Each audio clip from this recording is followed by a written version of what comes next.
If I can reach the stars, pull one down for you, shining on my heart, so you can see the truth. And this love I have inside is everything it seems. But for now I find it's only in my dreams that I can change the world. I will be the sunlight in your universe. You would think my love was really something good. Baby, if I could change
sinners, drop everything.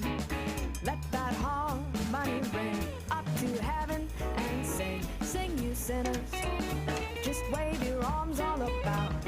Let the Lord hear you shout. All that music right out. Sing you sinners. Wherever there's music, the devil kicks. He don't allow music by the river Styx. You're wicked and you are depraved. You've all misbehaved. If you want to be saved, sing you sinners.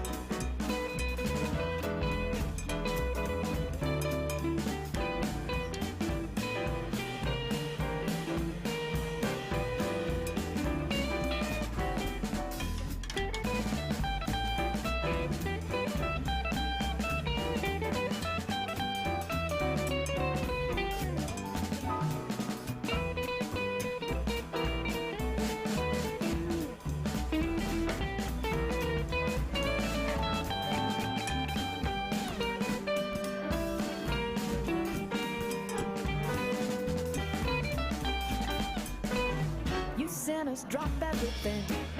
Let that harmony ring up to heaven and sing, sing. sinners. Just wave your arms all about. Let the Lord hear you shout. Pour that music right out. Sing, you sinners. Wherever there's music, the devil kicks. He don't allow music by the river Styx. You're wicked and you ought to pray. And you all misbehave. If you want to be saved, sing, you sinners. Come on and sing, you sinners.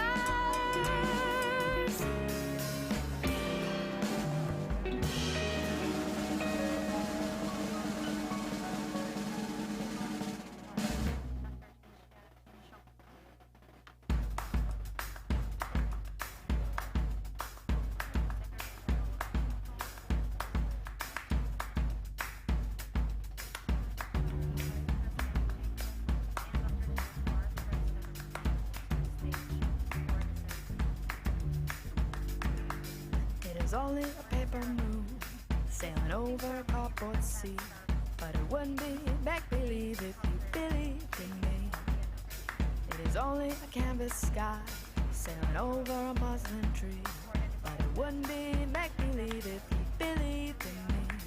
Without your love, it's a honky-tonk parade. Without your kiss, it's a melody played on a penny arcade. It's a Barnum and Bailey world, just as phony as it may be, but it wouldn't be make-believe if you believed in me.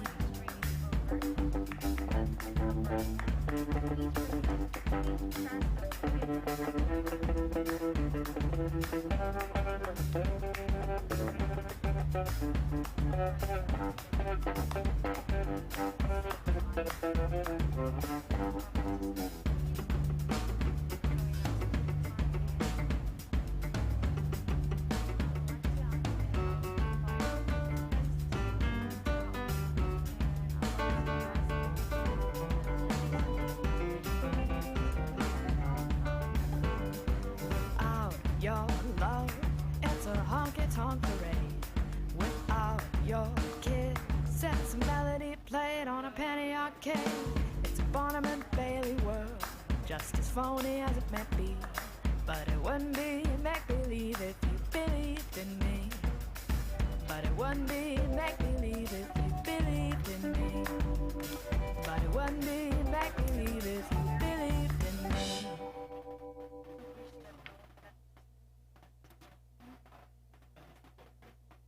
Special collaboration between Korea, China, and for this time we'll have a group photo session. We'll have a group photo session. Three delegates, please remain at the stage. And I would like to ask Professor Yap, Professor Zhang, Mr. Tobias Lam, Mr. Yasuda, to join their group photo. Everybody talks about some fateful day. Kindly proceed to the stage. I guess that this was mine. Maybe here to tell some kind of story, but I think it's gonna take a little time. So, see him rocking in a cradle down a hall somewhere, and I am lost inside a dream. Maybe I am falling, maybe I am flying, but I know if I am crying, she's holding me.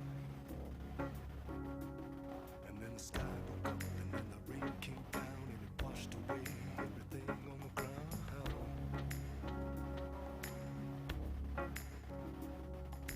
Wash it away, wash it away,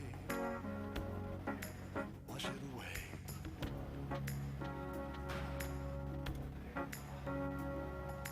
Baby's got that bottle filled with lightning and rain.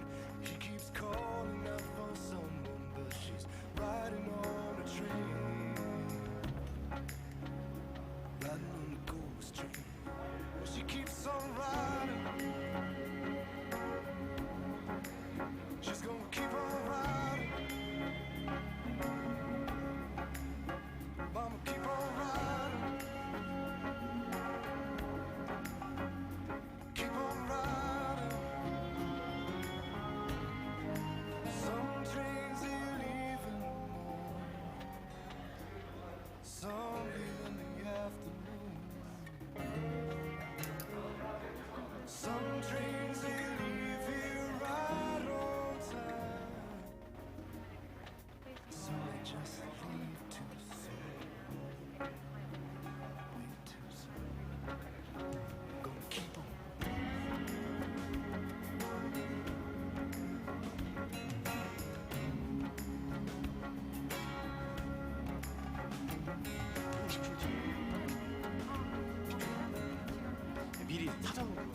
into the heaven.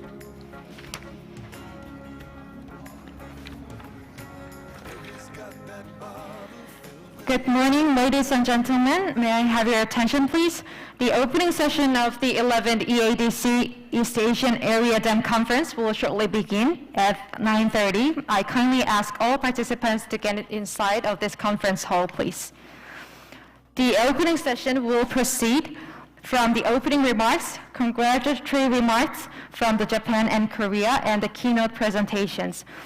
The 11th EADC will be delivered in English, therefore we are providing simultaneous interpretation in Korean and English for the entire session.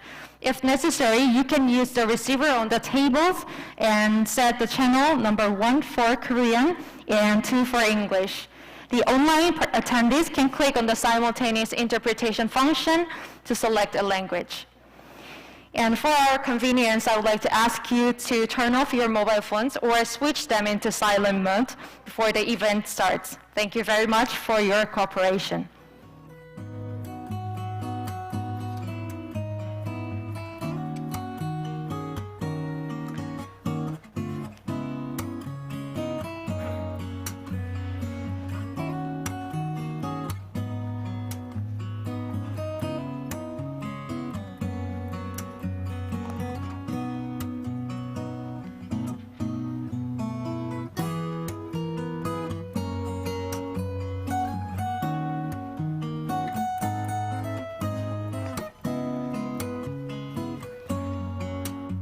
So I would like to ask you to find your seats as we are going to start our opening session very shortly.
For the guests who are arriving now, I'd like to give another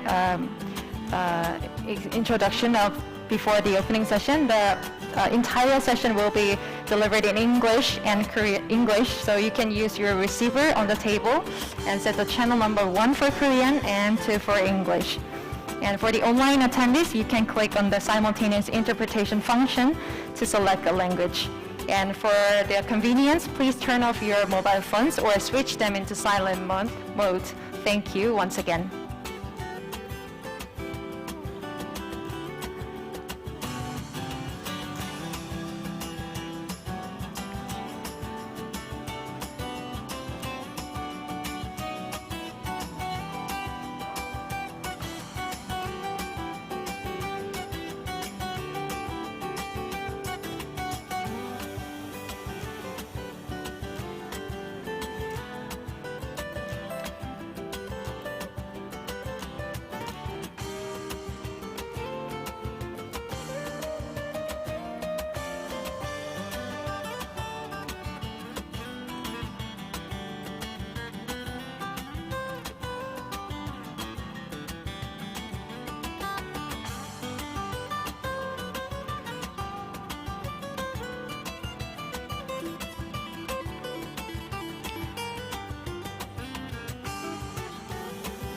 I think our foreign delegates are arriving very soon, so once they arrive in the conference hall, we will begin the opening session.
Okay, ladies and gentlemen, at this moment, we have President of KNCOLD and representative of China and Japan are entering the conference hall. So I would like to ask you to welcome them with a big round of applause.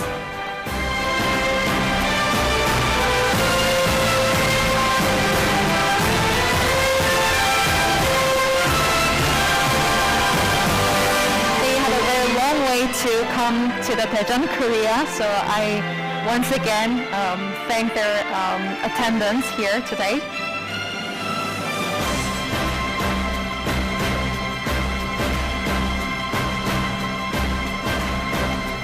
For foreign delegates, there is a nameplate on the table, so please find your names, and we have the staff to guide you to the seats.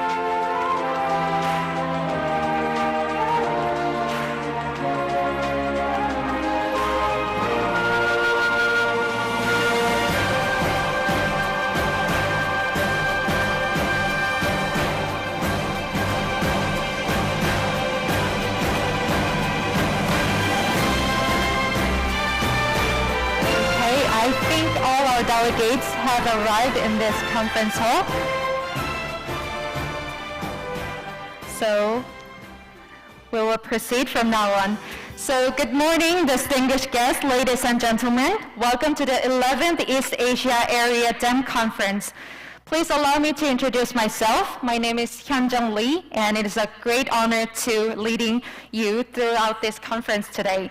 So let me also extend my sincere gratitude to all participants here today in this conference hall for sharing your precious time here with us today. So before the opening session begins, I would like to take a minute to introduce the delegates and the VIPs who graced us with their presence in this 11th EADC. So when I introduce them, please welcome them with a big round of applause. So firstly, we have Dr. Jaeyoung Park, President of KNCOLD, has joined us today.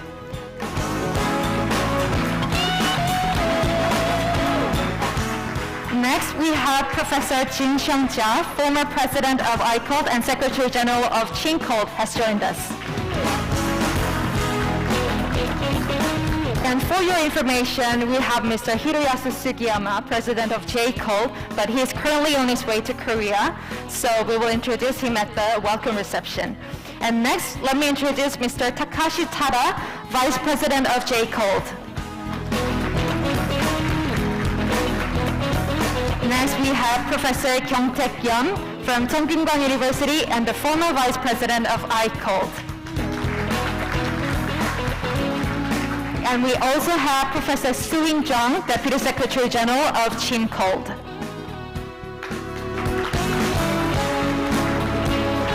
Thank you. And we also have Dr. Masayuki Kashiwanayagi, Managing Director of JCOLD. And next, we have Mr. Goro Yasuda, Executive Director of JCOLD. Last but not least, Dr. Hiroyaki Noguchi, Secretary General of JCOLD, has joined us today. We are very honored to have all distinguished guests and also all participants here with us today. So we will start the opening ceremony right now. The East Asia Area Dam Conference has been established for the purpose of contributing to the development of the dam-related industry and technology. Moreover, it provides a number of opportunities to share scientific knowledge and experiences among the countries from this East Asian region. This year, the 11th EADC is held under the theme of Current Issues and Innovative Solutions in Dam Engineering, by giving a place for communication and discussions related to the theme. So from now on, we will officially begin the conference. To begin, let me invite Dr. Jae-yoon Park, President of KNCOLD and also CEO of K-Water, to deliver his opening remarks. As the host of this conference, please welcome him with a big round of applause.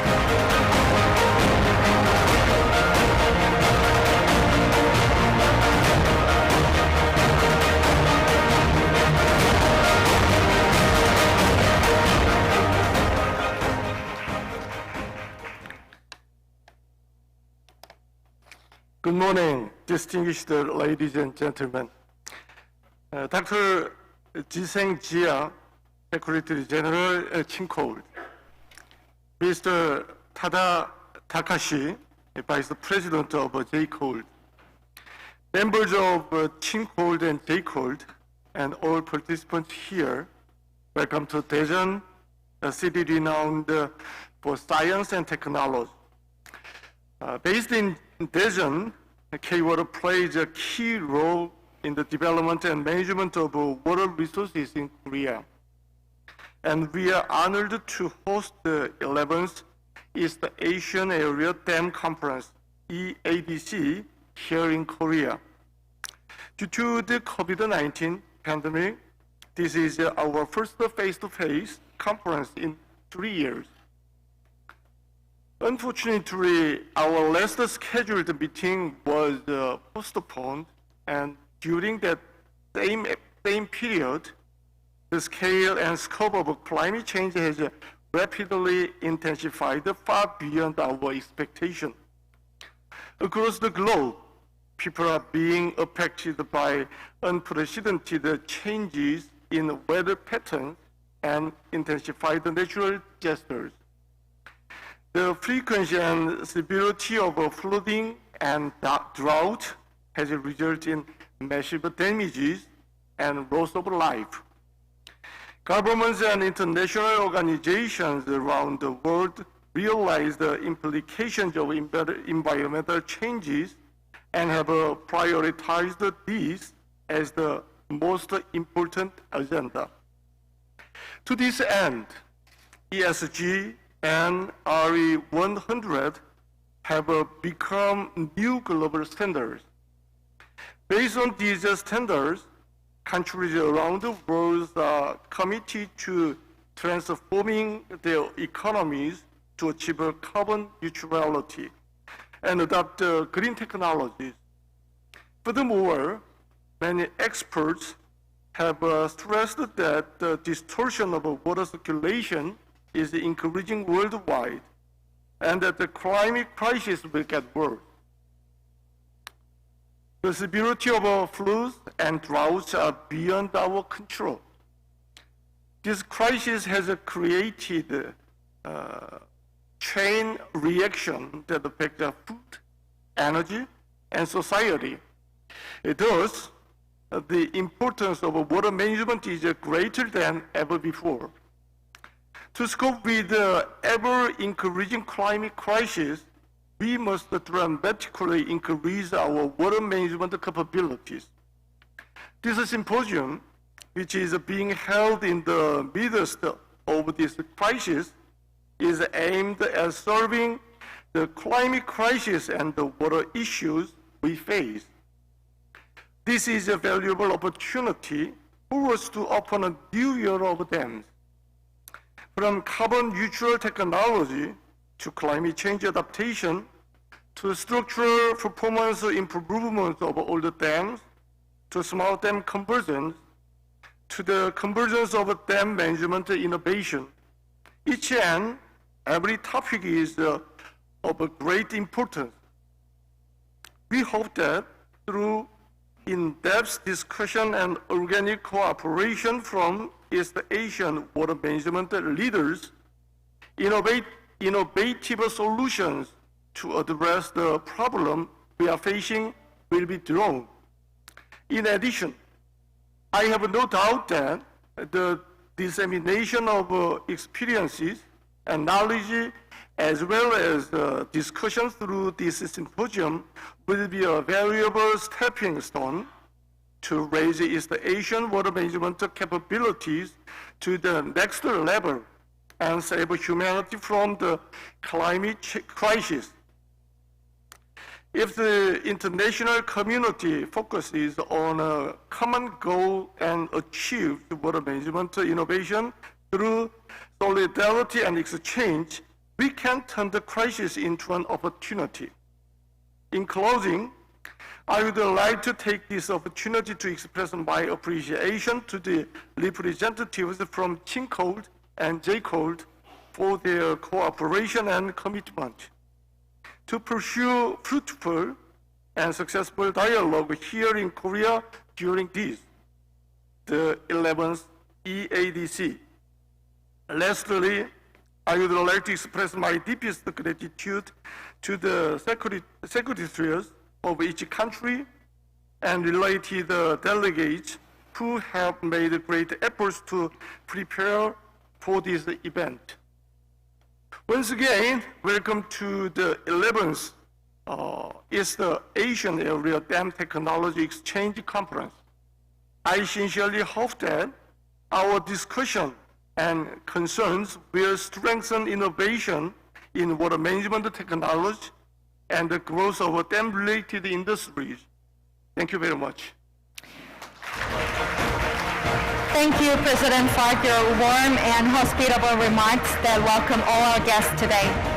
So for the next, we would like to invite we would like to have a congratulatory remarks from Dr. Jin-Sheng-Jia, Secretary General of CHINCOLD. So everyone, please welcome him with a warm round of applause.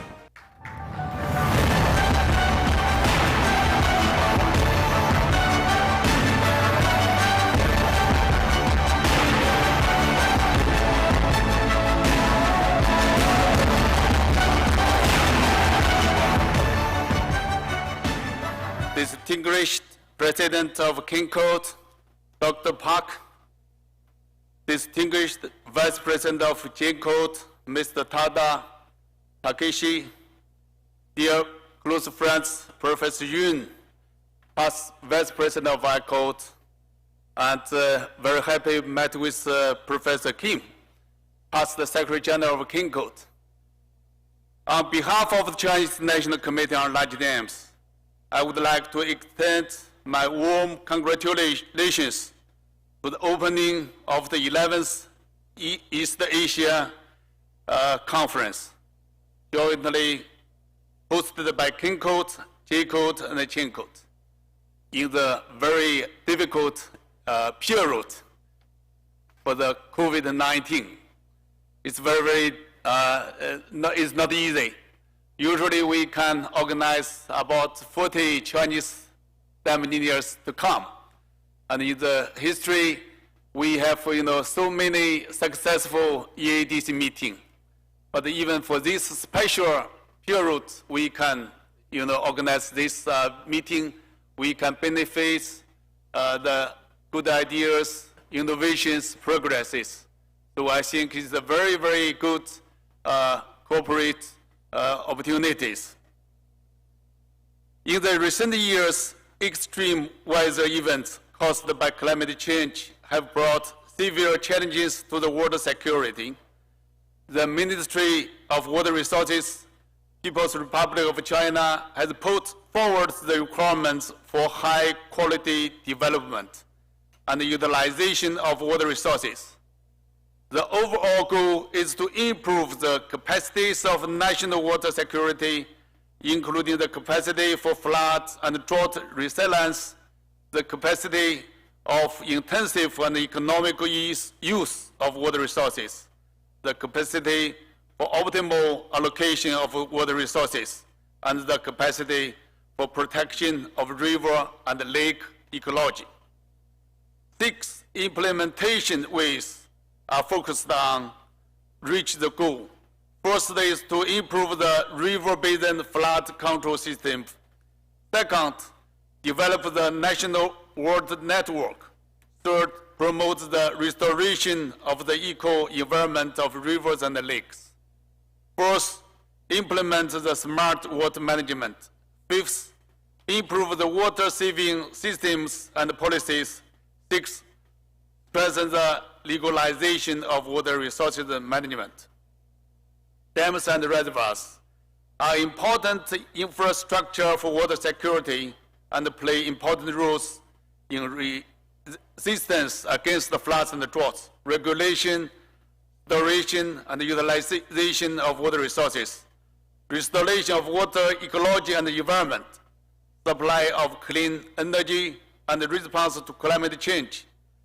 Facing the new challenges and requirements, innovation of concepts and technologies is needed to manage risks of dams and reservoirs under complex conditions to reach the goal of high-quality development. Firstly, the construction and management of dams and reservoirs should meet the requirements of high-quality development. Quality, safety, and environmental friendly should be taken as the core values of construction and operation of dams and reservoirs. To realize the integration of the economic, social, economical, and safety benefits, China has more than 98,000 reservoirs, of which over 90% are embankment dams. Low embankment dams failures occurs almost every year due to the overtopping of flood exceeding the designed level. The Ministry of Water Resources of the People's Republic of China has organized a special study on improving the flood control capacity of the reservoirs to improve the safety of new and existing medium and low embankment dams through promotion of innovative concepts and new technologies, such as cemented material dams. So we created the cemented material dams, the new type of dam, and organized the technical committee within the JCOLD. So we hope more dam engineers to join. At the same time, we are promoting the development of digital twin technique on river basins and water projects with forecasting, early warning, pre-plan, and rehearsal to simulate and predict scenarios which provide decision-making support to water security. So in China, we have a big task to build new dams, especially for the dams around 300 meters. And another task is to maintain so many old dams to be safe. Secondly, more efforts have to be made on environmental issues. After more than 70 years of development, the ability of flood control and water supply in China was greatly improved. the installed capacity of hydropower has exceeded 340 gigawatts, providing a large amount of clean energy. At the present, the basin ecology has received more attention than ever before. Rivers and lakes are one of the most important ecological corridors in nature, and dams and reservoirs are important parts of river ecological corridors. The concept of harmonious coexistence between humans and nature has widely accepted.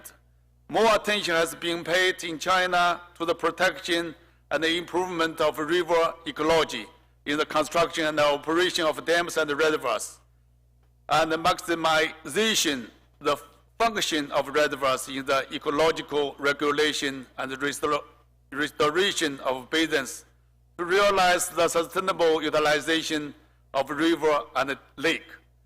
Joint operation of cascade reservoirs has been continuously optimized to improve the quality and the stability of river and lake ecosystems by using new information technologies such as big data, Internet of Things, and cloud computing.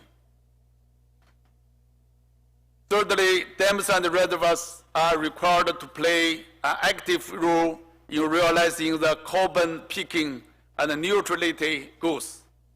The Chinese government proposed to achieve peak carbon dioxide emissions by the year 2030 and carbon neutrality by the year 2060, requiring the innovation of new energy system. The total installed capacity of wind power and solar power is expected to reach 1,200 gigawatts in the year 2030, which will bring great challenges to the state power grid due to the real fluctuation. Hydropower has good regulation performance and can compensate for renewable energy sources such as the wind and solar power. The hydro, wind, solar energy storage hybrid power development has been proposed and promoted. Some large-scale projects have been put into operation.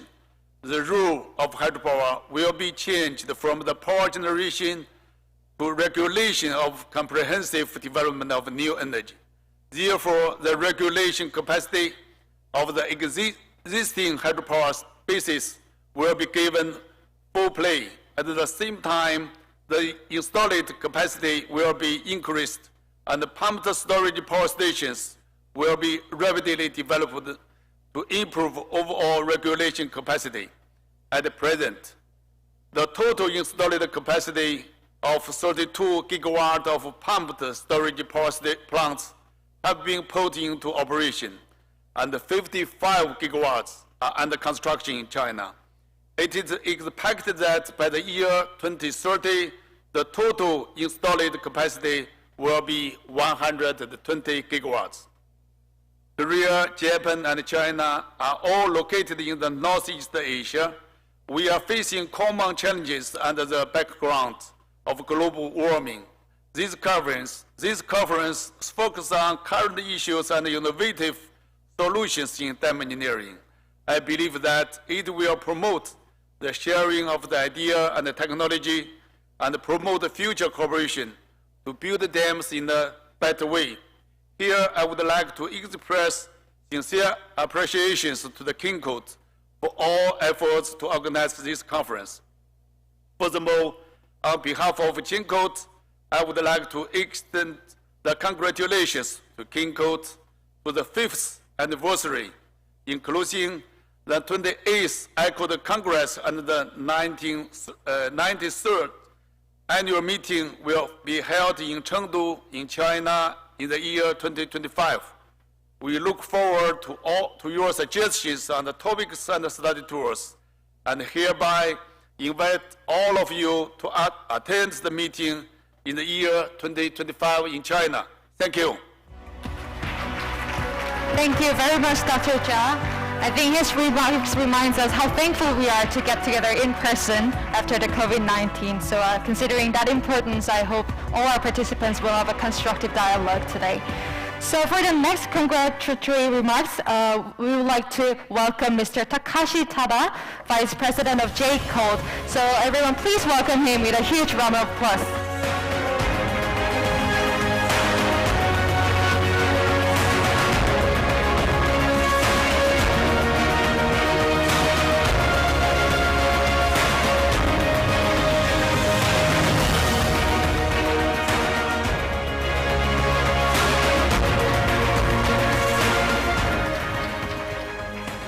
Respected President, Director, and the representative from Korea National Committee on Large Dams and Chinese National Committee on Large Dams, especially President Dr. Park and Secretary General Dr. Cha, and distinguished guests from home and abroad. Ladies and gentlemen, good morning. I'm Takashi Tada, Vice President of Japan Commission on Large Dams. I'd like to make congratulatory remarks as a proxy of President of JCOLD, Mr. Yasuhiro Sugiyama, who is now coming here after attending the state funeral of the former Prime Minister Shinzo Abe in Tokyo. First of all, I extend sincere congratulations on celebrating 11th EADC by overcoming the hard time in last 2 years. Most dam engineers in South Korea, China, and Japan have been looking forward to see participating together in EADC since 2020.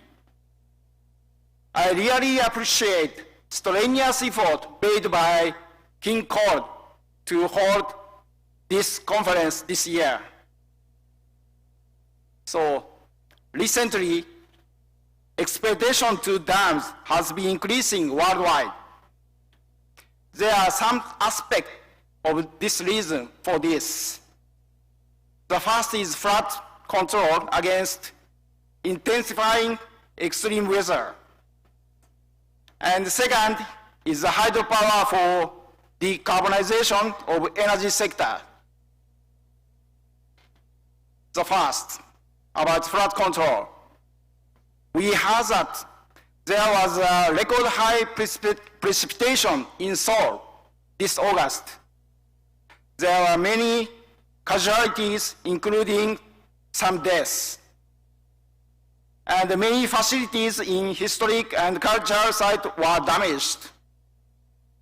It was also reported that in southern part of China, severe drought caused massive electric power shortage, and immediately after, large flood attacked the same region. I sincerely extend my condolence on the victims. Even in Japan, every year we have overflow with casualties. The countermeasures against these floods are urgent challenges for us. Dam could play vital role of expected solutions. The second, about decarbonization. With global warming, the global trend toward decarbonization is accelerating. South Korea and Japan has pledged to become a carbon neutral society by 2050. China also the same target by 2060. In the energy sector, the development of renewable energy is inevitable. Among them, hydropower has accomplished a track record for more than a century. And it is extremely superior power sources that can adjust supply and demand through dams.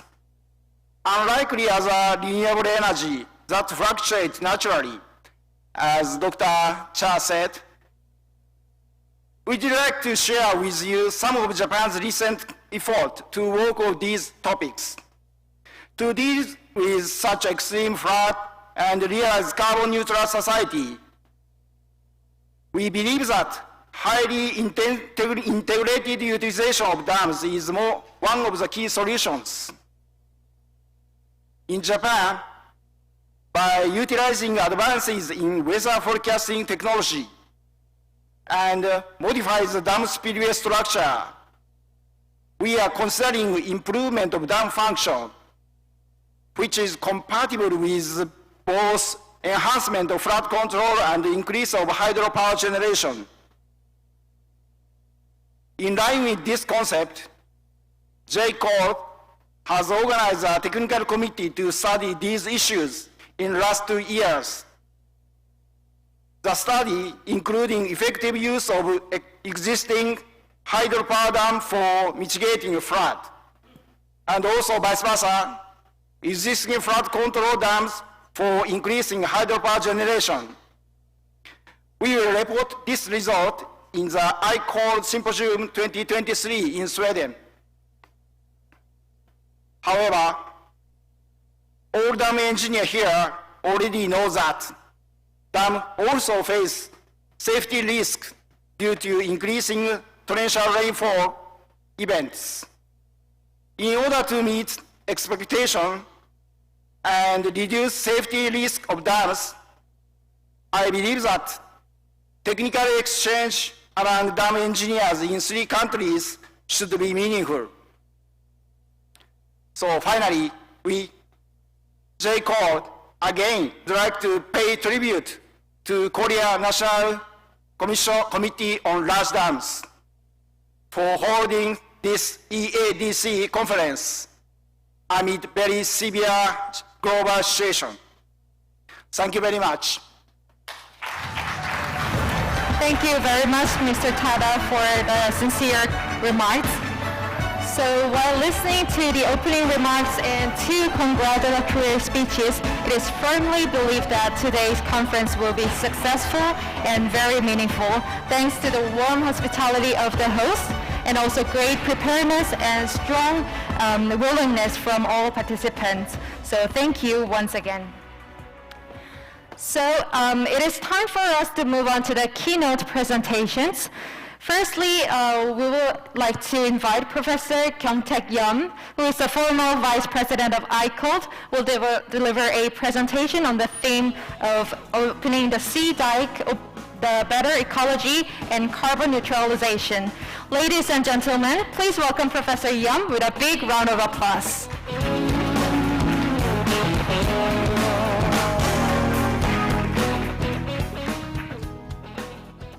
Okay, good morning, ladies and gentlemen. I am Kyung-taek Yum, former Vice President of the JCOLD. It's my great honor to be here. I will start my presentation.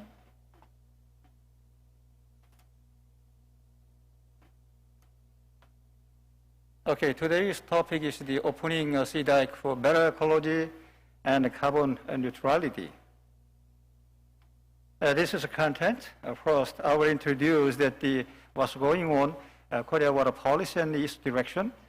Second is that the main topics, case study on sea dike, opening for better ecology and carbon neutrality.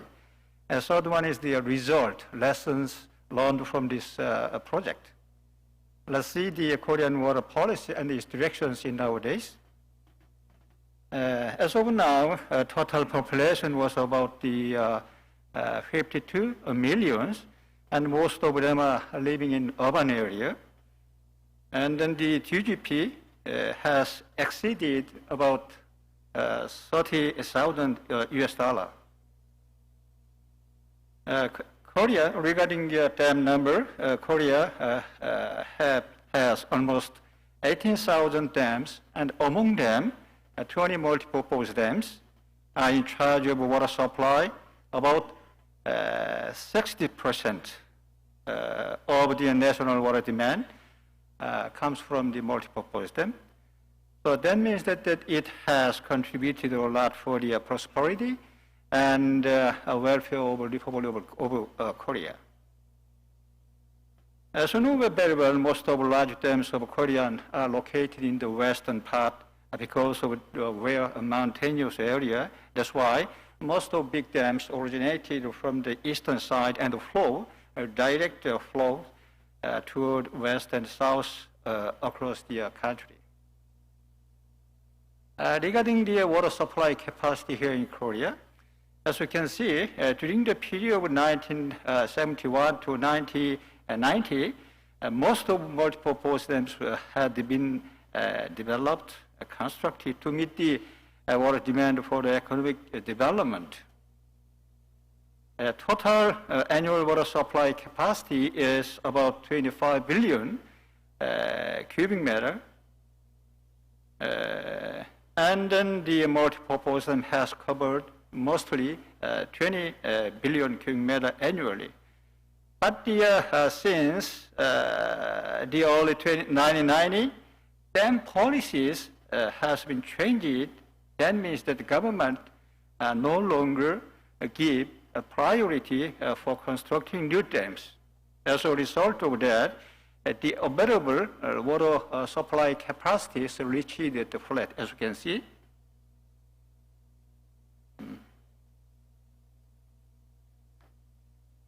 So regarding the water demand, this also, as you can see,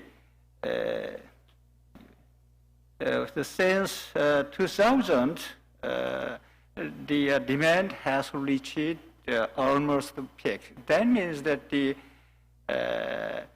water demand reached at the peak. That means the water demand is in the balance with the water supply capacity. And then next is a very important thing is that the policy.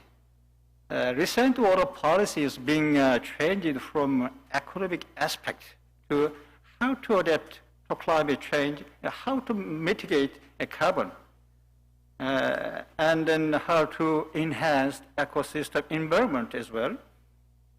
In line with this, water-related policies, including water resources development, management, and multi-purpose dam also, were transferred from the former Ministry of Construction, there's a Ministry of Land Infra and Transportation, to Ministry of Environment since 2018. And just the 4 years ago, the water-related policies is transferred to MOE. Let's big, the things to the water-related engineers. So another big issue was strengthening resilience. As Mr. Jia and Mr. Tada already mentioned that the strengthening resilience against the vulnerability of the abnormal fluid or fresh fluid is becoming raised very big issues in nowadays. But thanks to the strong support from government, all multi-purpose dams have been already complete very specific measures, like as that the having another spillway and also the enlarging the spillway gates. I think that the Japanese also push this kind of the policies as well as China also. Next emerging issues is dam safety issues. Dam aging, as Mr. Jia Jinseng already mentioned that the congratulatory remarks, they also gave their concerns about the dam aging issues. And also, President of KNCOLD, Dr. Bach also mentioned several times about the dam safety issues. Dam aging and the recent earthquakes has raised the public awareness and policies for dam safety issues, like as expansion of emergency release facilities and reinforcement of the intake tower as well.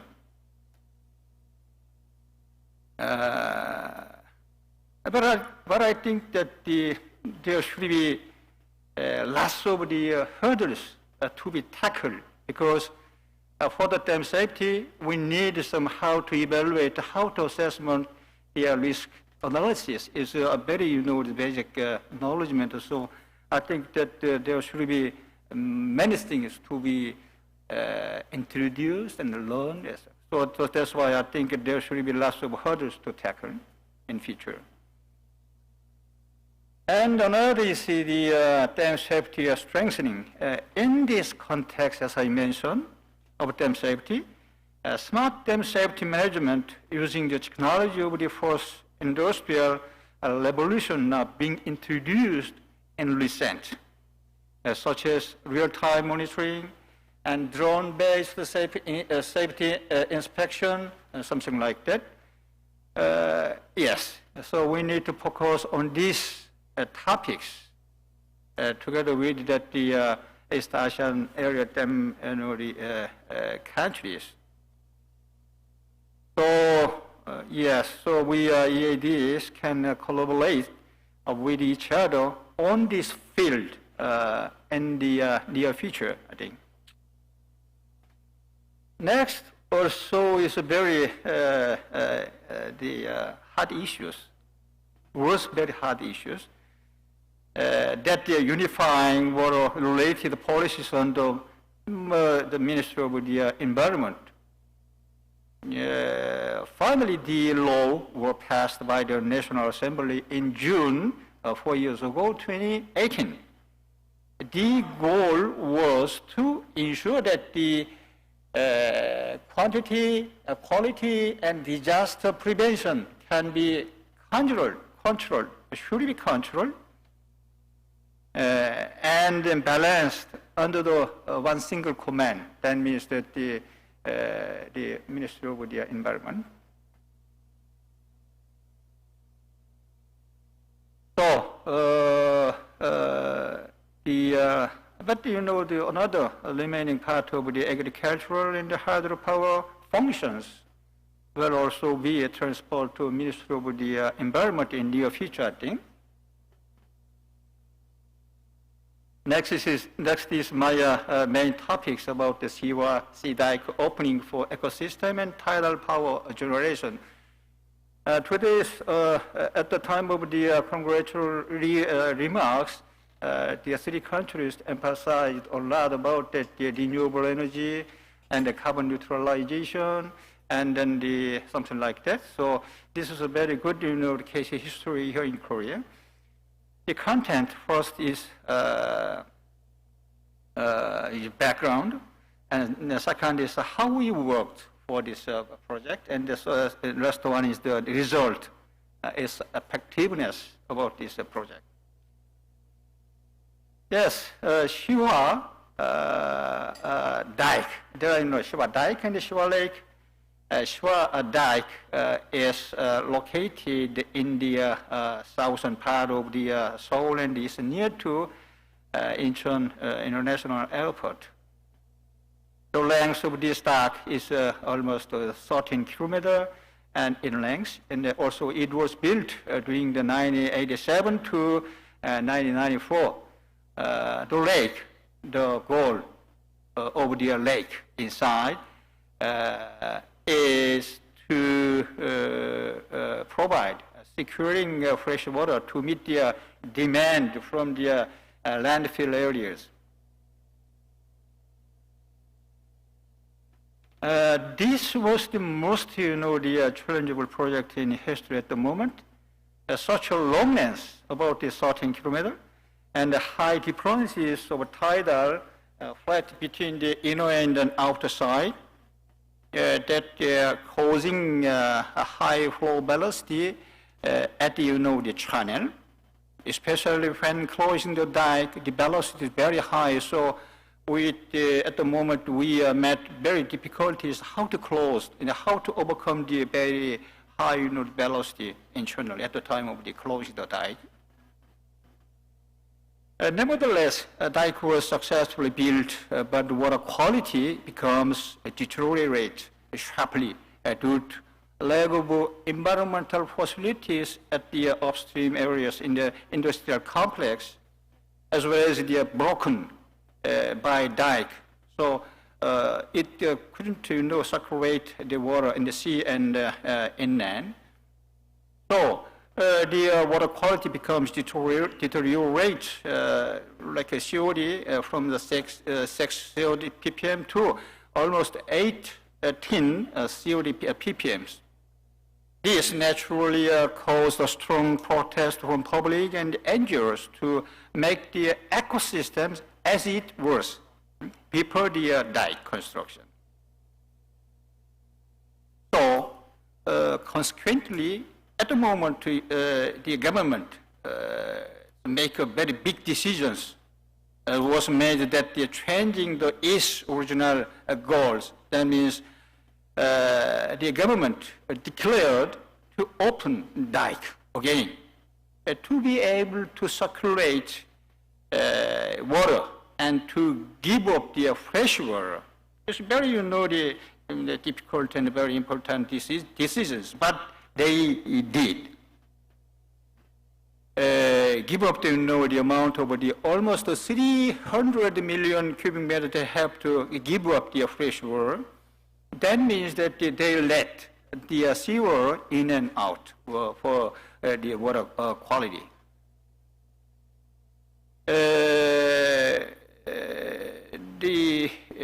Here.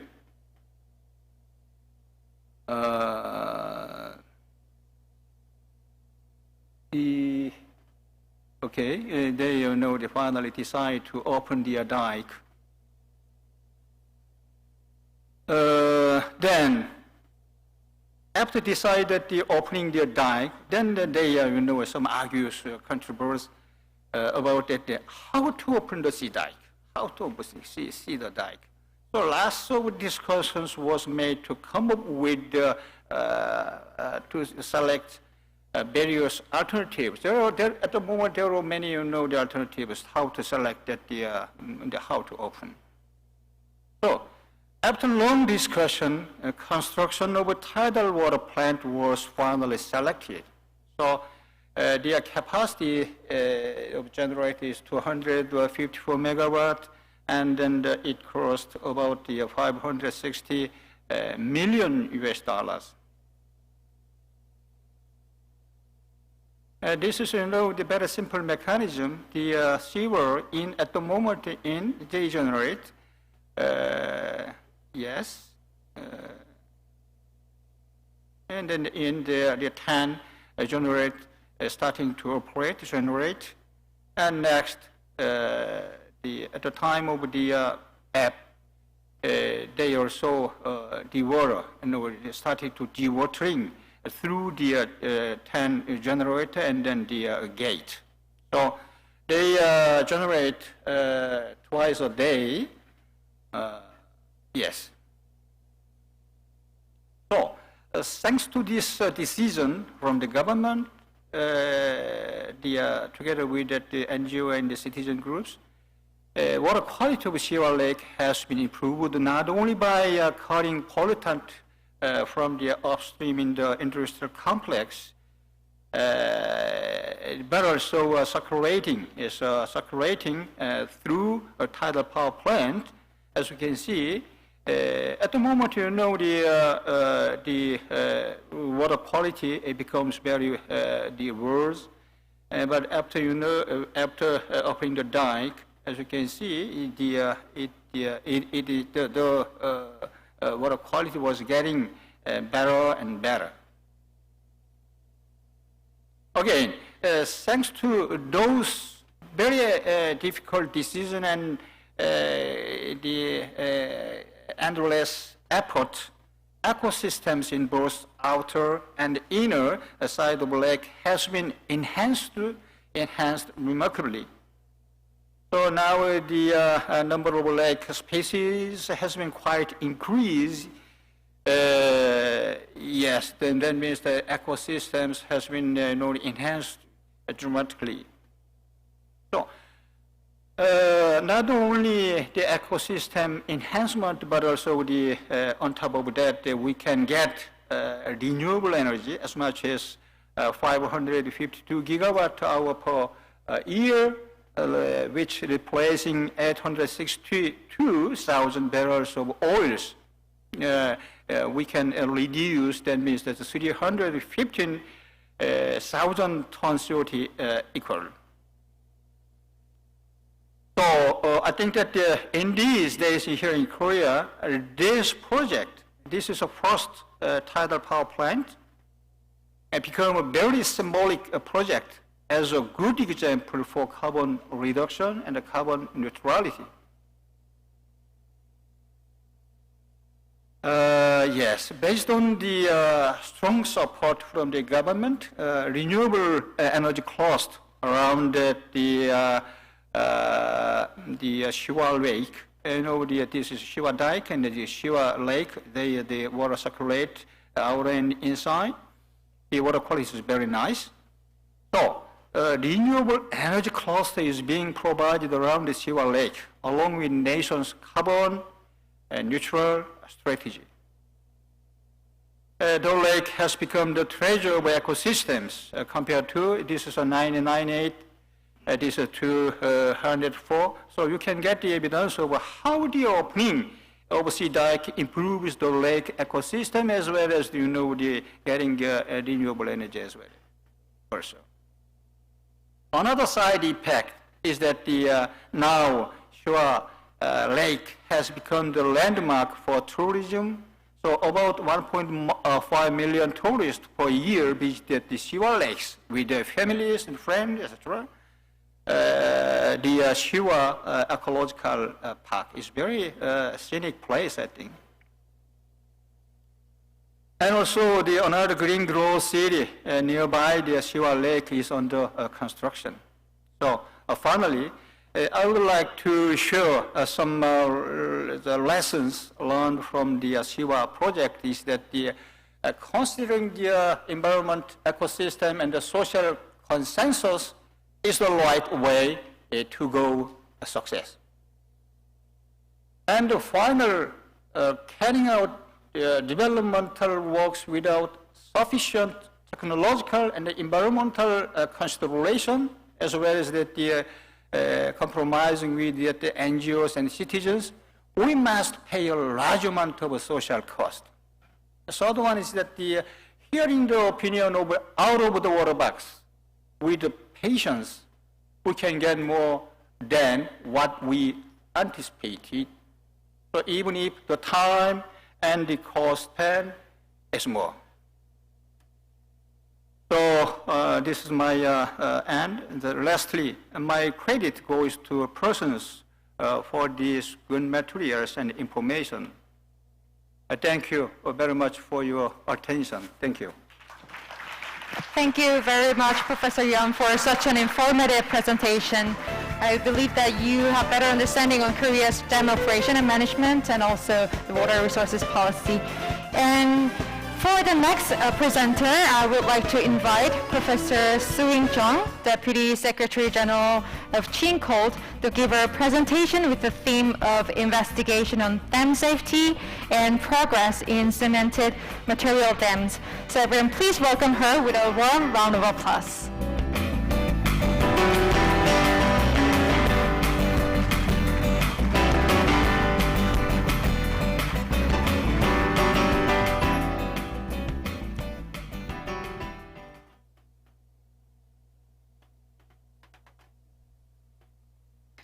Thank you. So it's our great pleasure to be here to present the investigation on dam safety and the progress in cemented material dams.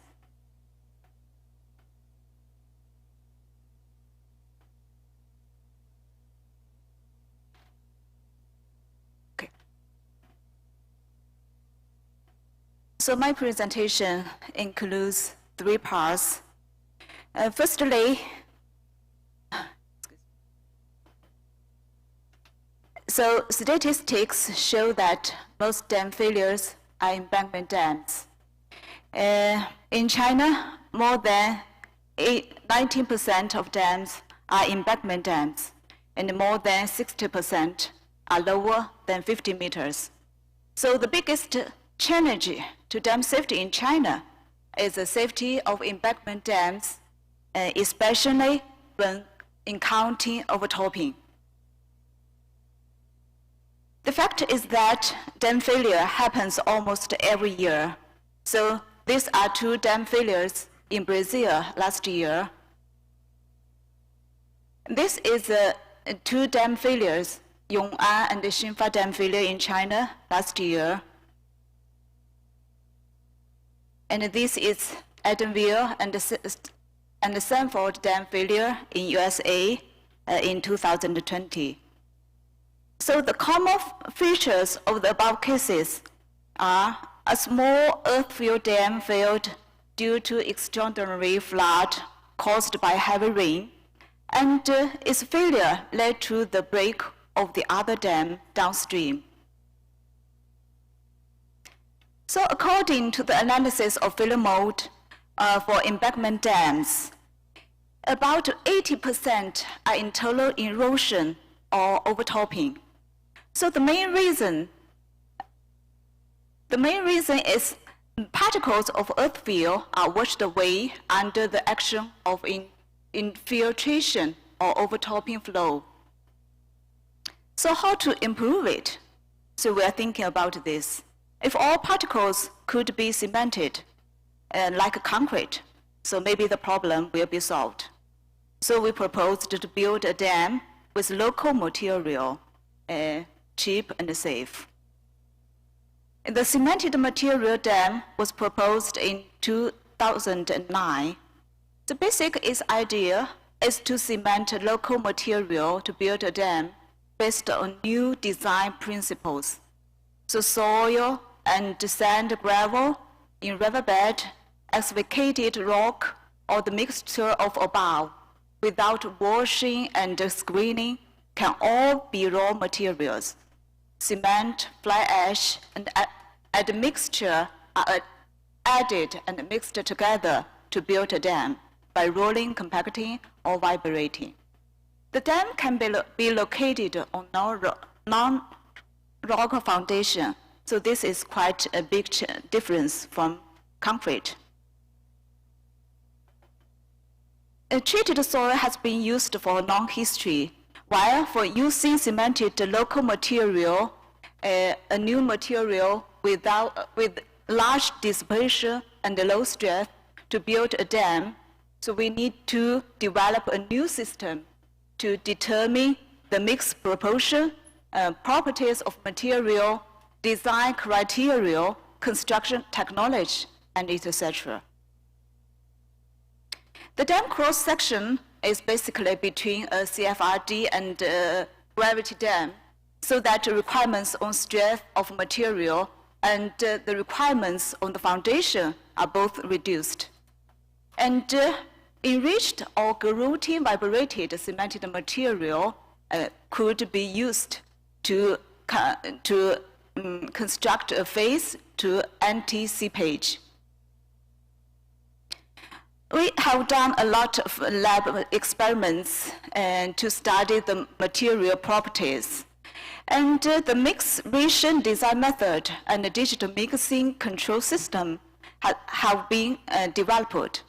Using the method combined with the controlling system, we can get the material meeting the requirements of design, even when the quality of local material is not good. And the failure mechanism and the real behavior of CMD has been studied, and a new design theory has been proposed to ensure the structural safety. And you can see that the safety factor of a CMD is similar or even higher than a gravity dam with the same height. And construction technologies and digital controlled equipment have been developed to improve the construction efficiency and the quality. Real-time monitoring and control system is developed to control quality based on the technique of Internet of Things and the ultra-wideband location. The technical guideline of CMD was issued by the Ministry of Water Resources in 2014, so more than 40 projects have been constructed in China. Nowadays, the highest CMD under construction is Dongyang with a height of 68.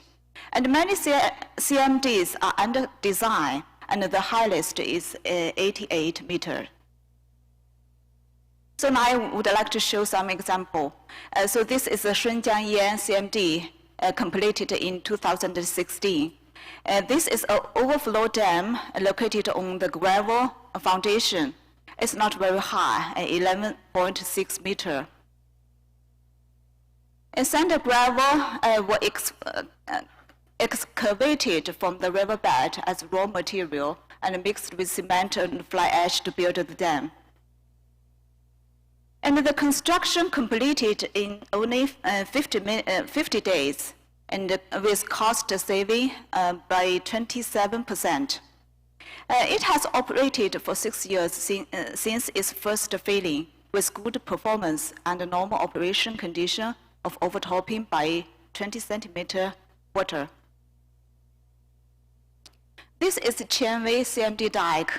The length is 2.7 kilometers, and the maximum height is 40 meters. It was located on the gravel foundation. So 50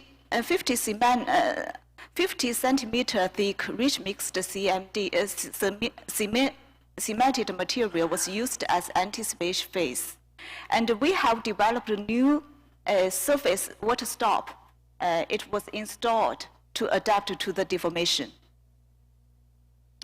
So during the flood season in 22, the cemented material dike has survived from the big flood, and another section of CFD dike of the same river failed.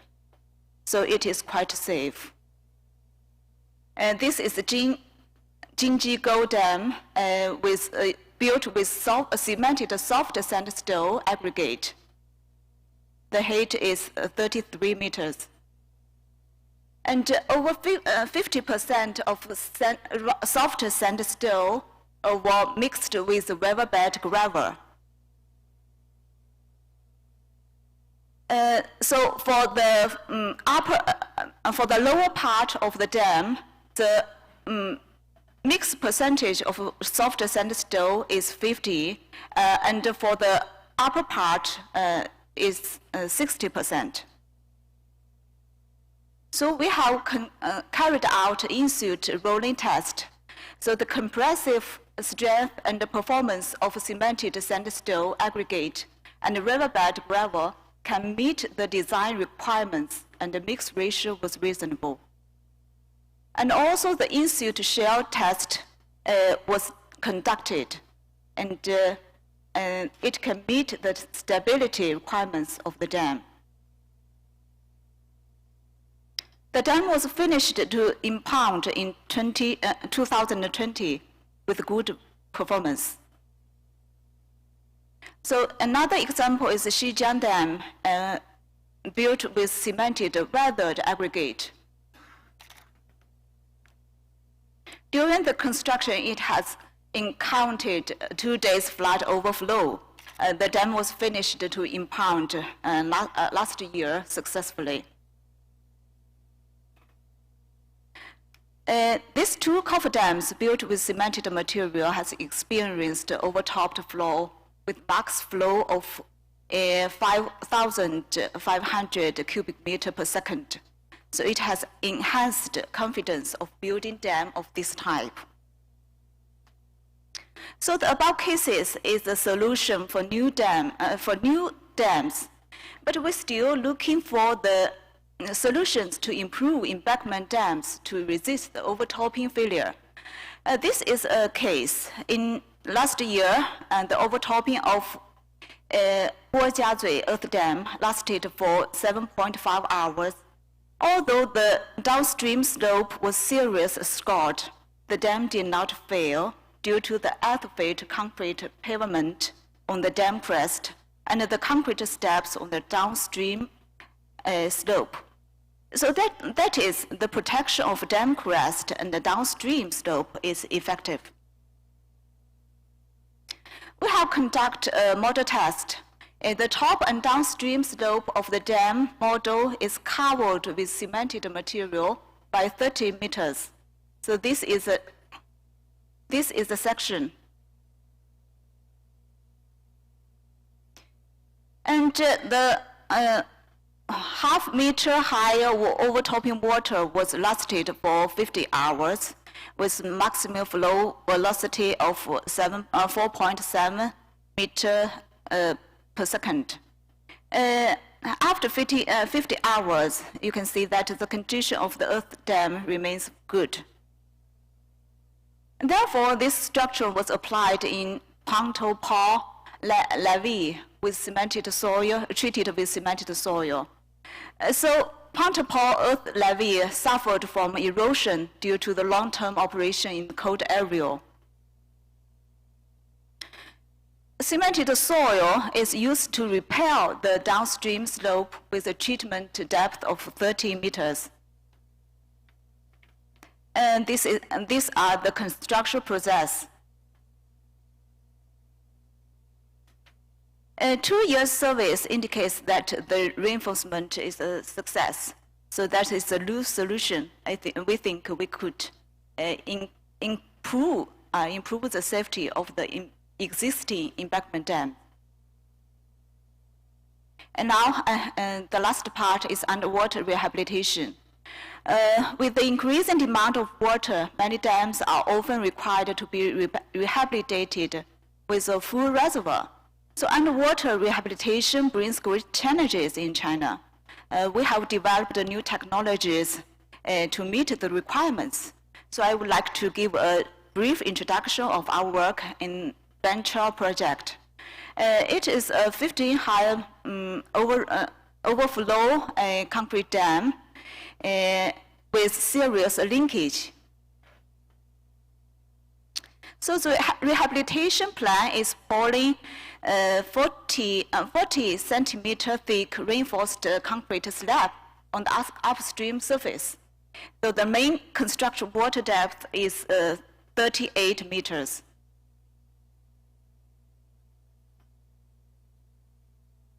The deep water dredging equipment was developed and utilized for dredging in front of the reservoir.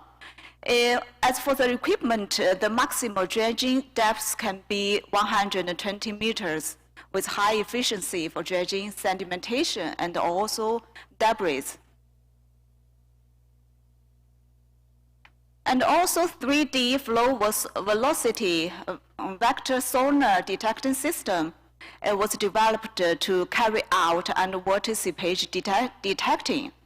The detecting system has high efficiency and all the detected linkage area was confirmed by tracing. So that temporary treatment could be carried out for linkage area before the concreting. And also and after that, the dam surface were cleaned and roughened with high pressure water gun held by the diver. More than 3,800 ankle bars were installed on the old concrete, including 10 self-sealing ankles to detect the combination of new and old concrete. So some sensors like temperature and strain sensors are embedded in the self-sealing ankles. The reinforcement mesh was fixed with ankle bars by underwater welding, and the formwork is fixed by divers underwater. So concrete was constructed and the surface water stops was installed all underwater. So we developed a new surface water stop for the reinforcement. According to the on-site observation data, the total linkage after rehabilitation is reduced by 97%. So all innovation technologies applied in the rehabilitation are success. So this project has finished last year and is quite a big success.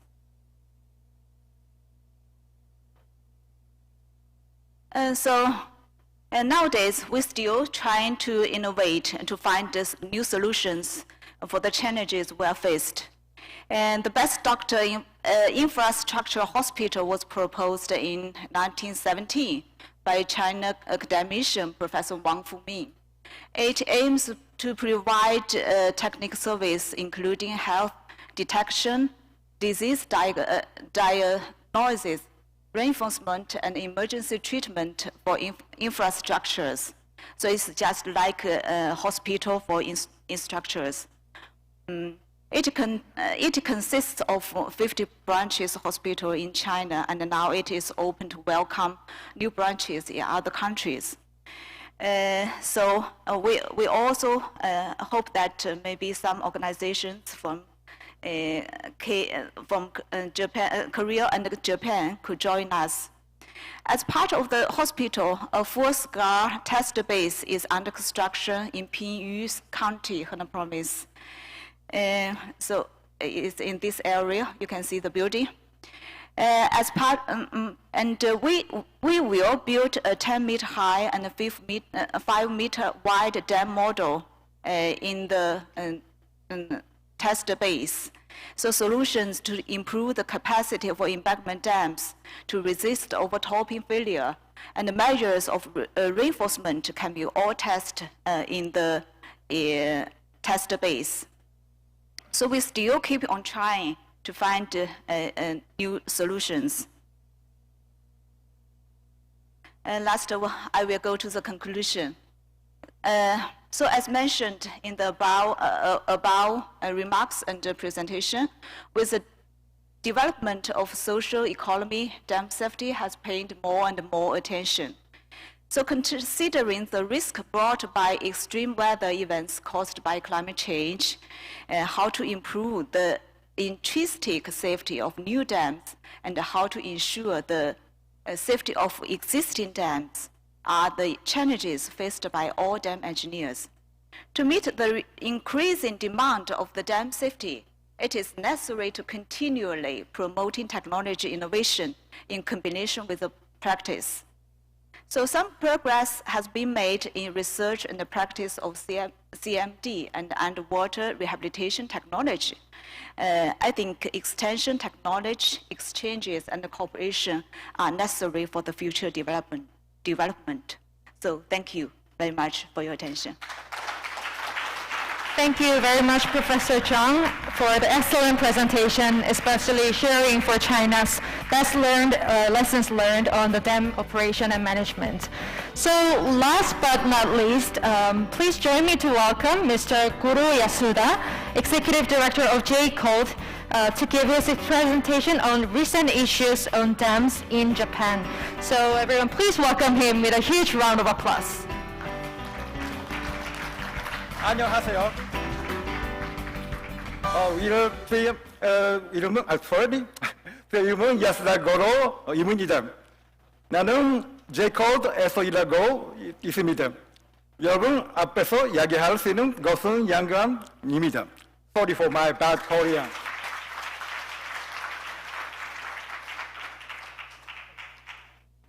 Briefly speaking, I'd like to introduce what we are doing in Japan about the climate change problem and adaptation measures for it.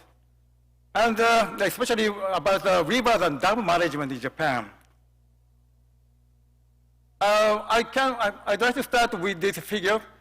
So as you know, Japan has been struggling after the turn of the century when it comes to the economics, the orange one. And the population also became max at 2006 at 128 million people. And now decreased to the 125 million now. And a quarter century later, it will be less than 100 million. So this problem is not unique to Japan. And I think that China and Korea also now having the maximum number of population around now and start to decrease. So we share the same problem among the EADC countries. And do you think this is a bad news for both three countries? I don't think it is right as far as it is concerned with flood defense. So Japan took a new policy shown in this picture. So now we decided to increase the amount of design rainfall by 10%. Can see, okay. And for most of the region, except Hokkaido, where the number is 1.15, the increase rate is 1.15. So it means we have taken the measure to adapt for the 2 degrees increase of the temperature. And you can see the numbers for the 4 degrees increase cases. That is used for the reference case recently, from now on. But the number for the 4 degrees increase case can be used for the long-term planning too. So now we have the 5 rivers that policy was applied in Japan now. So one example of the case is the Kuma River. This is located in the South Kyushu area, near to Korea. And you can see the picture below. So, sorry, go back, yes. So before the new scheme was introduced, the amount of the design discharge was at Hitoyoshi was 9,900 cubic meters, but it increased to 11,500 cubic meters now, about 16% increase. So we have to absorb the increased amount of water somewhere in the basin. So the capacity for the river to absorb the amount is not so enough.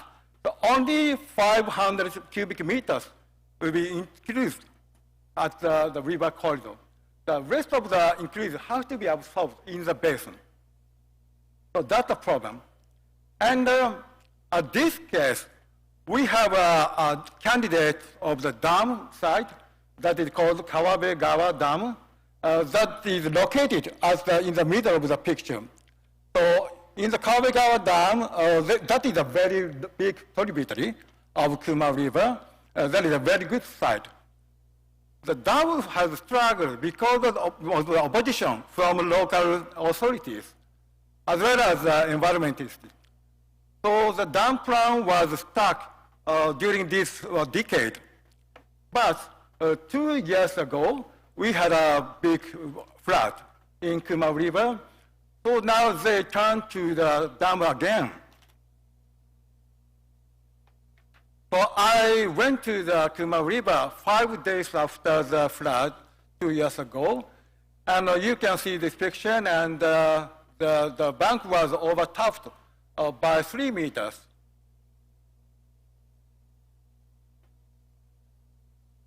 Come on. Yes. So this is a picture of the inside of the Hitoyoshi city. So you can see the weeds tangling around the light. So most of the house was inundated, and the top of the first floor was even the second floor was flooded. So this picture shows the idea of the new scheme in Japan that is called basin-wide concerted measures for flood risk reduction. So it is near to the idea of the integrated flood disaster risk reduction, but the emphasis is put on the word altogether. So all the stakeholders in the river basin is invited to join the scheme.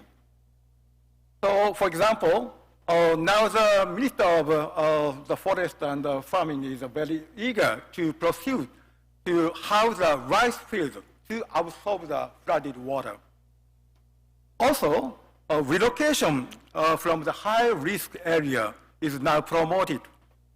So now we can turn the problem of the decreasing population for the advantageous area, because if we have the decrease of the population, we have much more freedom to set to set the population area, density population area. So now we are trying to promote the policy.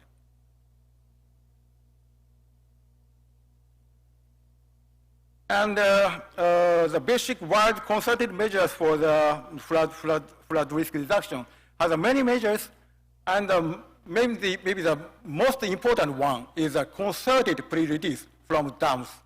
We call it CPRD. So you can see the picture at the left upper corner. That is a normal allocation of the water for each purposes.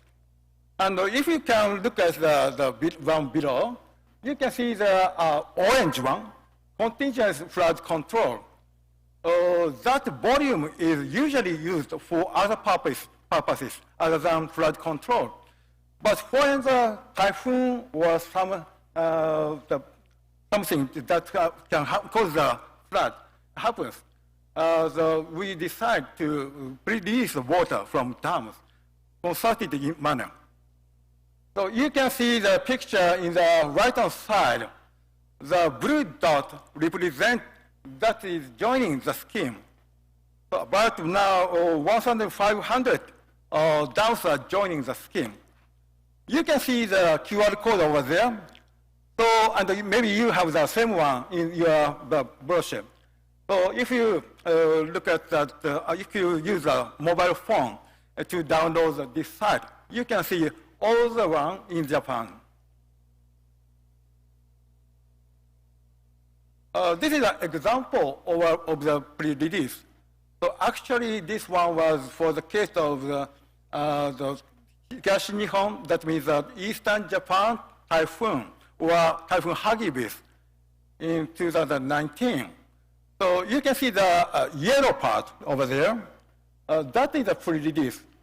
At this dam, you can see more, how can I say, slightly yellow one.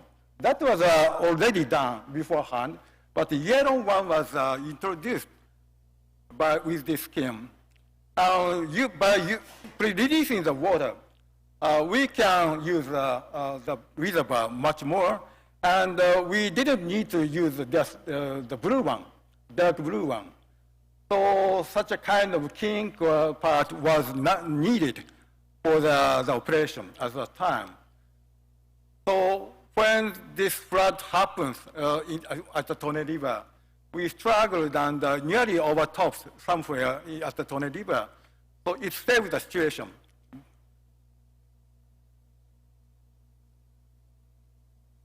Another one for the new scheme in Japan, not a new scheme, just under planning. So MIT, Minister of Land, Infrastructure, Transport and Tourism, started governmental-private sounding dialogue on hybrid dams in August this year. So I have introduced the CPRD operation in the middle. So we have already changed the use of the reservoir. The non-flood control purpose part was used for flood control contingently as the middle of the picture. If you look at the right-hand side, another picture appears. So you can see the mixed color with red and yellow appears. This is a hybrid portion. So not only for the flood control purpose, but also for the electric hydropower or other purposes, we can use the flood control purposes, the volume for the flood control purposes. So for that, we have to use the weather forecast very intelligently. So that's why the government is now seeking to pursue this policy. The conclusion, the incorporation of climate change effect into river and dam planning was formalized in Japan, although many tasks have to be done from now on.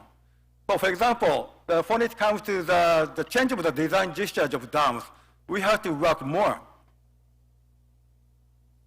Basin-wide concerted measures for flood risk reduction policy was introduced as an answer for the climate change. The policy also seeks more resilient society to take advantage of the reduced population. Human River turned to be a model case for the policies. Concerted pre-release from dams, or CPRD, was introduced, and the future advancement of the beneficial use of the dams are sought. Thank you very much for your attention. Thank you very much, Mr. Tada, for the impressive presentation. I do believe it was informative and valuable time for all of our participants. So please join me to give another round of applause to all our presenters.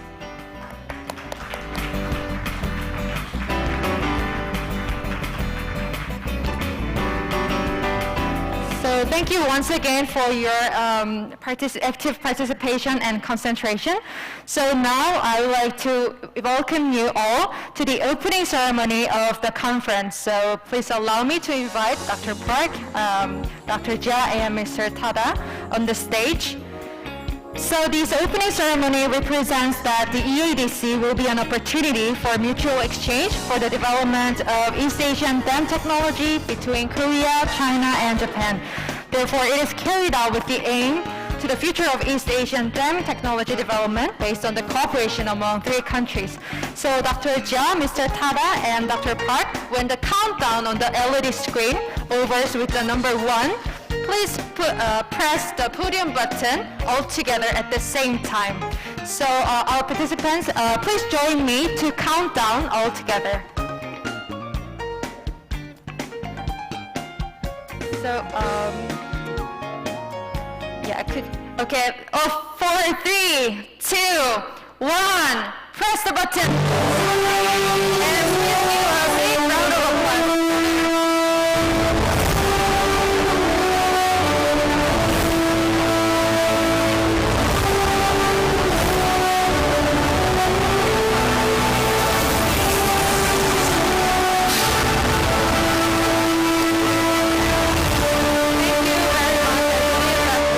Meaningful event to wish the development of East Asian dam technology. So from now on, we're going to have a group photo session.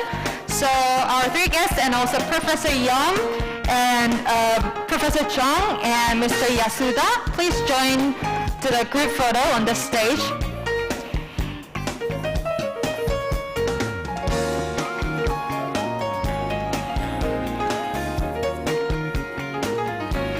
Okay, so please take off your mask for the group photo and have a very big smile, please. So, okay, when you're ready, we'll take a photograph together.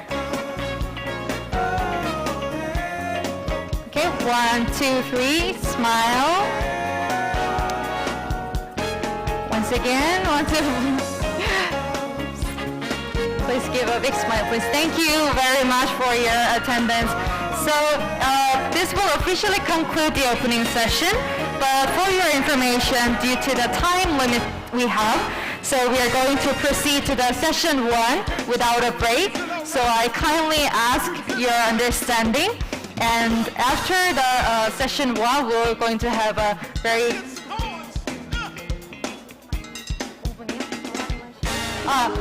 thankfully, we're going to have a 5-minute break, so please have your time, and please return to your seat by 11:05. Thank you very much.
케이스 하나 더 갖고 올까요?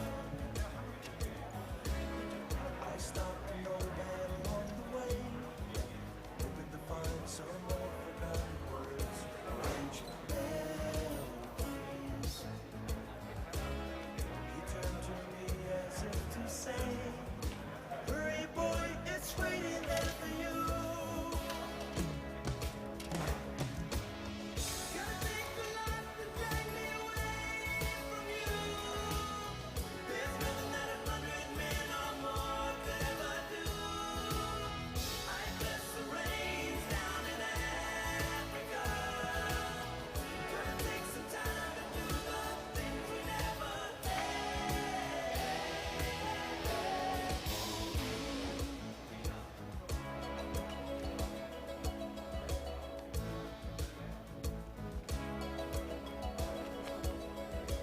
The wild dogs cry out in the night as they grow restless, longing for some solitary company.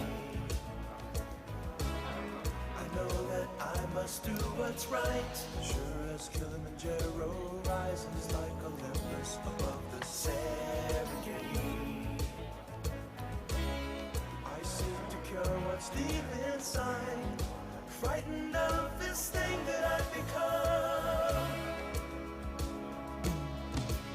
It's gonna take a lot to drag me away from you. There's nothing that 100 men or more could ever do. I bless the rains down in Africa. Gonna take some time to do the things we never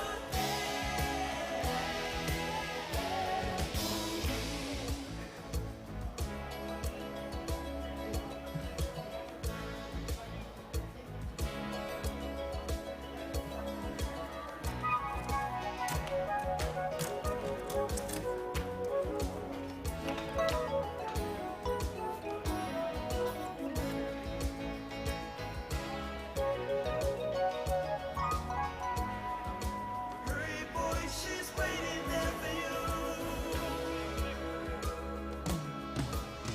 Gonna take a lot to drag me away from you. There's nothing that 100 men or more could ever do. I bless the rains down in Africa. I bless the rains down in Africa. I bless the rains down in Africa. I bless the rains down in Africa. I bless the rains down in Africa. Gonna take some time to do the things we never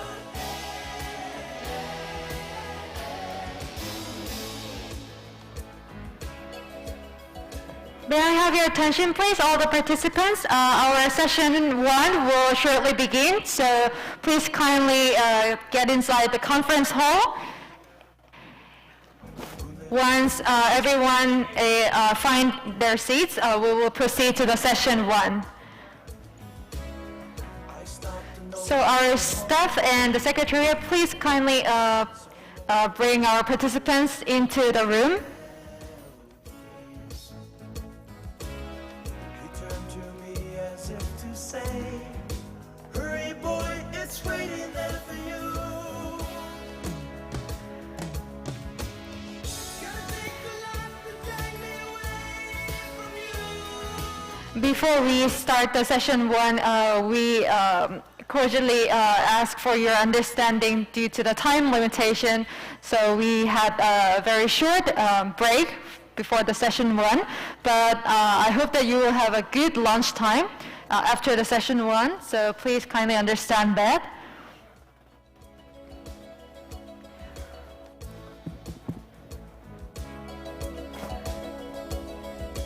The wild dogs cry out in the night as they grow restless. 네, 저희 스태프분들 혹시 계시면 참석자분들 회의실 안으로 좀 모셔주시면 감사하겠습니다.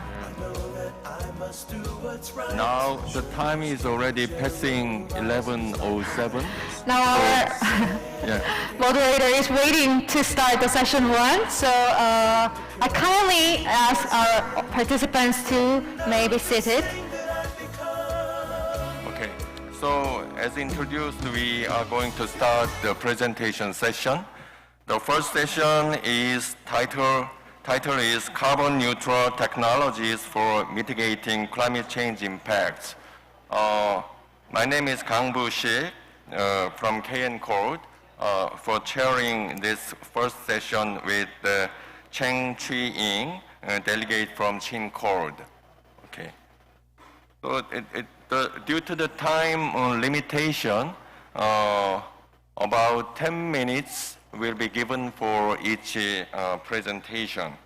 The first presentation title is Cases of Groundwater Dam in Areas of Poor Water Supply. The speaker is Park Hyun-jin from K-Water. Please come forward to the podium if you are ready.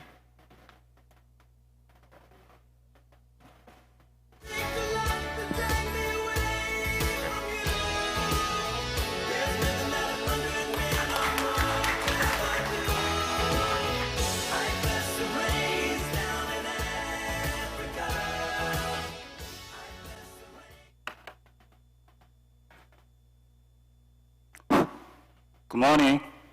I'm Hyun-jin Park, working at K-Water as a senior manager. It's an honor to make a presentation for the first time.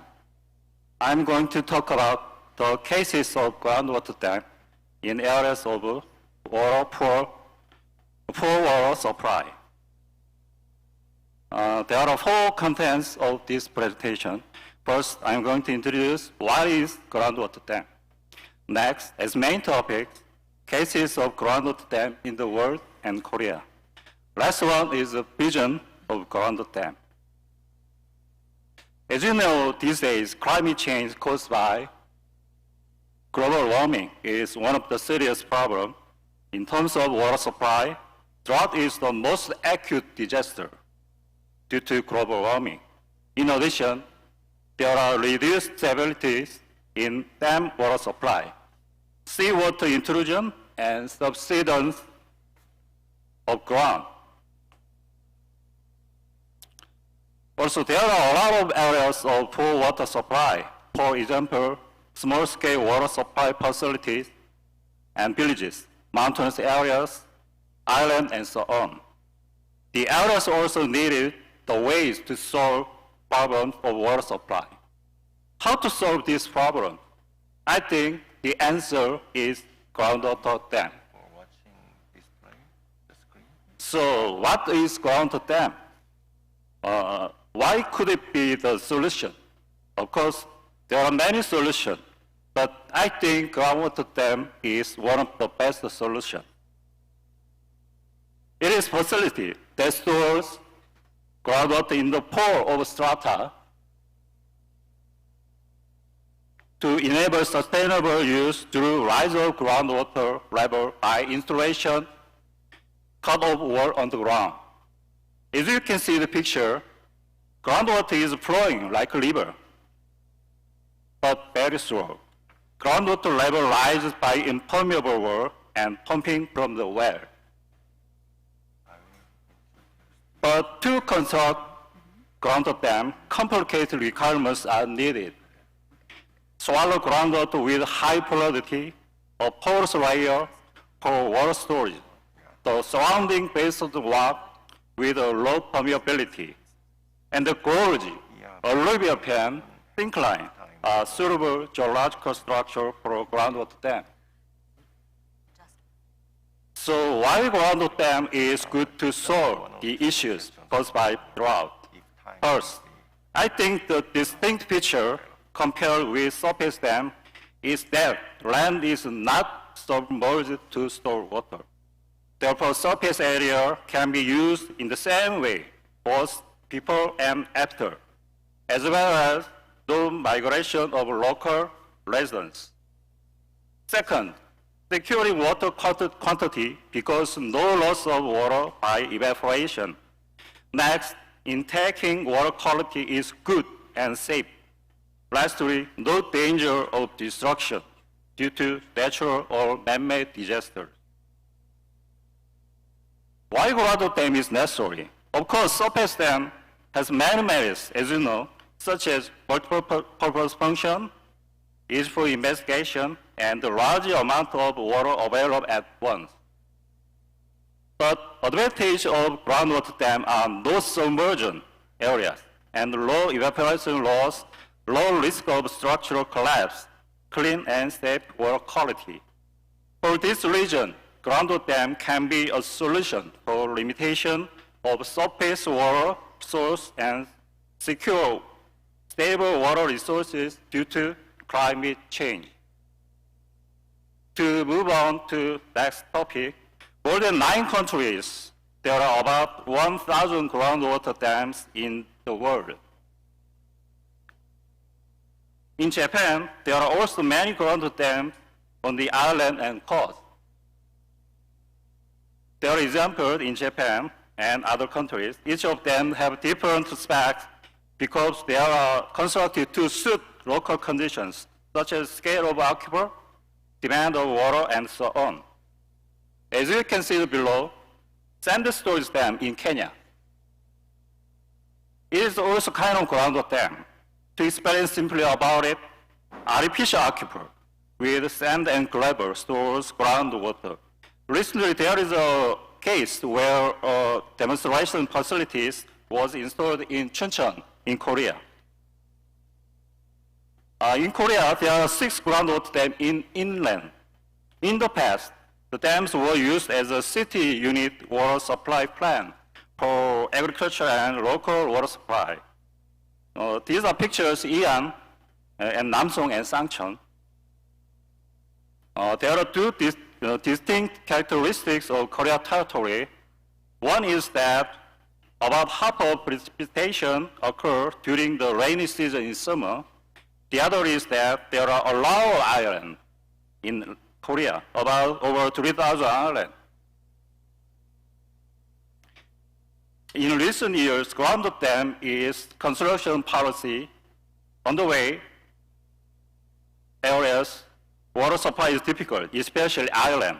Why island is typical area where poor water supply? First, water quantity is very insufficient because of drought vulnerability, surface area water and groundwater shortage. Second, water quality is also degraded due to seawater intrusion and the contamination of water resources. This photo shows the character of the island.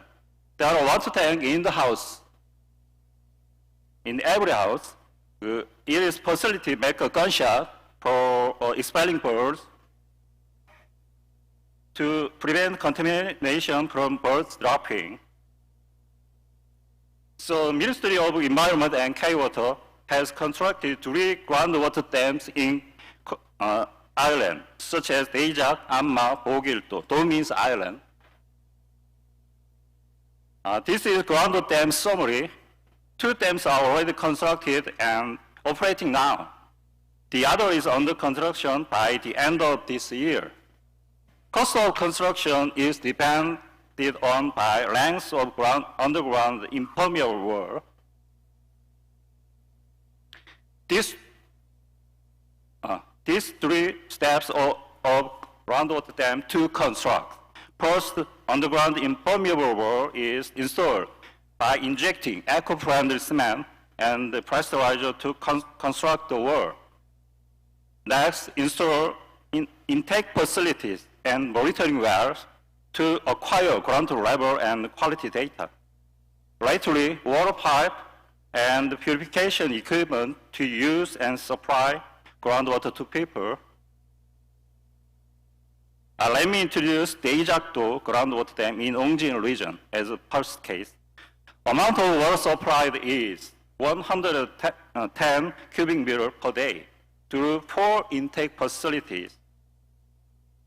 In terms of underground impermeable wall, length and depth is 72 meters and 5 to 14 meters. As a result of this project, there is no more water shortage on this island. Next one is Amma-do groundwater dam in Yeongwang region. Amount of water supplied is 100 cubic meters per day through 5 intake facilities. As a result of this project, the existing seawater desalination facility is no longer in use. Last case is Bogildo groundwater dam. In Wando region, amount of water supplied is 1,100 cubic meters per day. In terms of underground impermeable length and depth is 257 meters and around 1 to 6 meters each. By the way, it was constructed by different methods, unlike 2 islands. It has compound facilities, kind of underground reservoir, because of low depth porous layer. Groundwater tank is connected with surface dam to store water. Groundwater dam in Bogildo is a new model that link between surface water and groundwater. To solve poor water supply, multi-water intake system is necessary. To secure tons of water, intaking surface water and groundwater is very important. Let's move on to the last chapter, which is the vision of groundwater dam. There are a lot of outcomes of this project. High satisfaction of service, good water quality and enough quantity, and decreasing the number of limited water supply and so on. Groundwater dam construction project is going to keep promoting as an effective measure for water welfare. Okay, that brings me to the end of my presentation. Thank you for attention. Thank Yes. you. Thank you for your good presentation. Because of the time shortage, we are going to have only one question or comments from the floor, if there is any. If there is any question or comments? If not, we are going to move to the next presentation. Thank you very much. The next presentation is preparing for new leaf of Korean hydroelectric power, presented by Do-seung Hee from KHNP. Please.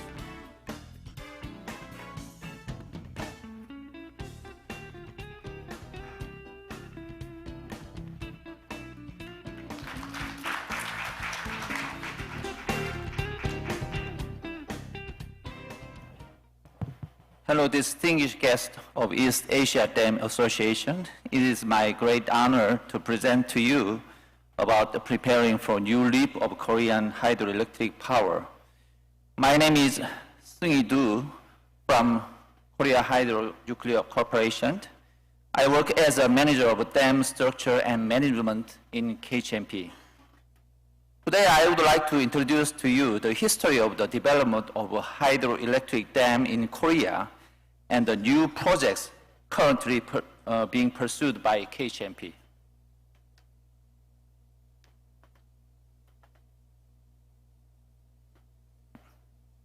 First of all, I want to introduce to you about Korea Hydro Nuclear Power Corporation.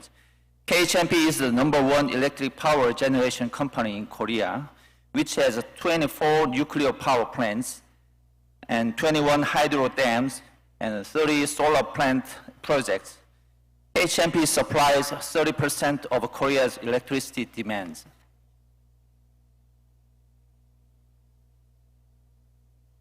This slide shows the location and capacities of KHNP power plants. Our head office is located in Gyeongju City in south area.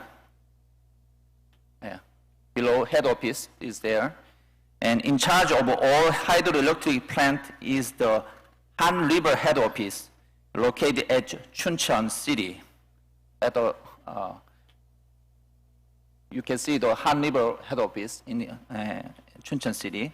And 5 nuclear power complexes are located on the east and west seaside of the peninsula. This slide shows dams of Han River. As you see, Han River runs from the North Korea. It has 13 dams, produce electricity and supply water, and provide flood preventions.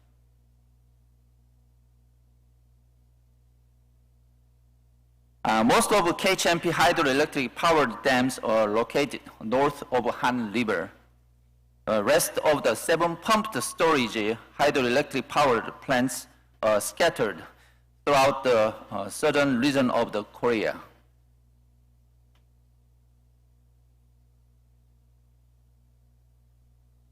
Now I would like to talk to you about the history of hydropower developed in Korea.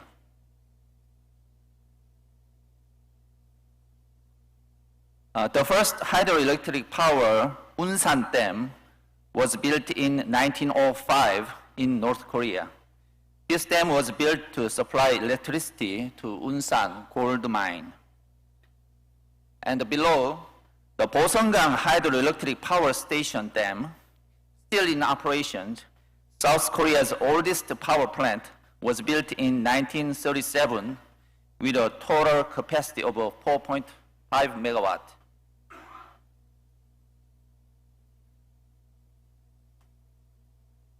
Starting in North Korea, the development of hydroelectric power generations spreads throughout Korea alongside industrializations and urbanizations.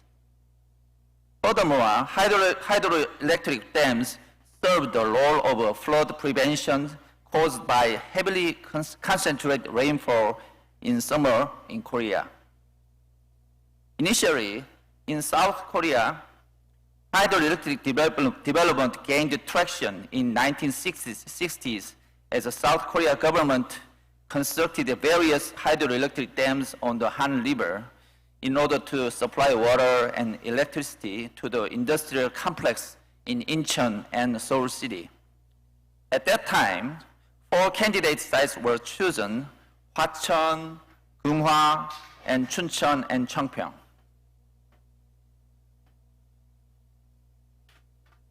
This dam is the first hydroelectric power dam on Han River, Hwacheon Dam, which began construction in 1936 and completed in 1968 with 4 units.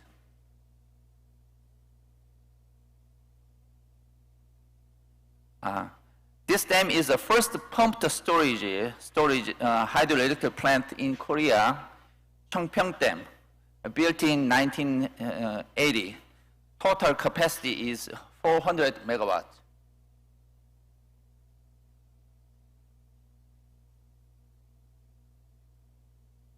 This slide shows the current electric power supply sources of South and North Korea. As you see, hydropower is still main supply of electricity in North Korea. It shows that North Korea has not developed enough in electricity supply industry.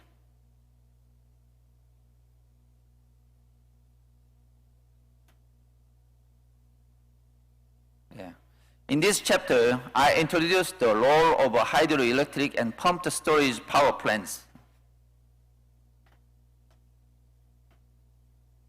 This slide shows the electricity production lead time by fuel source. Nuclear power can produce electricity in 24 hours, and coal plants in 7 hours. Gas powers, it takes 1.5 hours. But hydro, only they can generate the electricity within 3 minutes.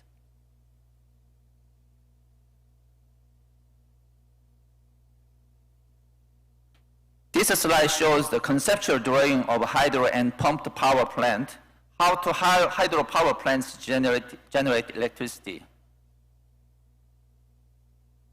Right side, this pump storage power plants has 2 dams in mountain area.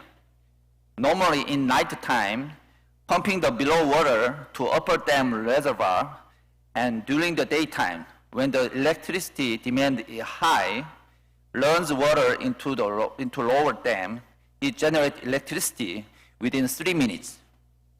It provides quick electricity, contribute to stabilizing the power grid system in daytime.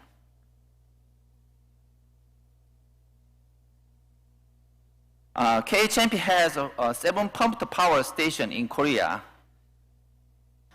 They make 6% of total power generation capacity, which are same capacity as 5 nuclear power plants. There's some mistypes. Total capacity of 5, this is a 4.7 gigawatt. We have a 4.7 gigawatt capacity of, it seems like 5 nuclear power plants.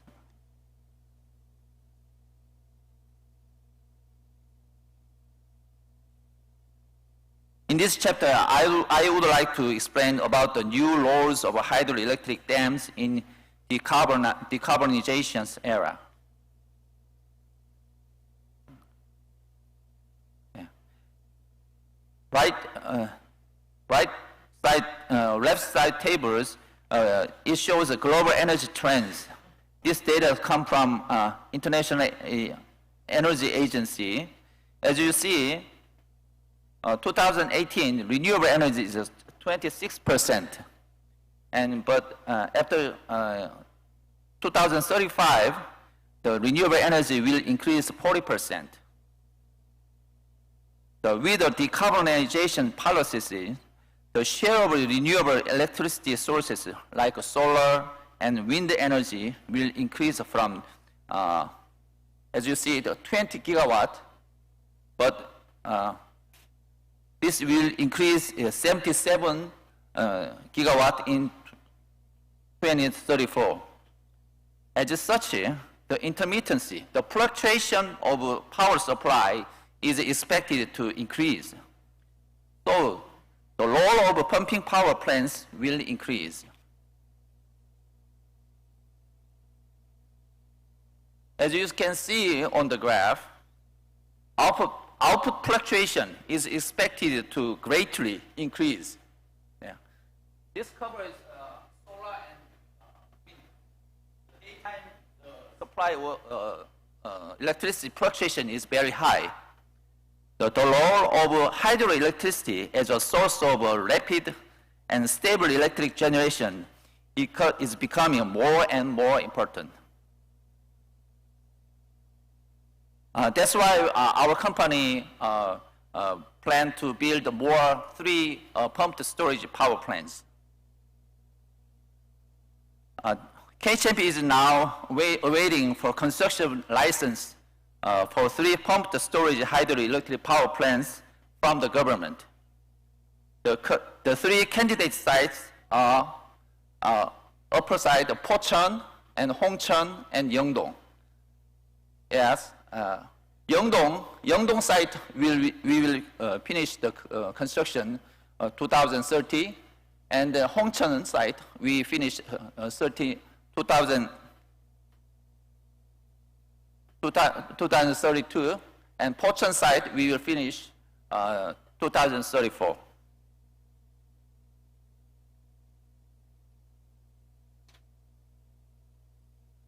KHNP is now developing 2 overseas projects. One is Pakistan and the other is in Indonesia. This year, we will open branch office in Pakistan to develop Lower Spagat hydroelectric project. And the second project is Indonesia, 3-1 hydroelectric power project.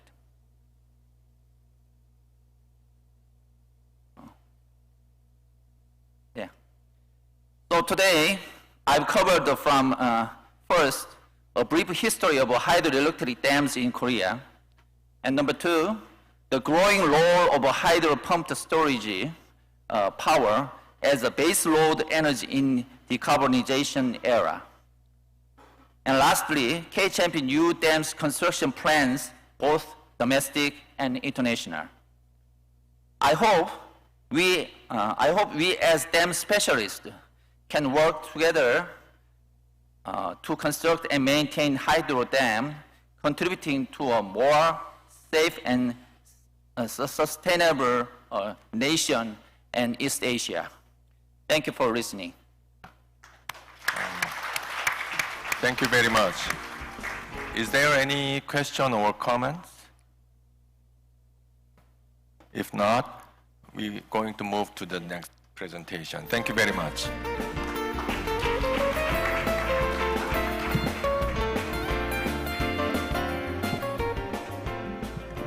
So next, we would like to invite Mr. Kim Dong-Quinn, Senior Researcher of Keywater, to give us the presentation, New Paradigm of Dam Reservoir Management Based on Carbon Cycle.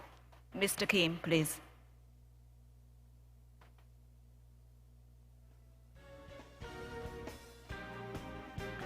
Good morning, ladies and gentlemen. I'm Dong-Kyun Kim, the research scientist at Keywater Research Institute. Today, my talk is about greenhouse gases issue in a freshwater ecosystem. In general, the terrestrial ecosystem, including the lakes and the reservoirs, are regarded as a source of greenhouse gas emission. However, I would like to propose different aspects of the dam reservoir in terms of water quality improvement and carbon reduction. Oh, this is not my presentation.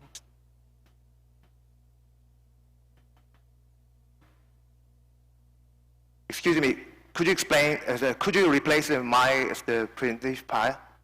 Previous one was correct.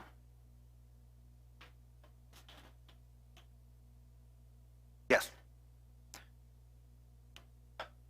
Next one. This illustration describes the global carbon cycle. In principle, terrestrial ecosystem act as a source of greenhouse gases, mainly containing carbon dioxide. In contrast, oceanic ecosystem does sink by absorbing great deal of organic and inorganic carbon from land and atmosphere. Basically, carbon balance between land and ocean have been compromised at a certain level. However, this balance has been recently biased and eventually broken. Let's take a look. Left panel depict imbalance between land and ocean. Reported by Global Carbon Atlas, total carbon emission from land exceed its total sink from ocean up to approximately 19 gigatons CO2 equivalent per year. For this reason, we have observed a significant pattern of a gradual increase of atmosphere carbon dioxide concentration for the past decade. Concerning the recent climate change, international organizations and parties have made a great deal of effort. In 1992, UNFCCC, United Nations Framework Convention on Climate Change, facilitated scientific research, meetings, negotiation, and policy agreement and treaty, striving to stabilize greenhouse gas concentration in the atmosphere. In 2015, as an outcome of the intergovernmental negotiation at the COP17, Paris Agreement was committed. The main goal of this agreement are first, to reduce greenhouse gas emission, and second, to conserve sink and storage of greenhouse gases. IPCC Intergovernmental Panel on Climate Change established the guidelines for national greenhouse gas inventories. This guideline provides a methodology for estimating anthropogenic emission and removals of greenhouse gases based on national inventories. The guidelines were prepared in response to an invitation by Paris to UNFCCC, United Nations Framework Convention on Climate Change. This guide commitment on reporting national greenhouse gas estimates. National greenhouse gas inventory comprised of 5 volumes: energy, industrial process, agriculture, LULUCF, land use change, and forestry, and waste, 5 different categories. Lakes reservoirs are classified as a wetland category. in the land use change and forest area. So, land use change and forest, the so-called LULUCF, consists of different types of land uses. Lakes and streams are included in the wetlands. Specifically, dam reservoirs are categorized as managed wetland. This type of the wetland is in turn sub-categorized into wetland, remaining wetland, which is deemed as a source of methane, and the land converted to wetland, which is regarded as a source of carbon dioxide. So again, this is National Greenhouse Gas Inventory of Korea. Although dam reservoirs are managed by K-Water under the Ministry of Environment, Ministry of Agriculture, Food and Rural Affairs is currently responsible for estimates of greenhouse gas emission for the water resources. This is a kind of the contradictory situation, as the K-Water has plenty of adequate information associated with the water quality and the organic matter with respect to large dam is the reservoir. In this respect, my opinion is that LULUCF require certain law of the environment, Ministry of Environment. So this is a simple pathway of a carbon cycle in dam reservoir, inflowing as the organic carbon from watershed that become mineralized and decomposed and settling. In dam reservoir, carbon dioxide and methane can be released through different processes, including bubbling, diffusion, biorespiration, oxidation, and reduction. Especially methane derived from anoxic hypolimnion occupies a high proportion of greenhouse gas emission. Several studies have been focusing on carbon budget estimation in water. However, there are a great deal of uncertainties associated with inland fresh water, such as lakes and reservoirs. This slide describes carbon emission from different types of water. Greenhouse gases were measured and estimated over the world. From the study, we can see wide range of the GHG estimates across the reservoir. However, it is very impressive to see low emission of the methane and the carbon dioxide from hydroelectric reservoir relative to all. This is how to estimate GHG emission in South Korea. 10 years ago, we estimate emission based merely on carbon dioxide. However, since 2015, we have also included methane in calculation. Nevertheless, current way of the GHG estimation is quite simple, just by multiplying water surface area and constant emission coefficient. Therefore, mechanistic approach should be further considered, more accurate GHG estimate in the future. This is another example of the uncertainty of greenhouse gases estimate. Even for the same area, the greenhouse gas estimates are significantly different. Particularly in methane, their estimates are more different. These estimates are based on the K-Water's dam reservoir. The level of the greenhouse gas emission from all is much lower than those of conventional power generation, such as the thermal coal and the thermal natural gas. K-Water's reservoirs are mostly compatible with the solar power generation. However, some of them may require effective management in terms of greenhouse gas emission with the red colors, quite high. This is because electric density is relatively low. For the sake of the greenhouse gas reduction, deep and narrow shape is better than wide and shallow one. Regarding sink and sources of greenhouse gas, there is different perspective on a functional role of the large dam reservoirs. Some previous studies stressed that eutrophication associated with a massive algal bloom may be able to mitigate the greenhouse gas emission from the lakes and the reservoir. According to Pachenko's studies, approximately 9% of the exogenous carbon comes from atmosphere intakes from algal for algal photosynthesis. It is also remarkable to see about 30% of the internal carbon will be sink by sediment deposition.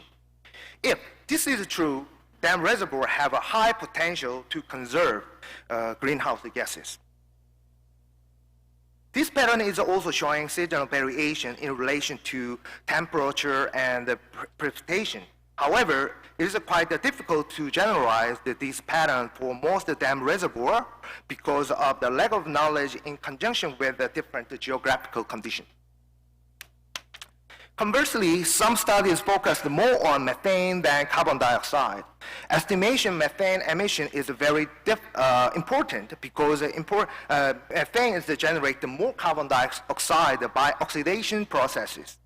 Large volumes of methane can be produced from anoxic hypolimnetic layer on the bottom, as the methane can be released mainly from littoral zone when water level decreases in the reservoir. This methane generation closely associated with the tropic level of the fresh water. The level of the methane is significantly large, and the more eutrophic level of the fresh water.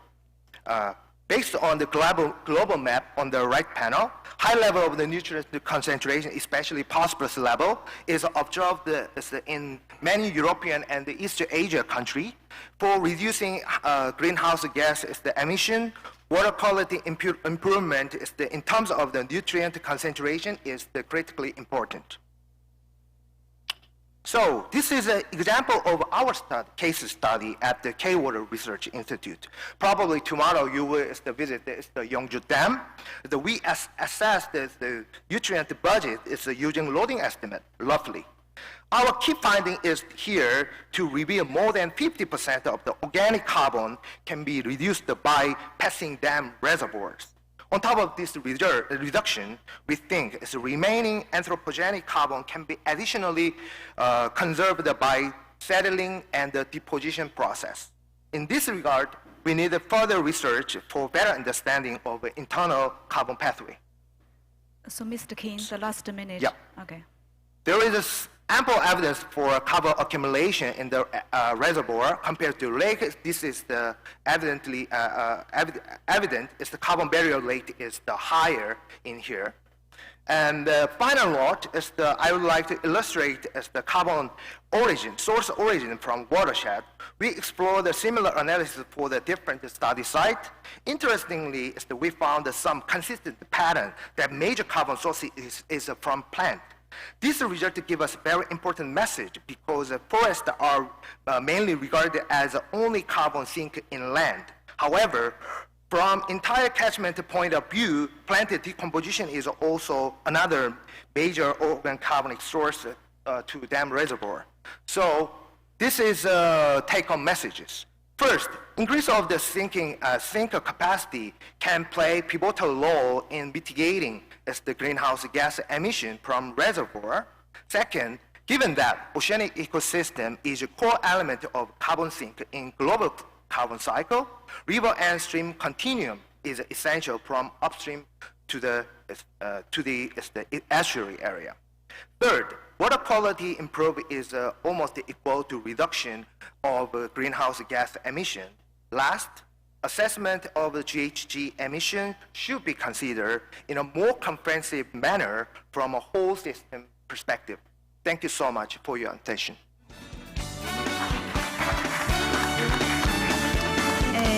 Global warming and greenhouse gas emission reduction has received extensive attention. The greenhouse gas emission estimation is very important. Mr. King has given us an impressive presentation. So are there any questions or comments for Mr. King? Please raise your hand. So, yes. Okay. Mr. Ring. Thank you very much for your good presentation and then very informative acknowledgement. One thing I'd like to give one comment.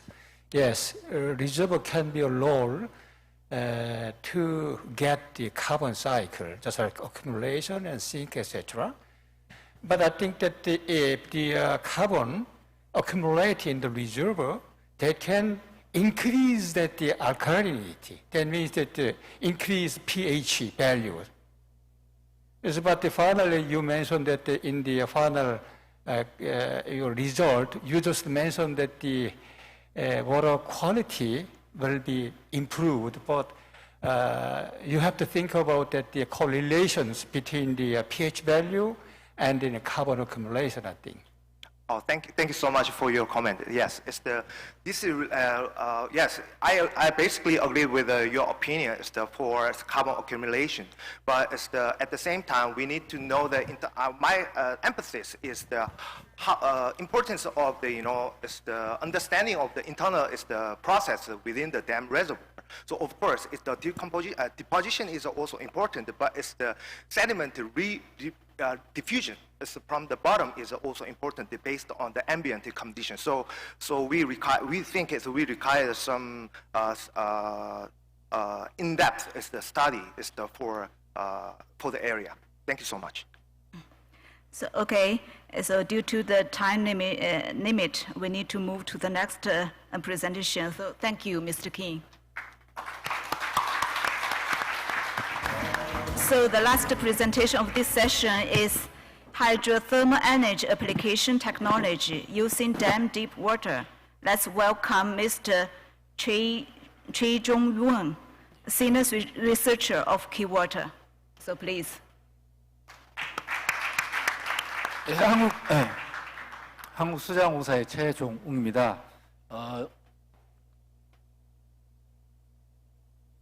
오늘 제가 준비한 내용은 이제 댐 심층수 활용하여 이제 수열 에너지 적용 기술에 대해서 좀 설명을 드리겠습니다.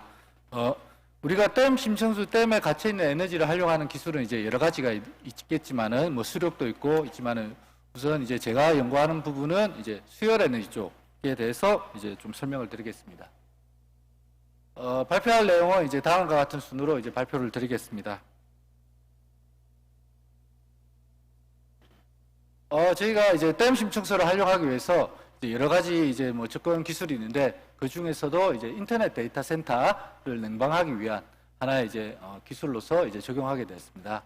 인터넷 데이터 센터는 24시간 365일 안정적이고 이제 효율적으로 이제 서비스를 제공하는 설비입니다. 이 설비 중에서도 이제 안에서 이제 에너지 소비율이 많은데요. 에너지 소비율은 거의 뭐 공조 시스템에서 한 40에서 50%를 이제 소비하고 있습니다. 그리고 공조 시스템에 이제 한국에서의 시장 규모는 한 1,400억 원 정도로 이제 추산하고 있고요. 매년 이제 15.9% 증가함으로써 이제 안정적으로 이제 저희도 이제 한국에서 이제 수요가 있지 않을까 예상을 하고 있습니다. 전 세계적으로 보면은 이제 전 세계적으로 이제 시장 규모를 보면 이제 10.7% 정도 증가하는 추세이고요. 이 중 데이터 센터를 냉각하기 위한 공조 시스템은 연간 평균 한 15.8% 증가하는 추세입니다. 이에 따라 여러 나라에서나 아니면 이제 여러 대기업에서 수요 시스템을 적용하여 데이터 센터를 냉방하기 위한 기술이 여러 가지 적용되고 있는 실정입니다. 그러면 이제 세계적으로 이제 좀 이제 수열 에너지를 사용하는 것을 살펴보면은요, 이제 한국에서는 이제 롯데월드 그리고 이제 롯데타운에서 수열 시스템을 적용하여 지금 검증하고 있습니다. 그리고 세계적으로는 중국이나 아니면 이제 노르웨이에서 수요 시스템을 적용하여 이제 데이터 센터를 운영하고 있고요. 그리고 직접적으로 사용하는 데는 이제 캐나다, 미국 등과 같은 여러 나라에서 수요 시스템을 적용하여 이제 기술을 발전하고 있습니다. 지금 보시는 이제 왼쪽 하단 그림에 보면은 이제 공기 열원하고 이제 수열은 이제 물의 에너지를 이용하는 그 두 개의 조건을 사용하여 오른쪽에 수열 에너지, 지열, 그리고 공기 열원에 대해서 이제 성능을 비교한 것입니다. 성능을 비교한 것인데 시뮬레이션을 통해서 살펴보면은 이제 수열이 성능이 훨씬 높은 것을 이제 알 수가 있습니다. 그러면 저희 연구에서 이제 댐 심층수를 활용하는데 댐 심층수의 에너지의 이제 효율성이 얼마나 되냐 좀 사진에 이제 살펴보았습니다. 살펴보기 위해서 소양댐에 이제 적용하였는데요. 소양댐에서 나오는 이제 물의 온도를 이제 4년 동안 이제 살펴본 바 이제 한 온도가 한 4도 평균적으로 평균적으로 7도에서 한 13도 정도로 이제 배출되는 걸로 알 수 있습니다.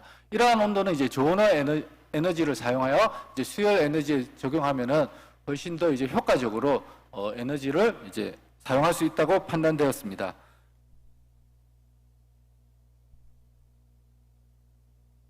그리고 이제 저희가 이제 좀 더 극대화하기 위해서 프리쿨링형 수열 에너지 시스템을 적용하였는데요. 프리쿨링형 수열 에너지란 개념을 살펴보면요. 밑에서 왼쪽 하단에서 이제 저온의 이제 심층수 열원 에너지를 사용하여 이제 펌프를 통한 에너지는 이제 열과한기를 통하여 열이 이제 전달됩니다. 이 열은 냉동기를 거치지 않고 바로 이제 FCU를 거쳐 데이터 센터를 냉각하는 방식을 이제 풀쿨링형 방식이라고 그러고요. 그리고 밑에 보시는 이제 냉동기를 통하여 일부 이제 보조적인 역할로 사용하는 방법을 이제 파셔 프리쿨링이라고 얘기합니다. 이 두 가지를 합쳐서 이제 우리가 프리쿨링형 수열 시스템이라고 이제 얘기를 하고 있습니다. 그러면 이러한 연구를 이제 우리가 제가 수행하기 위해서 다같이 이제 국가 과제로 수열원 활용 프리쿨형 공기 조화 시스템 개발이라는 과제로 2020년 9월부터 23년까지 이제 100RT급으로 이제 파일럿 플랜트의 시험을 통하여 수행하게 되었으며 수열 시스템 개발 그리고 수열 시스템 최적 제어 그리고 모니터링 그리고 실험실에서 수행하는 랩 스케일의 시험에 대하여 현재 3차 연도가 지금 진행 중에 있습니다.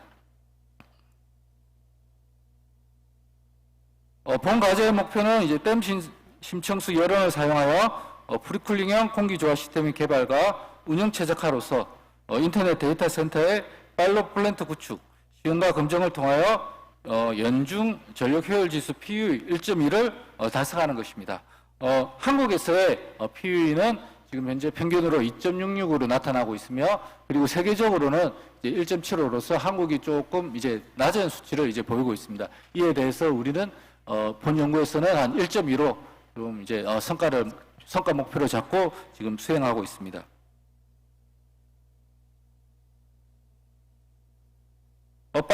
파일럿 플랜트가 설치될 위치는 지금 한국에서 이제 소양암 댐에 있는 이제 댐 부지에서 지금 보시는 그림과 같이 1번부터 7번까지 배관망이 있는데요. 7번 쪽에 이제 실증 플랜트가 이제 구축되어 있으며, 이 부분에서 이제 시험을 수행하게 됩니다.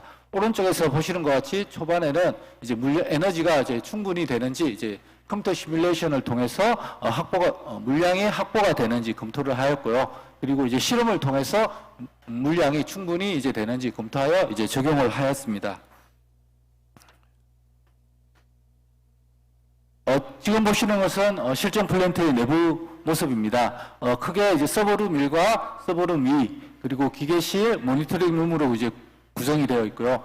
서버룸 1은 이제 100RT급으로 이제 서버들이 이제 컴퓨터로 발열하는 부분을 이제 모사하는 영역이라 생각하시면 되고요. 서버룸 2는 이제 수열 에너지와 비교하기 위해서 공기 열원에 대한 이제 조화 시스템을 설치하여 비교하기 위해서 이제 10RT급으로 설치하여 이제 설치되어 있습니다.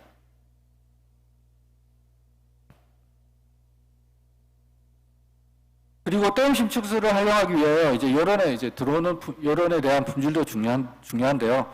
이 중에서도 이제 만족하기 위해서 지수 시스템에 대한 이제 검증도 필요합니다. 그 중에서도 오토스트레이너라는 이제 물에 이제 이물질이나 아니면 물에 대한 것을 이제 이물질 걸러주기 위한 이제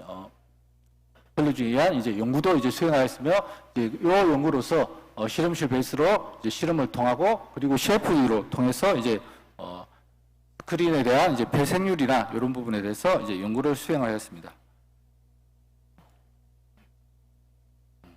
그리고 이제 이러한 실증을 하기 위해서 이제 부가적인 이제 장비들이 필요한데요. 그 중에서도 부가적인 장비 중에서도 이제 물의 온도를 더 낮추기 위한 냉동기라든지 그리고 이제 컴퓨터 서버가 들어가는 열이 발생하는 부분을 모사하기 위해서 항온 항습기로서 배갈티급으로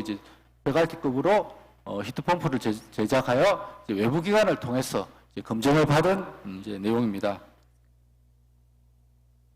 또한 저희가 내부에 이제 제어를 하기 위해서 이제 온도 센서라든지 이제 압력 센서 이런 부분을 개발하여 왼쪽에 보시는 것과 같이 각 위치에 설치하여 이제 제어라든지 데이터 획득에 이제 사용할 계획입니다. 그리고 그러한 센서는 다음과 같은 사양으로 구성되어 있습니다. 그리고 또 중요한 부분이 이제 컴퓨터실에 그 데이터 센터 내부에 공기를 얼마나 순환시켜 주느냐 이러한 부분도 가장 중요한 부분이기 때문에 이제 CFD를 통해서 컴퓨터 시뮬레이션을 통해서 정체 구역이라든지 아니면 순환이 더 잘 되기 위한 이제 구조까지 이제 검토하여 이제 적용을 하였습니다. 그리고 이제 공기 여론과 이제 수여론 여론을 사용하여 이제 실험실에서 작은 이제 모델을 만들어서 시험을 하였는데 공기 여론 대비 수여론을 활용한 조건에서 COP가 저온에서 훨씬 높음을 이제 확인할 수가 있었습니다. 이러한 이제 실험실에서는 이제 실증 플랜트에서 할 수 없는 실험들 여러 가지 조건에서 적용하여 그 데이터를 실증에 적용하여 확인하는 그러한 부분에 해당되겠습니다. So, Mr. Choi, last minute. Okay. 그리고 제어 조건은 이제 17도에서 냉동기를 사용하지 않는 프리쿨링형으로 이제 적용을 하였고요. 그리고 이제 그 조건에 대해서 각각 냉동기를 사용하냐 부분적으로 이제 적용하는 방향으로 이제 접근을 하였습니다. 다음 보시는 것은 이제 제어점에 대한 이제 표시한 거고요. 각각의 표시점에 따라서 제어를 어떻게 할 거냐 이렇게 이제 구분을 지었습니다. 그리고 이제 PUE 1.1을 이제 계측하기 위해서 각각에 대해 전력계를 설치하여 전력계를 직접 계측하여 이제 PUE 계산에 활용할 계획이며 그리고 이제 그 외에 전력계를 달아서 연중 전력 사용량을 평가할 계획입니다. 그리고 제어 시스템은 한 곳에서 이제 자동 제어가 되도록 이제 구성을 하였습니다. 모니터링은 좀 이제 가시적으로 이제 그래프화하여 데이터 기반의 모니터링을 처리하였습니다. 그리고 지금 현재 한국에서는 춘천에서 2022년부터 2020년부터 17년까지 이제 스마트팜 그리고 스마트팜 등과 같은 지금 이제 융복합 클러스터가 이제 구축 예정입니다. 이 부분에서도 수열 시스템이 적용되기 때문에 저희가 하는 연구에 대해서 적용하는 부분이 충분히 데이터가 반영될 수 있도록 이제 좋은 결과를 낼 예정입니다. 지금 보시는 거는 이제 소형강댐에서 단지 내에 이제 수열 시스템에 에너지가 들어가는 위치를 나타내며 이제 기본 개념으로서 이제 저희 수열 시스템이 이제 적용될 수 있도록 이제 많은 노력을 기울일 예정입니다. 예, 감사합니다. 이상으로 발표를 마치겠습니다. So, Mr. Choi gave us a very wonderful presentation. Are there any questions or comments for Mr. Choi? So, no questions, sir. Thank you, Mr. Choi. Thank you very much. Okay. This is the end of session first in the morning session. Thank you for your listening and attention. Please enjoy your lunch. Thank you very much. Thank you very much, especially for Professor Kang and Professor Chung for moderating the session. So from now on, we're going to have a lunch. So the meal boxes are ready at the registration desk. So you can have your lunch and have a free seat, whether inside the hall or outside. And especially for the delegations from China and Japan, the EADC Secretariat will guide you to the lunch venue. So please kindly follow their guidance. So the next session will start from 1:10 p.m. So I cordially ask you to prepare 5 minutes before the session, and please be returned to this conference hall. So thank you very much and enjoy your lunch. And for the receivers you use, you can leave them on the table so that we can organize and prepare for the next sessions. Thank you. 점심은 접수 데스크에서 고급 도시락이 준비되어 있어서 받아서 컨퍼런스 홀이나 아니면은 야외에서 편하시게 드시면 되겠습니다. 그리고 사용하신 리시버는 테이블에 두시면 저희가 준비해서 오후 세션부터 다시 사용할 수 있도록 하겠습니다. 네, 감사합니다.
if I can reach the stars, pull one down for you,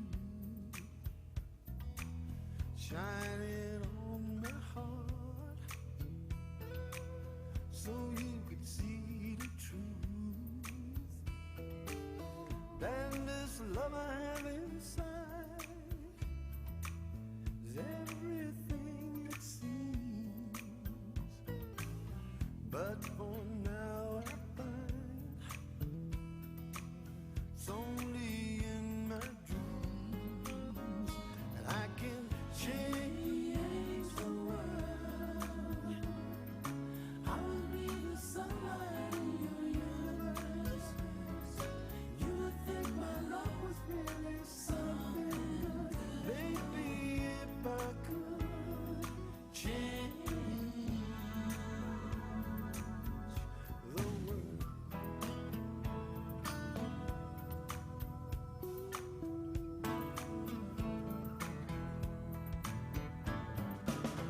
If I could be king, even for a day, I'd take you as my queen. I'd have no other way. And our love would rule in this kingdom we have made. Till then I'd be a fool, wishing for the day that I can change the world. I would be the sunlight in your universe. You would think my love was really something good. Baby, if I could change the world. Baby, if I could change the world.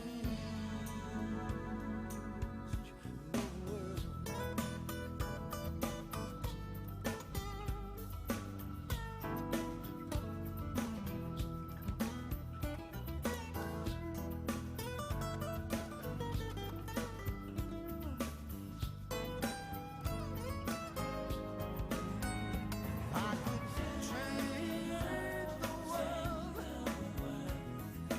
I would be the sunlight in your universe. You would think my love was really something good. Baby, if I could change the world. Baby, if I could change the world. Baby, if I could change the world.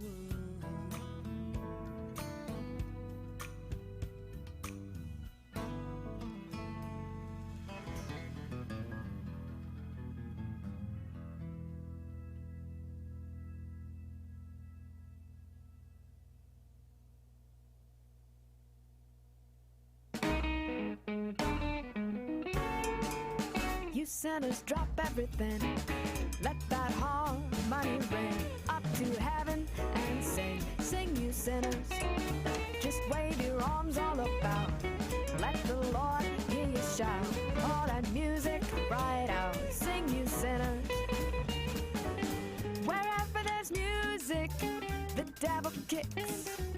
He don't allow music by the river Styx. You're wicked and you ought to pray. You've all misbehaved. If you want to be saved, sing, you sinners.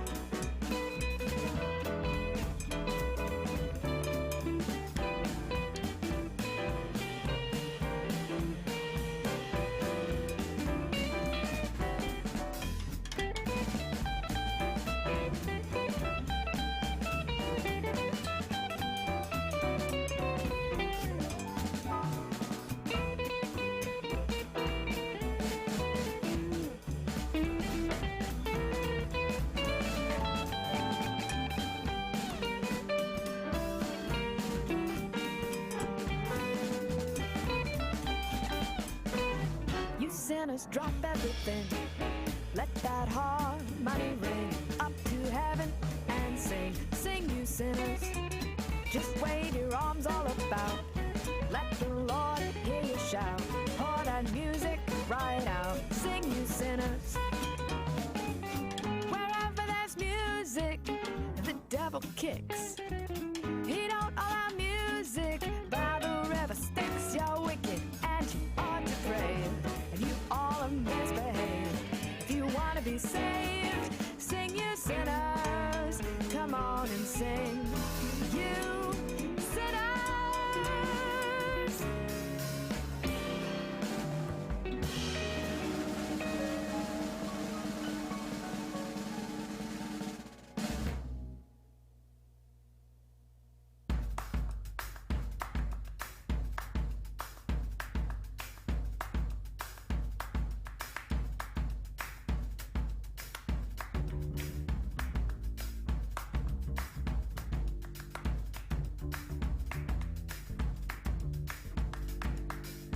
Only a paper moon sailing over a cardboard sea, but it wouldn't be make-believe if you believed in me. It is only a canvas sky sailing over a muslin tree, but it wouldn't be make-believe if you believed in me. Without your love, it's a honky-tonk parade. Without your kiss, it's a melody played on a penny arcade. It's a Barnum and Bailey world, just as phony as it may be, but it wouldn't be make-believe if you believed in me.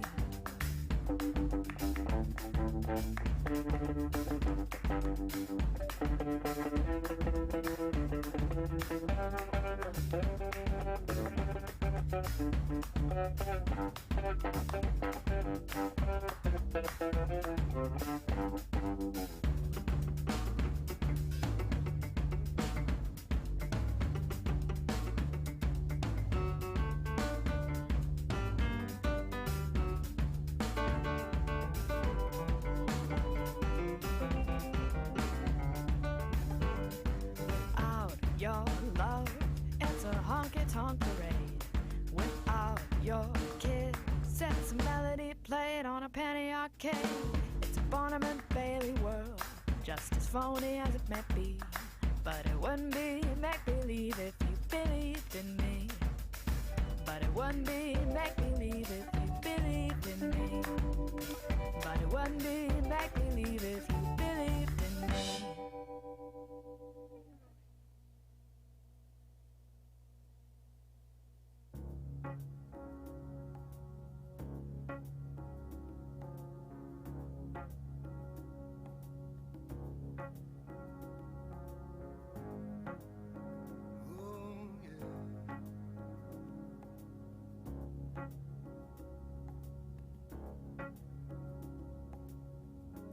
Everybody talks about some fateful day.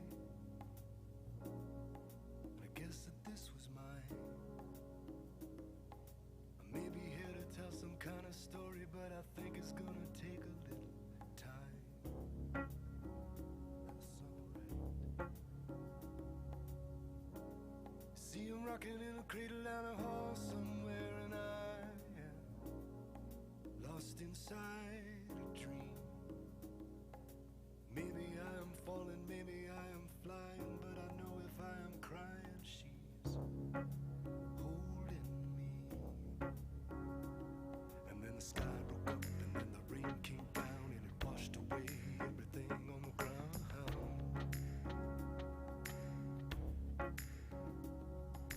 Wash it away, wash it away, wash it away.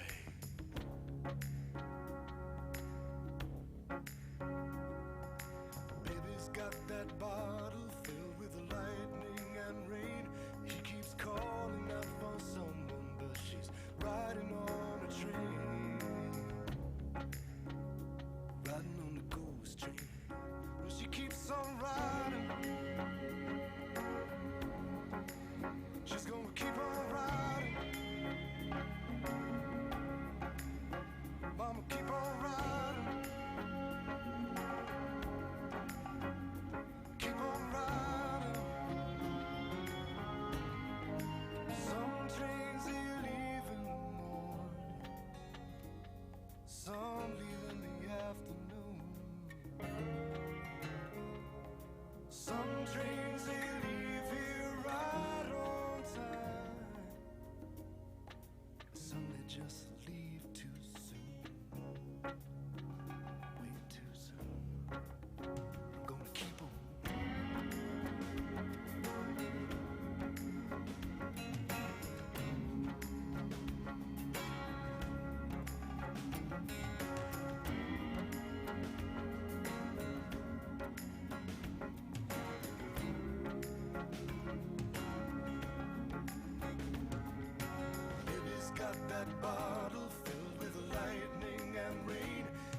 she keeps on riding.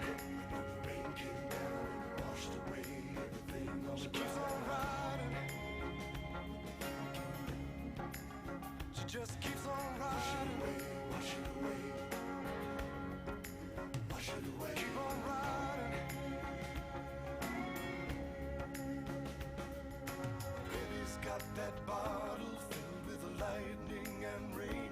He keeps calling out for someone, but she's riding on a train.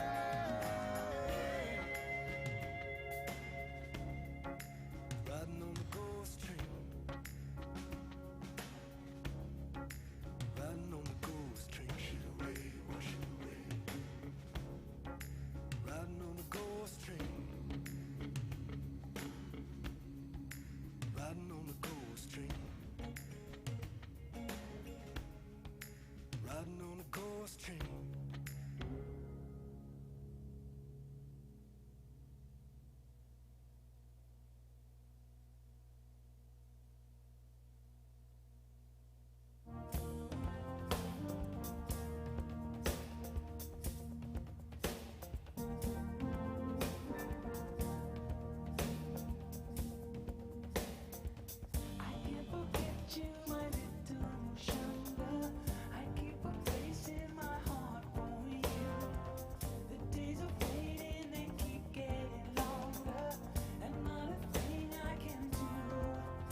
love I have inside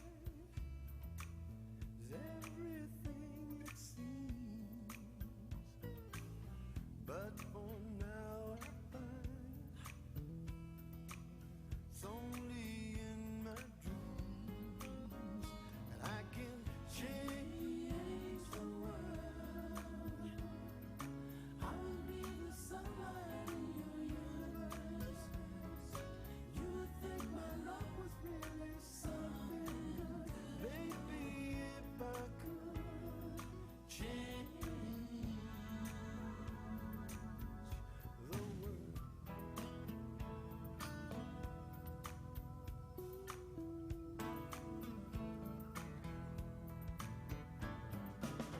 And if I could be king, even for a day, I'd take you as my queen. I'd have no other way. And our love would rule in this kingdom we have made. Till then I'd be a fool, wishing for the day that I can change the world. I would be the sunlight in your universe. You would think my love was really something good. Baby, if I could change the world. Baby, if I could change the world.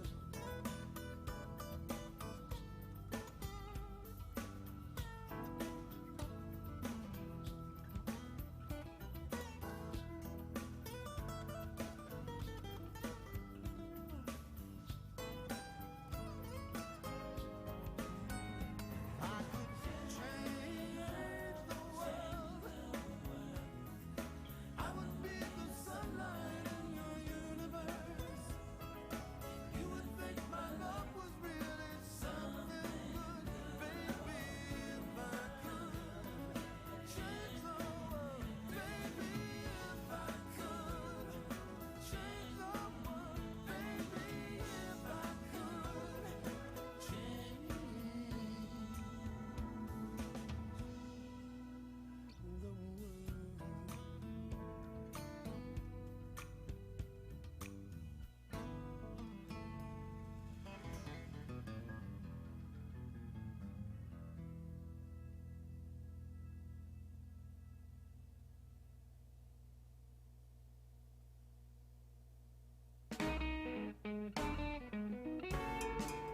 You sinners, drop everything. Let that harmony ring up to heaven and sing. Sing, you sinners. Just wave your arms all about. Let the Lord hear you shout. All that music right out. Sing, you sinners. Wherever there's music, the devil kicks. He don't allow music by the river Styx. You're wicked and you ought to pray. You've all misbehaved. If you want to be saved, sing, you sinners.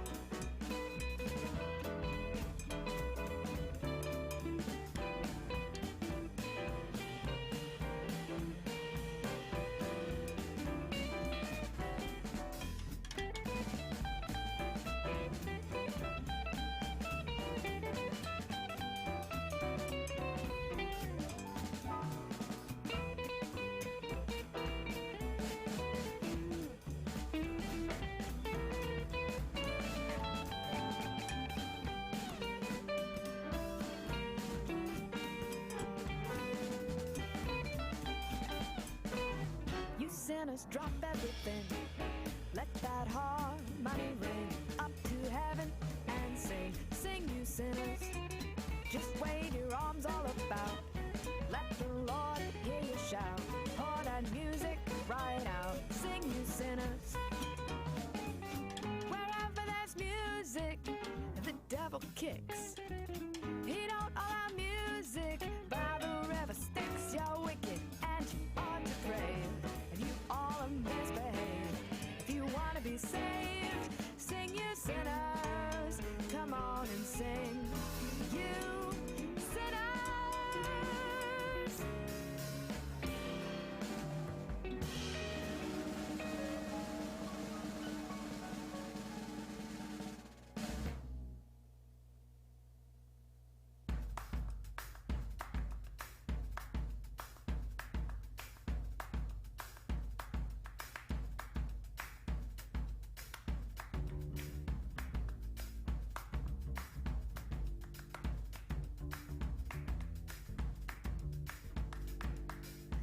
only a paper moon sailing over a cardboard sea.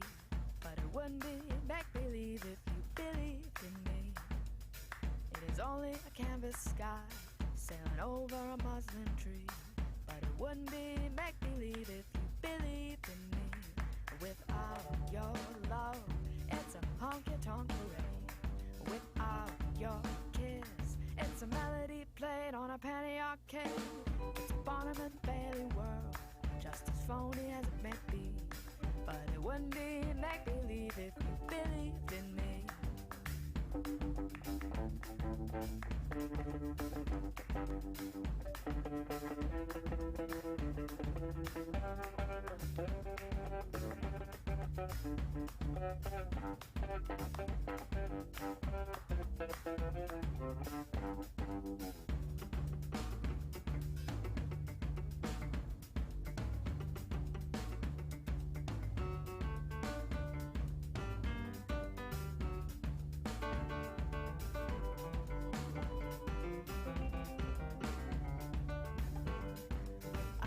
Your love, it's a honky-tonk parade.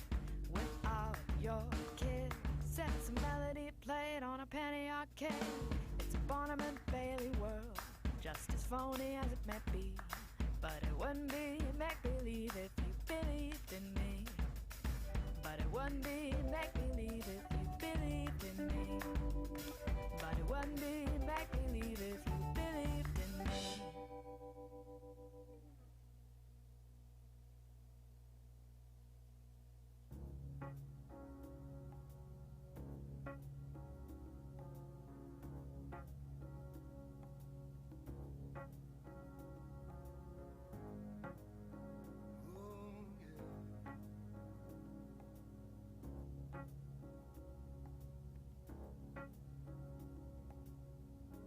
Everybody talks about some fateful day.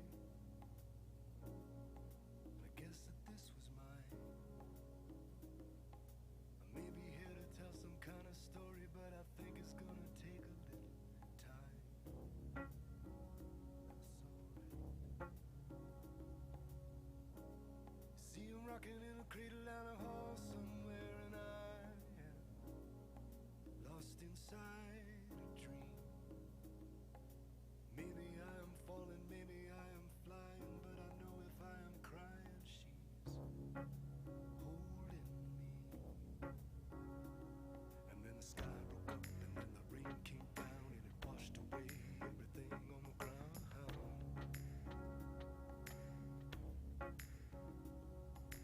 Wash it away, wash it away, wash it away.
heavenly flight.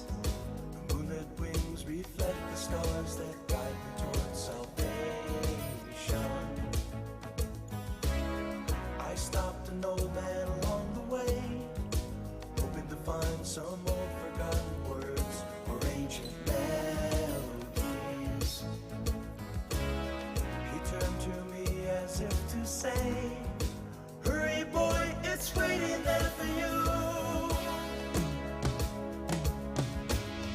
Gonna take a lot to drag me away from you.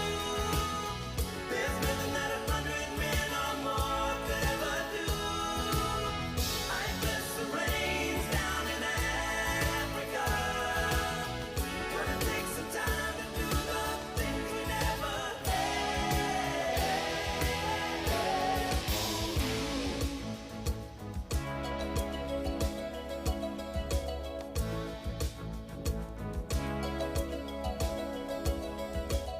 The wild dogs cry out in the night as they grow restless, longing for some solitary company.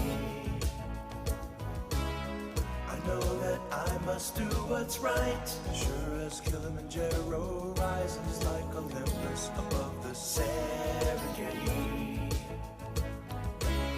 I seek to cure what's deep inside, frightened of this thing that I've become.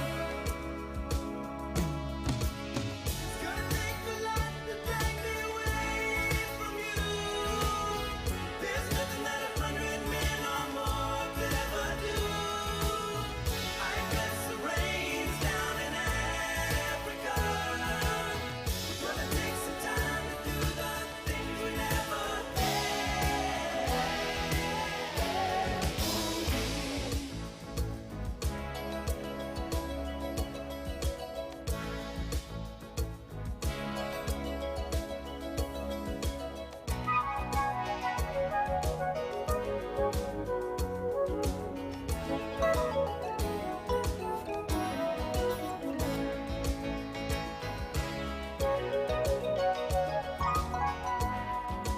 Hurry, boy, she's waiting there for you. Gonna take a lot to drag me away.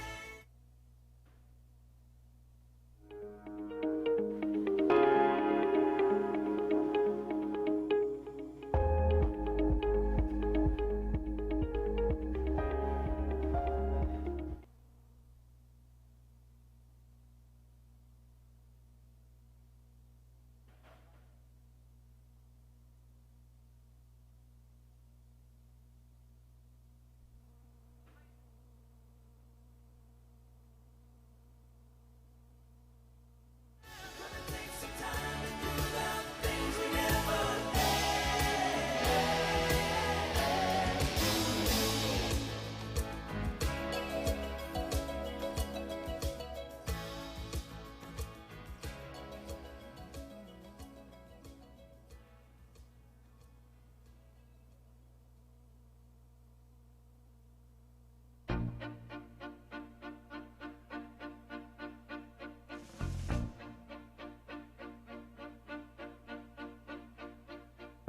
Come on over, my sporting friend. Bring your favorite weapon. Show me how you make your mark. From the whistle in the wind to the center of the heart.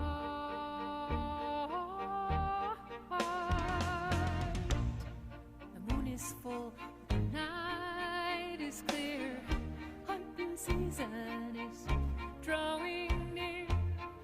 Show me how you claim your ground.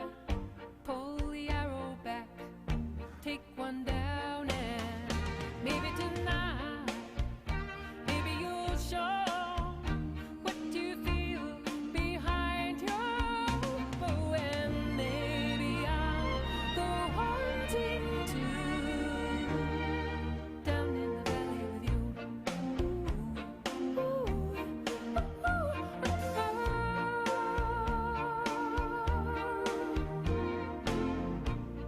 I wonder where you hide.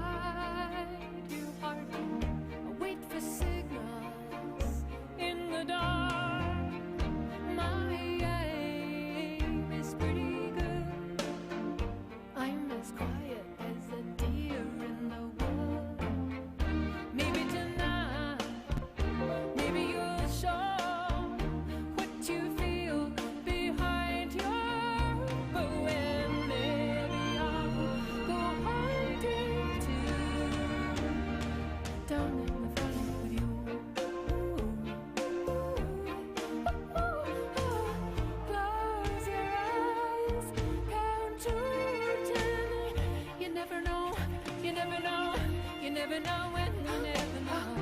Maybe tonight, maybe you'll show what goes on behind your. Well, maybe I'll go hunting too, down in the valley with you.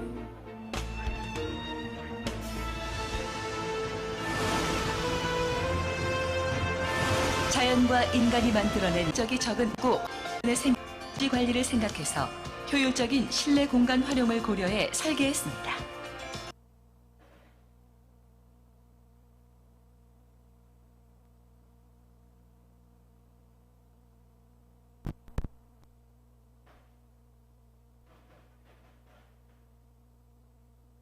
Maybe you'll show what you feel behind your. Maybe I'll go hunting too, down in the valley with you.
Good afternoon, ladies and gentlemen, and all participants. I hope you had a good lunch time.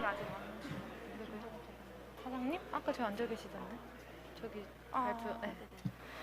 So the second session and third session will begin very shortly in 2 minutes. So I hope every participant kindly proceed inside of the conference room.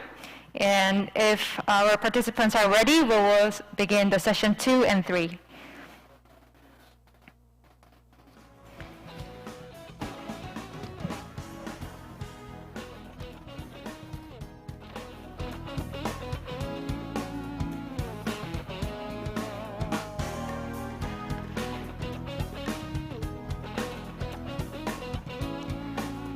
네, 저희 참석자분들 혹시 밖에 계시면은 안으로 들어오실 수 있도록 안내 한 번만 부탁드립니다.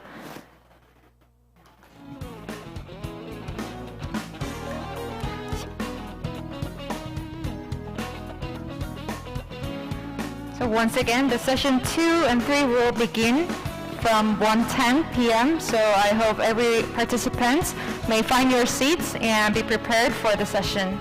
Thank you.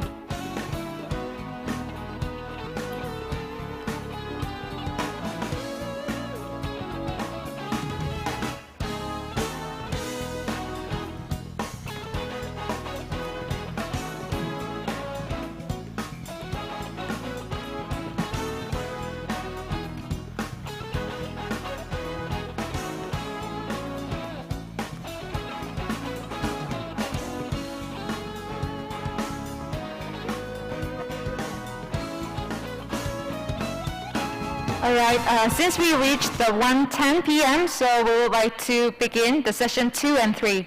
So the session 2 and 3 will proceed without a break, and Dr. Baek Lee of the Korea Rural Community Corporation, and Mr. Goro Yasuda, Executive Director of JCOLD, will moderate the two sessions. So please join me to welcome them on the stage with a big round of applause. Our moderators, the floor is yours. Thank you. Yeah, I'm Baek Lee from Rural Research Institute of Korea Rural Community Corporation, and I'm chairman of the second session, and my co-chairman is Goro Yasuda from Japan, JCOLD. Yeah, topic of the second session is carbon neutral, technology for securing longevity and the structural performance of aging of dams. We have only one speaker, so we'll have a 15 minutes presentation, then we have directly Q&A time. And then we'll start third section. First speaker is Mr. Jung-woo Kim from K-Water, Senior Manager. His topic is a study on the establishment of smart dam safety management. So, please.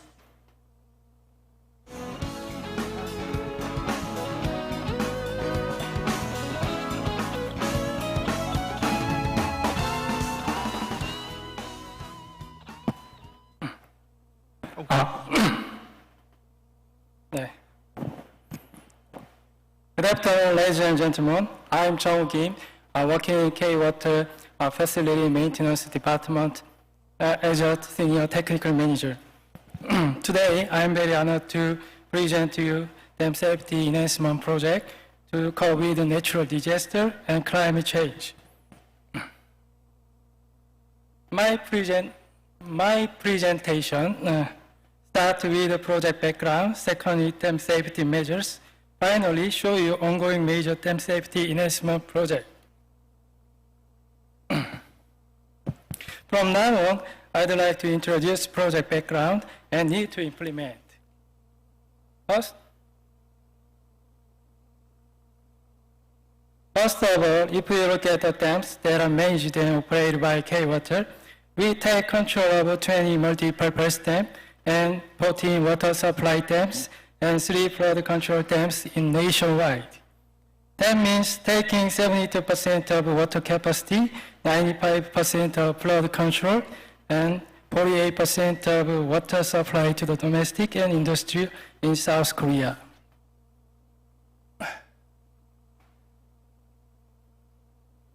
When it comes to the project background, earthquake is the first region. It occurs more frequently and strongly in Korea Peninsula nowadays. Korea was a comparatively safe country, but since 2014, it was hit 5 times that are beyond 5 magnitude. Especially in 2016, it happened 5.8 magnitude in Gyeongju, that is located in southeast of Korea, which is the strongest one in Korea since we started observation. Because collapse and damages of many buildings and breakage of infrastructures, therefore, the government prepared to implement the project for safety enhancement on infrastructures. Finally, dam safety enhancement project was started in 2018. Second reason is aging dams and its subsidiary facilities that is ongoing aging. In fact, in the middle of dams that are managed by K-Water, 51% are older than 30 years from each completion of construction. And it threatens the safety of safety when times go by. Climate change is much more severe and stronger nowadays, is another reason for this project. As you know well, we continually experience the flood, drought, and sea water level rising throughout the world. It caused more than 1,000 deaths of people by catastrophic flood in Pakistan this summer, and around 160 people of deaths in Germany last year by flood as well. This slide also shows the examples of dam failure that happened because of overflow of dam, non-securing the dam safety and damages on spillway. In Korea, since 2012, we have cases of 15 dam break. And internationally, there are breaks cases such as Oroville Edenville Dam in US, Sanford, Sepia Senano in Laos.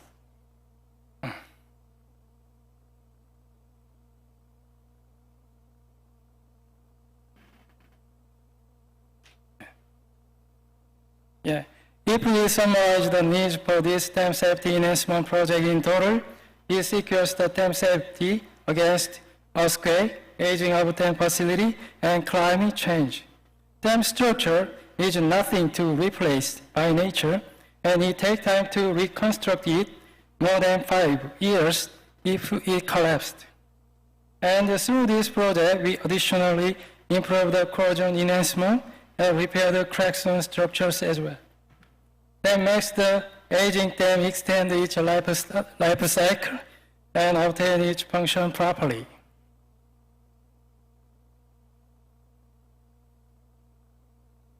From now on, let me show you specific dam safety measures and examples.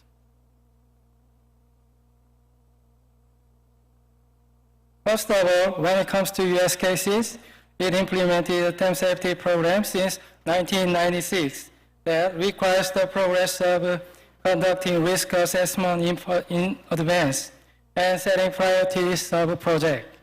In 2016, it established the National Act for Water Infrastructure for Improvement, stimulating the proactive investment on dam repairment and restoration.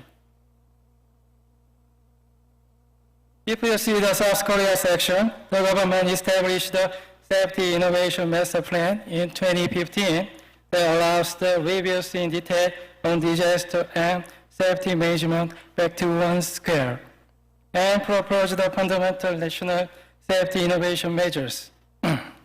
According to this plan, the Korean government conducts intensive investment on urgent need for repair and reinforcement.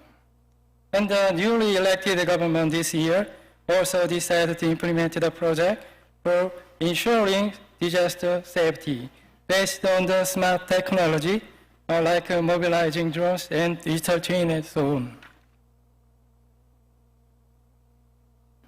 On the other hand, the government is trying to cope with the dam safety threat by revising the National Dam Design Standard 5 times since 2000. If you look at the major revisions, they include preparation and upgrade of abnormal flood, considering possible maximum precipitation, and strengthening of seismic design and establishment of standard for installation of emergency discharging facilities, setting inflow volume, discharge period, and target water level. Let me move on to details of project implemented by Ministry of Environment and K-Water. It targets 24 dams.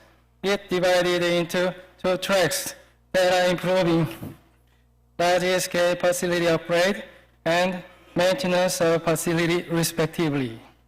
When it comes to stage 1 project relating to 14 water supply dams, cost $270 million and implement from 2018 to 2024. And the stage 2 project for upgrade of 10 multi-purpose dam cost $390 million. It started in 2021 and will start scheduled to end 2027. On the other hand, K-Water also put its budget about $25 million for maintenance and implementing it according to the schedule.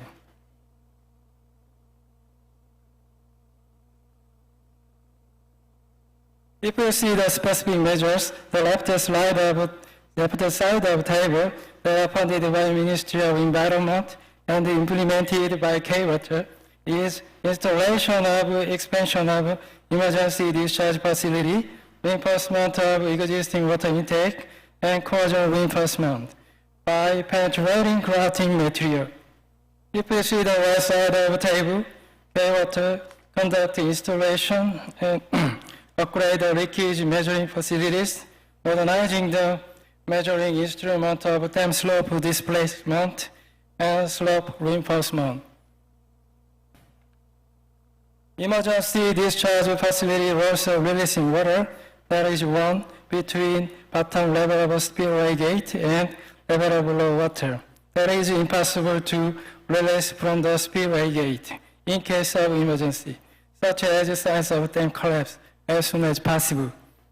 Especially when it comes to South Korea's water supply dams, they often found to be not having emergency discharge facilities or lack of its capacity because they were constructed prior to preparation of dam design standard for emergency discharge facilities or without understanding of its role when it constructed. This slide shows the specific criteria for calculating size of emergency discharge. According to the National Dam Design Standard, dam has to exclude the water between well bottom level and low water level within 7 to 10 days, which means from 100% to 75% in terms of water depth, and also with 40 days to 50 days for full exclusion. Let's see some cases about importance of emergency discharge facilities. There was dam failure examples in the U.S. Teton Dam was completed its construction in 1975, but in 1976 it happened leakage at the slope when water levels reached high. They started to release water, but it was not sufficient with just 24 cubic meters per sec. That caused a long time to be kicked down the water level properly. In the end, in 2 days from the inspecting the leakage for the first time, dam finally collapsed. On the other hand, here is a successful response case to preventing dam from its collapse in Pontenelle in the U.S.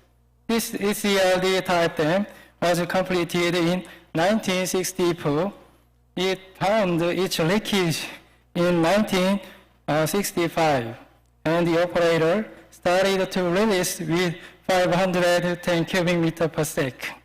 Even though sinkhole at the top of the slope, it finally succeeded to prevent the dam. Here is another successful case from China, Zhepingpu Dam, which was constructed by CFRD method, was completed in 2006. It was shaken by Sichuan earthquake with a magnitude of 7.9 earthquake in 2008. That caused dam crust settlement of 81 centimeters and up to 20 liters per sec of leakage. Through the instant operation of emergency releasing facilities, in the end, it prevented the collapse or significant damage on the dam. 3 minutes left. From now on, let's see the specific dam safety measures in Korea. In general, water intake is very important structure for supplying the low water to downstream, but no alternatives when it stops. Seismic enhancement on it costs high because it is located in reservoir. That means underwater construction, and keep operating it under the construction as well. According to National Seismic Performance Evaluation that was conducted in 2014 and 2019, 13 dams operated by K-Water found to be insufficient in terms of structural safety. When it comes to new water intake construction, for operation of emergency water release through tunnel that is connected to the intake, it is needed to normally use circular steel pipe wall to stop the water functioning like copper dam to resist high water pressure more than 30 meters high. And prior to installation, a temporary workstation also required. This slide shows a seismic reinforcement method for existing intake facility. We used the two ways to upgrade the resistance for earthquake. It shows the first way by using fiber reinforced plastic panel, so-called FRP. That is kind of formed to put the concrete under the water. Second way is to install steel pipe surrounding bottom concrete frame of existing intake and fill in the aggregate up to level of bottom of a new flooring. And finally, install the new concrete frame on it. This method is much more safer than first way in terms of safety of divers who are involved in existing pre-enhancement work under the water. When it comes to the thermal reinforcement, it is needed to keep the impervious zone by penetrating grouting into the core wall. If a wall is inspected not to be insufficient function for stopping water. Finally, let me show you ongoing major dam safety enhancement project with the video clip Unmun Dam project for your instant consideration. Especially through this clip, I'd like to show you the method of engineering tech construction using circular steel pipe wall and reinforcement existing intake. 15 minutes has passed, please be brief. Yeah, sorry. Let's see the video clip from 2 minutes, please.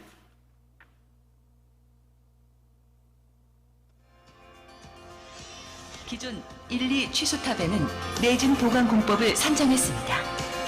가물막이가 없는 FRP 패널 공법을 사용해서 누수 때문에 생기게 될 작업자의 위험 요소를 없애고 아울러 기존 취수탑의 전체적인 보강과 리모델링을 하면서 구조물 내진의 안전성을 확보할 계획입니다.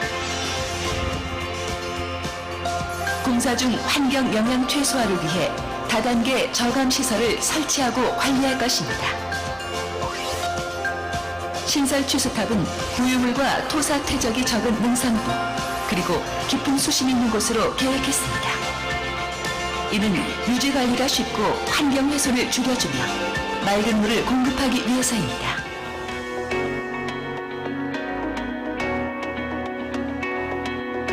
여기서 사용하는 원형벽 감관 가물막이 공법은 최대 높이 38m에서도 안전하게 작업할 수 있도록 무수축 몰탈, 팽창성 점토, 수중 불분리 콘크리트, 강판 용접이라는 4단계 차수공법을 적용했고 재료의 강성이 우수하기 때문에 휘거나 변이의 발생을 줄여줘서 안전성과 시공성에서 우수하다는 장점이 있습니다. 구조물 설계에는 최신 기준을 반영했고 유수의 흐름을 고려해 취수탑의 단면을 곡선으로 선정했습니다. 이와 더불어 시공 전 설계 단계일 때는 2D와 3D의 정밀 해석을 통해 내진 보강을 진행하면서 안전성을 확보할 수 있습니다. 취수탑의 게이트는 원형 다단식이고 선택 취수 방식으로 평상시나 비상시 모두 방류가 가능합니다. 비상 방류 터널은 댐과 이격거리를 생각해 노선을 정했습니다. 우문댐과 주변 지역이 굴착을 하면서 생기는 진동의 영향을 받지 않도록 저진동 방식인 TBM 공법을 시행할 예정입니다. 또한 직경 3.4m의 비상 방류관을 설치해서 열흘 안에 완전한 방류가 가능하도록 만들어 운문댐의 안전을 지킬 것입니다. As you see the video clip, it cost $112 million for the Unmun project. It consists of one new intake construction and tunnel to release the water reservoir in case of emergency, and two existing intake reinforcement. We are installing the steel pipe around wall and doing the seismic reinforcement of existing two intakes, and completed the construction of tunnel.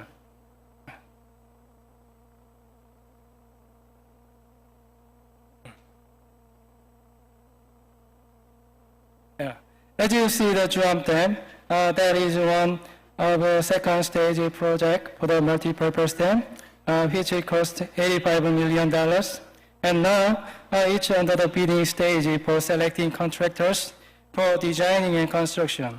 And it will start its construction early next year. It consists of construction of emergency discharge channel, and intake 2. Please conclude in short. Thank you for your cooperation, and this is my end of presentation. If you have any question, please let me know. Okay, thank you very much. So directly we will have a Q&A time. So any question from floor? Just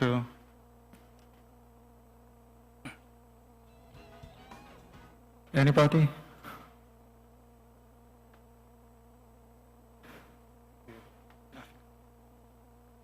Okay, so I have just a small question about that. Yes. Because you present, enhancement project, and in the presentation there is 6 of them. And do you tell us any other project ongoing except the 6 of them? This project consists of 24 dams, 14 for the water supply dam and for the multi-purpose dam. And the project will be finalized in 2027, and we are now for the first one stage, which will be ended in 2014. It just have 50 to 60 year progress of this schedule, and it will end 2027. Okay. This project. Thank you very much. And if you have no other, things, we can just finish the, second session. So thank you very much. Let's give him a big hand. Thank you. So just to finish the second session, so we will directly start the third session. Topic is smart inspection and safety management against the disaster impacts of the ban. We will have 4 speakers in third session, and then we will have 4 speakers all present together. Then after that, we'll have a 10 minutes Q&A time. So first speaker is Dr. Kuki Yoon, Senior Manager of K-Water, and talking about smart dam safety management. Please.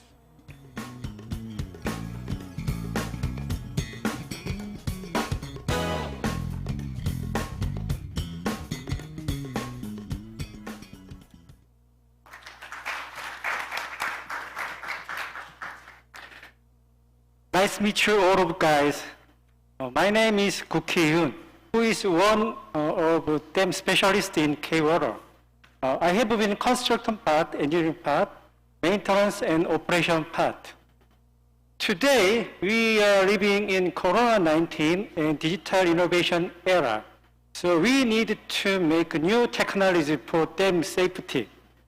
Today, I will explain about dam safety management skill. Main contents are business background, current dam safety management skills, and smart dam safety management. Now I'm showing you guys dam collapse in the world. Especially I will say 4 kinds of case. First, Patal dam collapse in Kenya. The reason was dam leakage. Next, New Zealand dam collapsed. The reason was earthquake. Brumadinho dam collapsed in Brazil. The reason was insufficient safety management work. Last, Laos dam collapsed because of big flood. We need to take care of flood, earthquake, and dam safety management.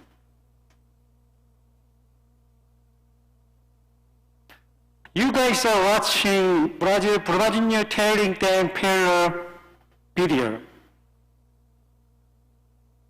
Sorry guys, it doesn't work.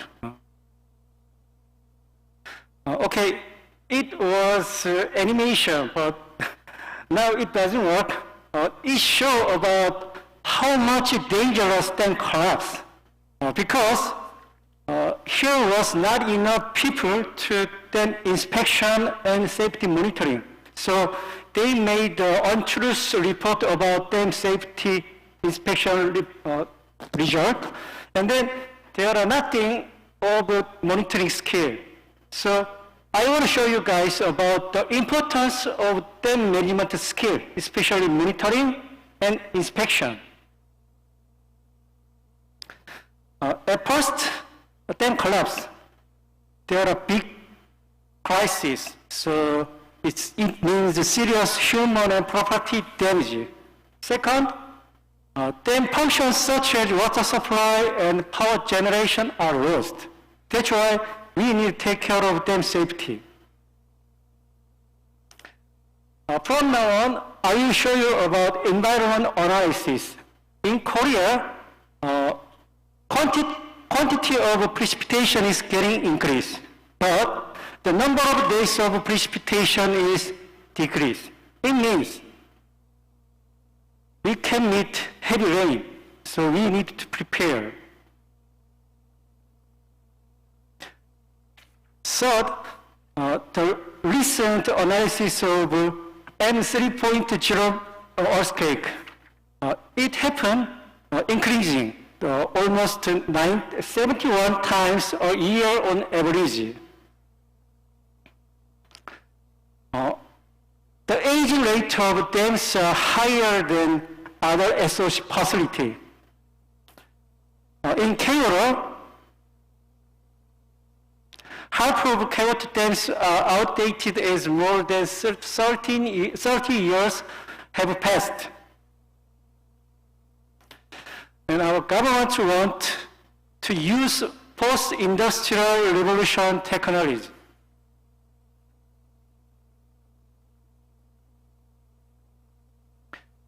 From now on, I will show you about current dam safety scale. In Korea, we have 18,000 dams here, but K-water just operates 37 dams, but K-water dams are doing lots of job, like 95% of flood control and 68% of water supply. For these kinds of dam, we are using three kinds of activity: time-based survey, visual inspection, analog format data. But there are some limitations of the skills. At first, time-based survey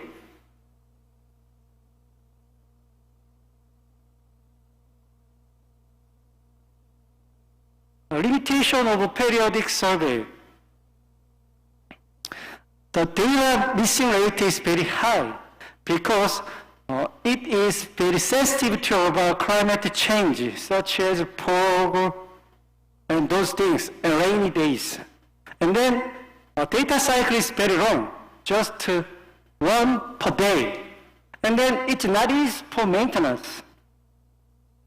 Second, this is talking about limitation of visual inspection. It's not easy to check the all of structure because of there are very dangerous part. So it's not easy to touch it, and even though we get the data, but it is not the correct because it depends on man's knowledge and those things. As you can see, it is not easy to store and using and share. So we prepare a smart skill for dam safety management. We are doing two kinds of analysis: environmental and current status. So we make 6 kinds of marine directions. First, integration system for dam safety management, and big data, and a user-centric system, and artificial intelligence, and strength instant crisis response. And then for these kinds of all we need a special center. From now on, I will show you about smart dam safety management. The purpose is we want to use the old dam longer and more safely. The main target is 37 national dams, and main items are real-time monitoring, drone-based safety inspection, and safety management platform. Period is until 2025 for 6 years, and it cost is totally 0.1 billion US dollar. First item is real-time monitoring. Traditional type was just survey once a day, and now using a smart measurement system, we can take data real time. So if there are problem, we can instantly respond. Also, improve the data miss rate is to less than 5%. Left is old type was using total station. Right side is using GPS. So the precision is similar, but different is the data is frequency, real time or just once per day. I want to show you about these kinds. You can see live site. Can you find some problem? You cannot find, but if we using thermal data, we can find water leakage because of temperature difference. So also we are setting the GPS and then thermal system. Second item is drone-based safety inspection. So we can check all of the facilities, dam and others like intake towers, hydropowers. So we can save time, money, work.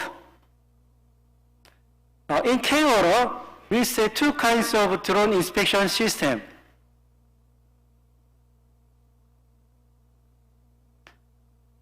Maybe my PowerPoint is very heavy, it cannot work very well.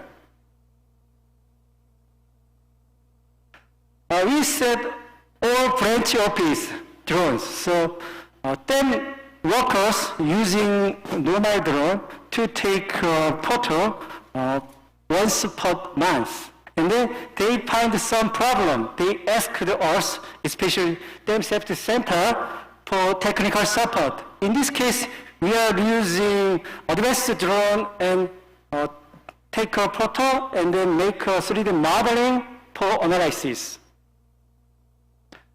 It depends on the shape of structure. We make a drone fighting plan. So we can make a reality modeling especially.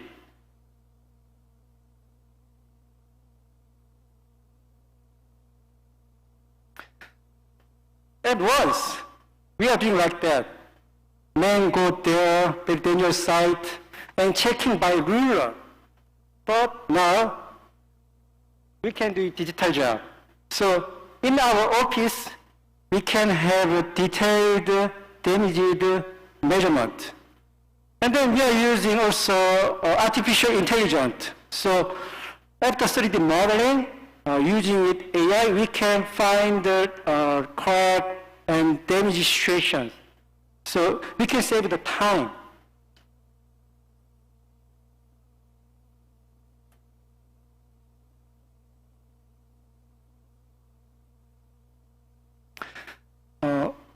This is all of a video clip, but just like photo, I will say something.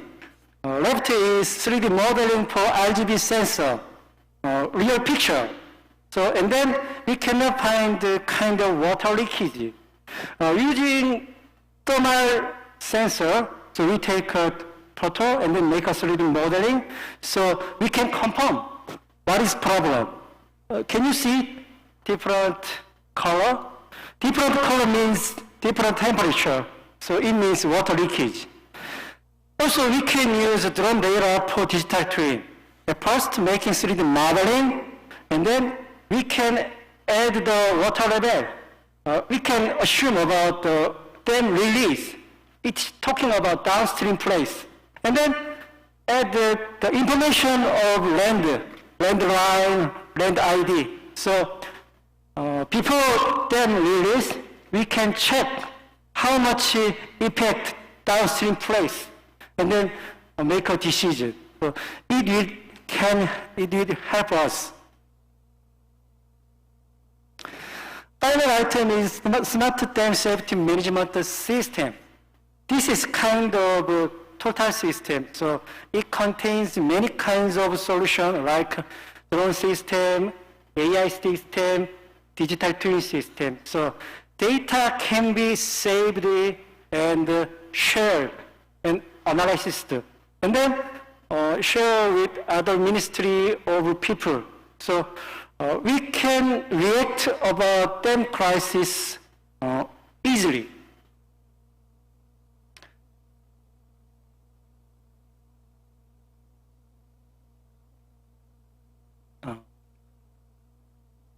Mainly, they have 7 kinds of function for dam digital twin. First is digital data. Second is real-time monitoring and pre-alarm system. Third is BIM, and it talk about history of inspection and maintenance. And then AI system, drone system. If there are some problem like earthquake and flood, we can check the safety of dam situation with using this simulation. And then when we are outside, we can use mixed reality or augmented reality. So it's too easy to take the information about dam safety. I want to show about benefit of this system. First, K-Water is in the Ministry of Environment, so we need to make a digital job. So create a digital job, reduce and the cost about dam safety management work, and then also save the time. And we can elimination of the blind spot in safety inspection, and then real-time monitoring, integrated disaster response. So we can be a digital leader. Also, we assist the development of national industry. Finally, I want to say something. Enjoy your work and life. It can make you happy. Thank you for your hearing. Thank you, Dr. Gukyun. We just a little bit changed the method, so after each speaker, we can have just a couple of minutes of Q&A time. So from floor, any question about him?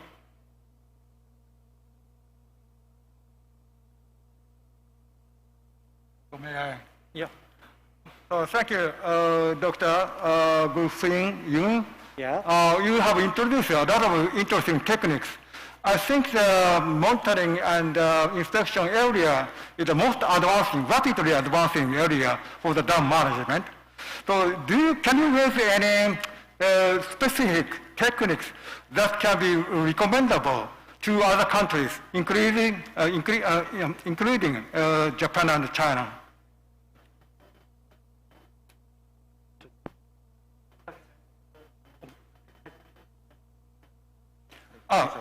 May I say again? Could you please say? Okay, sorry. So you have introduced a lot of interesting techniques for monitoring and inspection. And I think maybe you have idea that some specific technique may be very available and can be applicable to other countries, including Japan and China. So could you explain such specific techniques?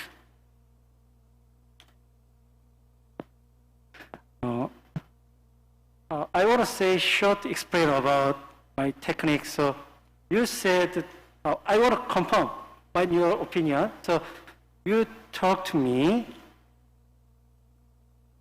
explain about special skill to Japan and China. Am I right? So maybe you may find some very, very good recommendable technique. Yeah. Because you have a lot of test and actual behaviors. So probably you may think one or two techniques will be especially maybe available to other countries. So if you can build such a kind of special technique, that's my question. Please forget Japan and China. So, yeah. do any I do anything for you. Okay. 소개 좀 해주신 기술 중에 외국에 적용 가능한 게 어느 건지. Okay. Depends on security. Our site is very security part, so we cannot give you the information, but I can give you the skill. Especially, I suggest drone inspection is very special because in Korea we have many kinds of big dam. So we cannot check the mammoth structure. So if you using drone system, you can have 3D modeling, and then you have the plan like once a month, and then you can check the 3D modeling, so before, after, and then you can find some damage or transformation. So I want to say about data flow system, especially drone system is maybe very good. And then another is transformation of water leakage for monitoring system. And then the second, thermal system is very important. We have two kinds, like thermal based on drone or thermal based on pole. So I want to suggest second type. Thank you very much. Thank you very much, Dr. Koo Ki-yoon. And it's very impressive $75 million project. And thank you very much. Let's give him a big hand. And the second speaker is Dr. Masayuki Kashiwanayagi, Managing Director of JCOLD. His topic is dynamic displacement monitoring of dam using GPS self-relative single positioning toward upgrading seismic monitoring. Please. Thank you, Chairman. Distinguished guests from home and abroad, ladies and gentlemen, good afternoon. My name is Masayuki Kashiwayanagi. I'm working in J-Power Electricity Company and also JCOLD. My presentation title is here. So this time I will introduce the new method for monitoring vibration displacement of structures, ground surface and slopes using GPS techniques. Next, please. Do myself. Okay. So this is the contents of my presentation. Firstly, I introduce the idea, principle of the new method and its actual application, implementation. Secondly, I summarize the performance. Secondly, I introduce the verification test using vibration test and the rotational test. And summarizing this result, I will explain the performance of this new method. Then I will introduce some application to the existing structures. And also, I introduce some method enhancing this method for the higher applicability. Okay. So this shows the principle of this method. This method is, I named this method GPS self-relative single positioning.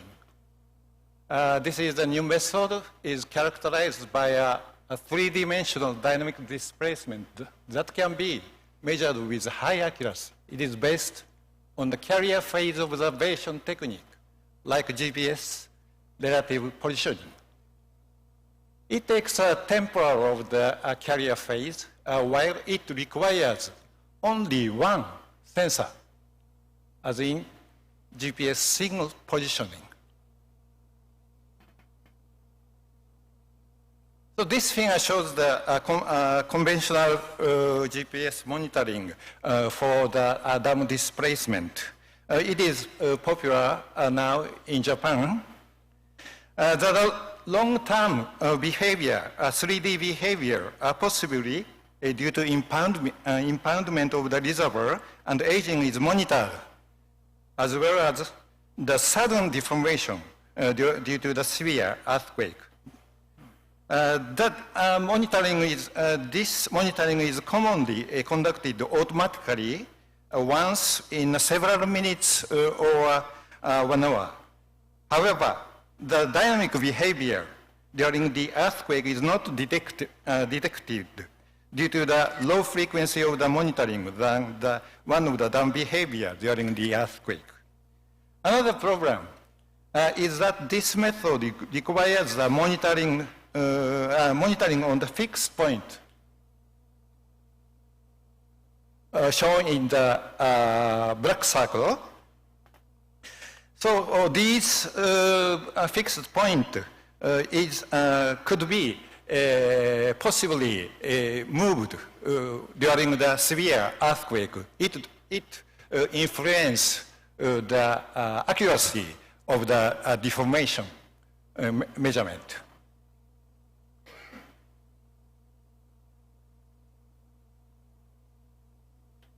So this is an implementation of a new method. This time I used the 5 Hz GPS module, antenna, and SD-based data logger packed in the watertight box for the workability and portability in the in-situ site. So this slide shows the verification of a new method by the vibration test. So this, sorry.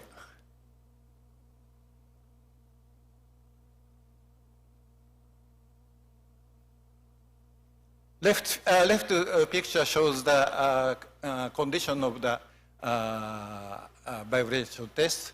And several graphs shows the comparison of the direct measurement by using the laser display meter and the new method. Red circle shows the result of the new method.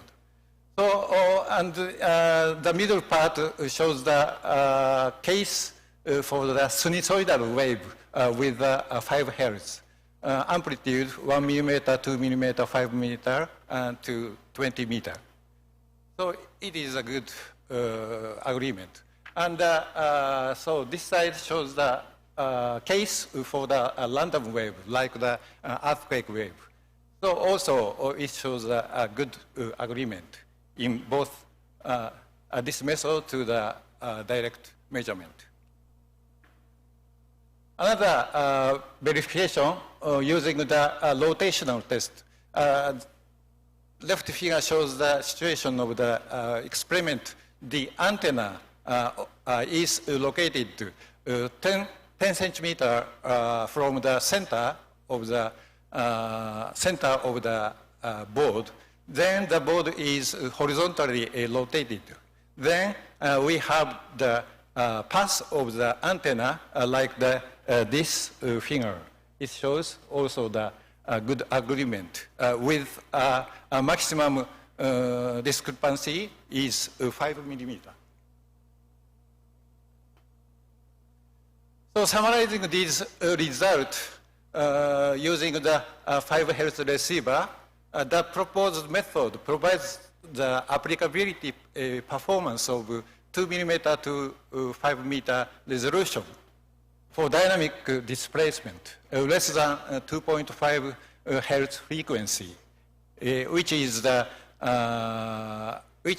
case for the 5 Hz receiver. And widely using GPS device of 1 Hz frequency for display static monitoring for various structures in Japan are possibly applicable to the dynamic monitoring within the limitation of the frequency resolution. Okay, next slide.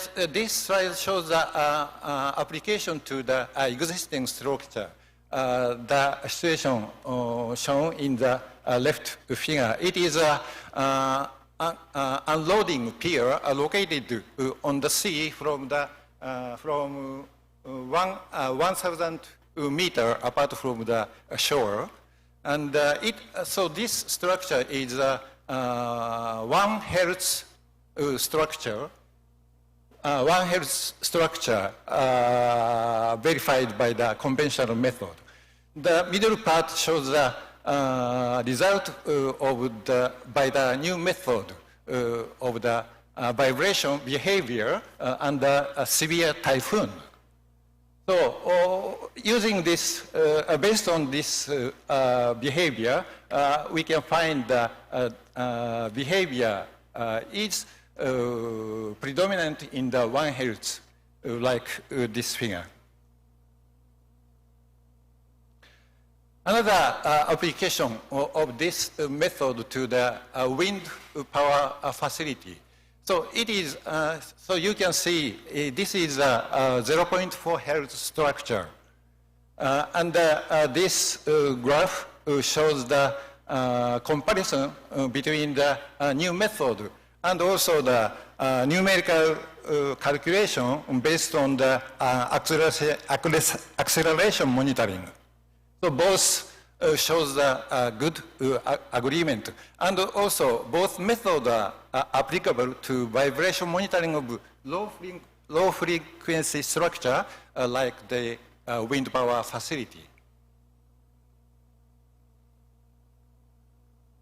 Then I'd like to examine this method, the applicability of this method to the hydropower structures on earthquake monitoring. Then, so this table summarizes the characteristics of the hydropower structures in terms of the dominant frequency and expected displacement under the severe earthquake. So we can see some of the structure is detectable, applicable by this method, and some of them are detectable only in frequency or displacement wise. But recently, the higher frequency receiver has been developed. So using this, such a high frequency receiver, we can eliminate the limitation in the frequency of this method. So I'd like to enhance the applicability of the new method. I consider the smaller system, so work on the PC base, so like this picture. And also, I invented a new system to analyzing system of the data obtained by this new method.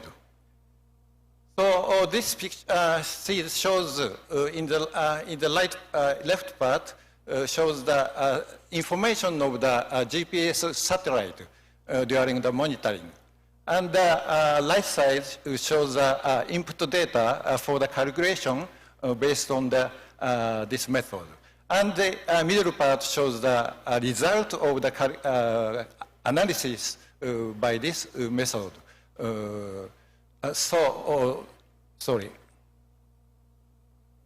So this is the example of one of the example of the dynamic behavior of the structure analyzed by this method, detected by this method. Finally, I would like to enhance the conventional earthquake monitoring for dams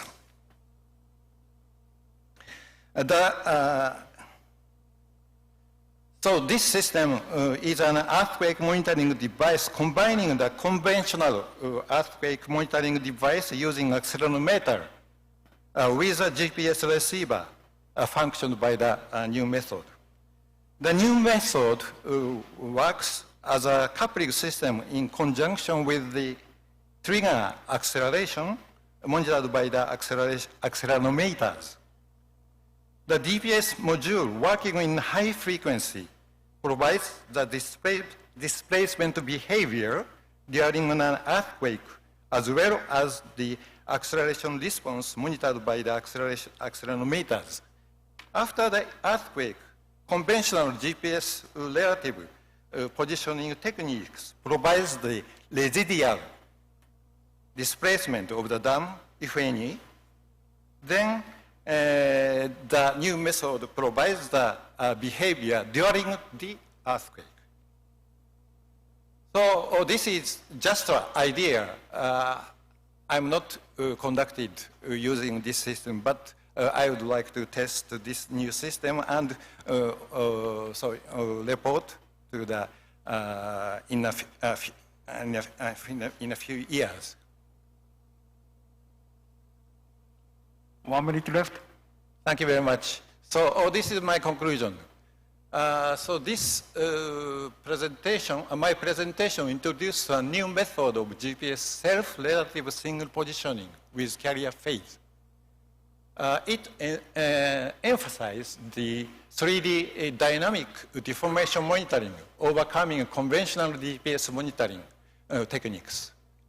Through experimental investigation using the vibration test, a newly developed sensor with this method can monitor the dynamic displacement of more than 5 millimeter amplitude and less than half frequency of the sensor. And applicable demonstration was successfully conducted in offshore landing pier and wind power structure. Thank you very much. That's all my presentation. Thank you very much. Thank you, Dr. Masayuki Kashiwa Yanagi. And we'll have a couple of minutes of Q&A time. Any question from floor? Please. Okay, in the case, I have a small question. You developed, your method, and then compared to conventional method, I would like to know how much actually better than conventional method. I mean, you reduce the error or increase range, whatever. Okay. Your question is the difference between the new method and the conventional method in terms of the resolution or and application. Okay? Yeah. Yeah. This method is characterized by using only one GPS sensor. Only one GPS sensor. Oh. Using the conventional method with the one receiver, provide us the, just say 1 meter resolution. But this method provide 2 millimeter to the 5 millimeter resolution. That's a very emphasized point. But this method only applicable to the vibration displacement. The vibration displacement means just like an earthquake. This point, before the earthquake, this point moved to the original position after the earthquake. But this method can clarify the path of the deformation behavior during the earthquake. So that is a difference between the conventional method and this method. Okay. Is it okay? Yeah, it's enough. Thank you very much. Thank you. Okay, so. Thank you very much. Let's give him a big hand. Thank you very much. The next speaker will be Dr. Dong-Soon Park from K-Water. Dr. Dong-Soon Park, please. Okay. And his title of the presentation is Post-Earthquake Reconnaissance of Dam by UAV Reality Modeling. Right, yours. Thank you very much. 私はトンスンパクです。こんにちは。And I can say 我是韩国人。你们好。我的名字是董璇 and 我姓朴。What I'd like to present today is the post-earthquake reconnaissance of dam by UAV, which is a drone reality modeling. So as we are aware of, drones are one of the great technological inventions recently. And when we say drone, it includes every data and GCS and hardware. The following chart forecasts the size of the drone industry from 2020 to 2025. The picture is that the drone market will grow almost double by 2025. And according to the Smart Construction Technology Roadmap by Korean government, our current way of personnel-based visual inspection will be gradually replaced with robotic drones and ROVs.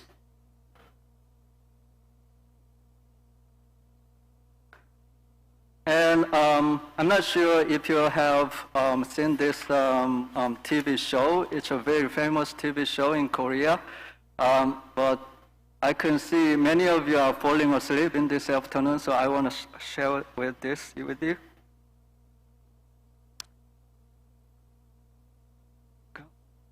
Oh, it doesn't work. Okay. Can you do that?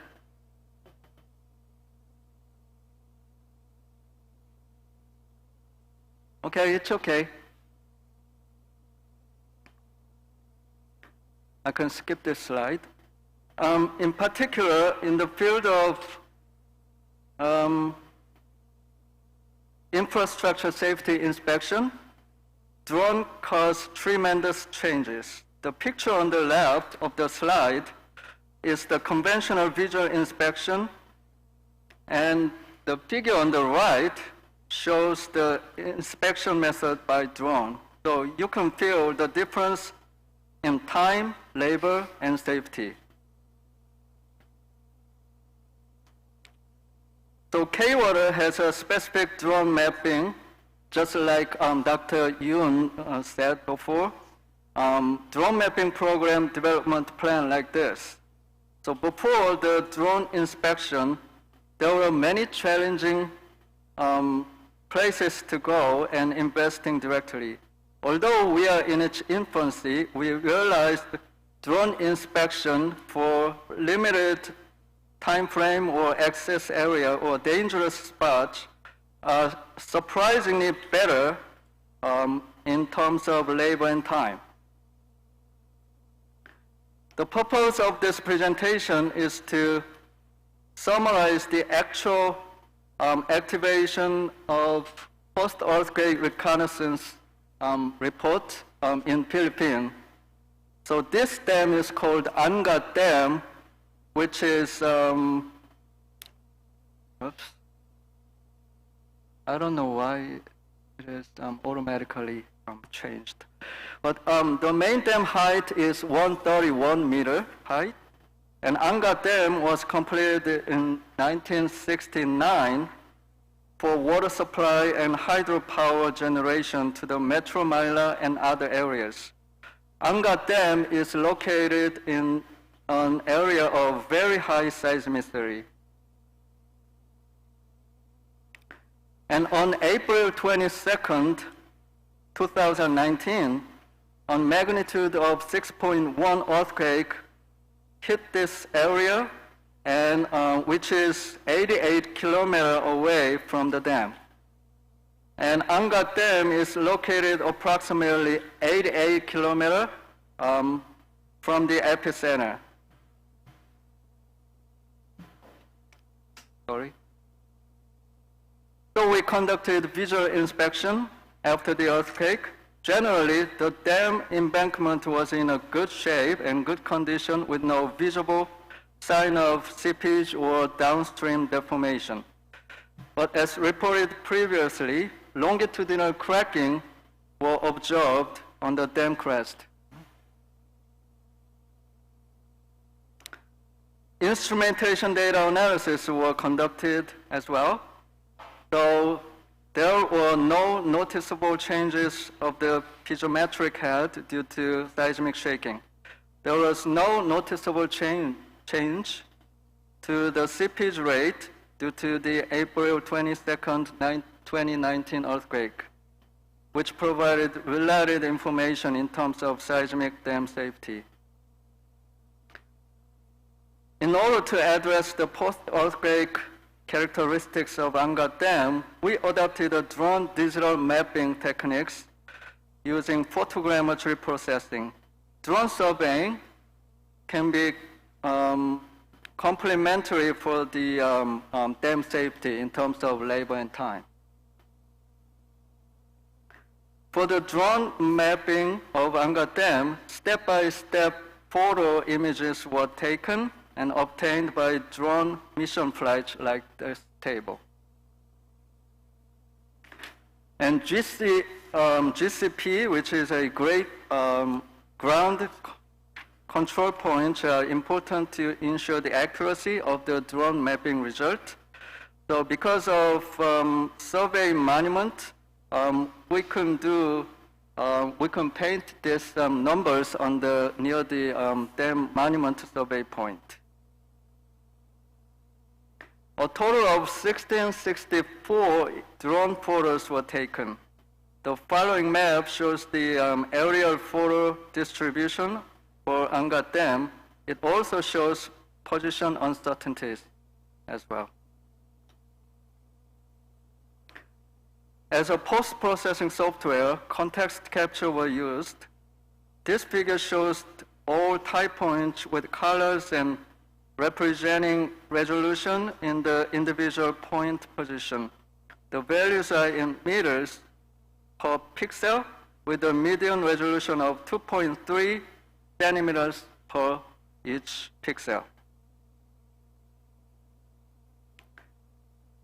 Throughout the post-processing of drone image, some meaningful outputs for Angat Dam were obtained by photogrammetry. Let's say DSM, which is a digital surface model, or author image, has built 3D profile, 3D mesh model, and spatial distribution of seismically induced cracking, and cross-sectional geometry. So this is the DSM with elevation contour for Angat main dam. So you can see how much is the detail on this figure. And this figure illustrates the elevation profile in the middle of the dam crest along the dam axis. In particular, cracking regions are relatively higher than the other regions on the dam crest. This might be due to the counteracting effect of seismic shaking and stress condition of stabilizing field. This figure shows cross-sectional geometry obtained from drone mapping and post-processing GIS analysis. So you can see drone mapping is a very useful tool to interpret this as-built geometry condition because it exactly captures reality. For each figure index map, the actual cross-sectional geometry of the dam and varying slope angle in percent and degrees are subsequently shown. So this result of drone mapping will be a useful reference record for future deformation monitoring. So here's my conclusion. So through drone digital mapping, author image or DSM or 3D mesh model and as-built GIS geometry characterizations can be produced. And based on this, drone mapping technology, seismically induced cracking was found majorly in a longitudinal direction along the dam crest. And I want to suggest some comments. Although this technology is very effective in dam safety inspection, still we need to have a little bit of knowledge and know-how and experiences. And 3D digital model of dam spillway reliably quantified the deterioration of concrete structures, just like cracking or leakage. And drone photogrammetry is contributable to effectively improve the productivity and efficiency of dam safety work. And I prepared another video, but I think it's not working. Yes?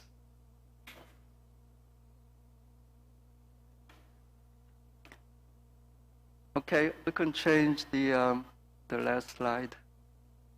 So one of my impressive movie ever I've seen this year is Top Gun Maverick. Most of you maybe already watched this movie. And the rear admiral in the movie said, "The end is inevitable, Maverick.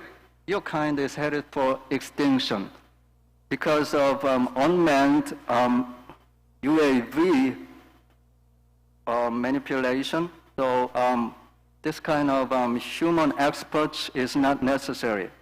This is what they said. And Tom Cruise, which is rolled in Maverick, he said, "Maybe so, but not today." This is a very famous lyrics. So using drones is effective for dam safety management.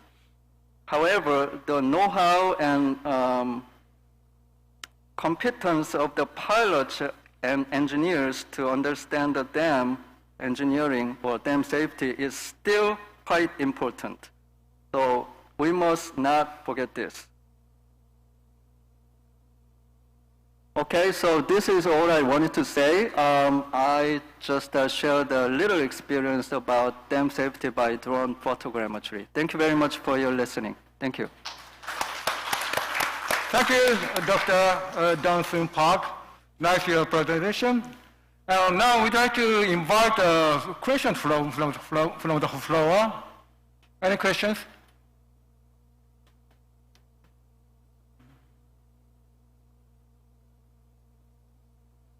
So I have one. Yeah. Yes. So your conclusion said the digital mapping by drone will be useful reference for future deformation monitoring if required. So do you think it should be a necessary must measure for the gauging the deformation of dams, all the dams or some particular dams? May I hear your opinion about that? I cannot hear you very clearly, but what I understand is, are you sure about this technology is applicable to dam safety inspection? To ask that this technology should be applied to all the dams or to some dams? I believe this kind of technology, drone photogrammetry dam inspection is applicable to all types of dams, including concrete-faced or asphalt-faced rock-fill dams and embankment dams and earthquake or earth-fill dams, even concrete dams deformation monitoring as well. Okay, thank you. Yeah, I believe so. Yes, the 100 red is over there. Someone pass the microphone.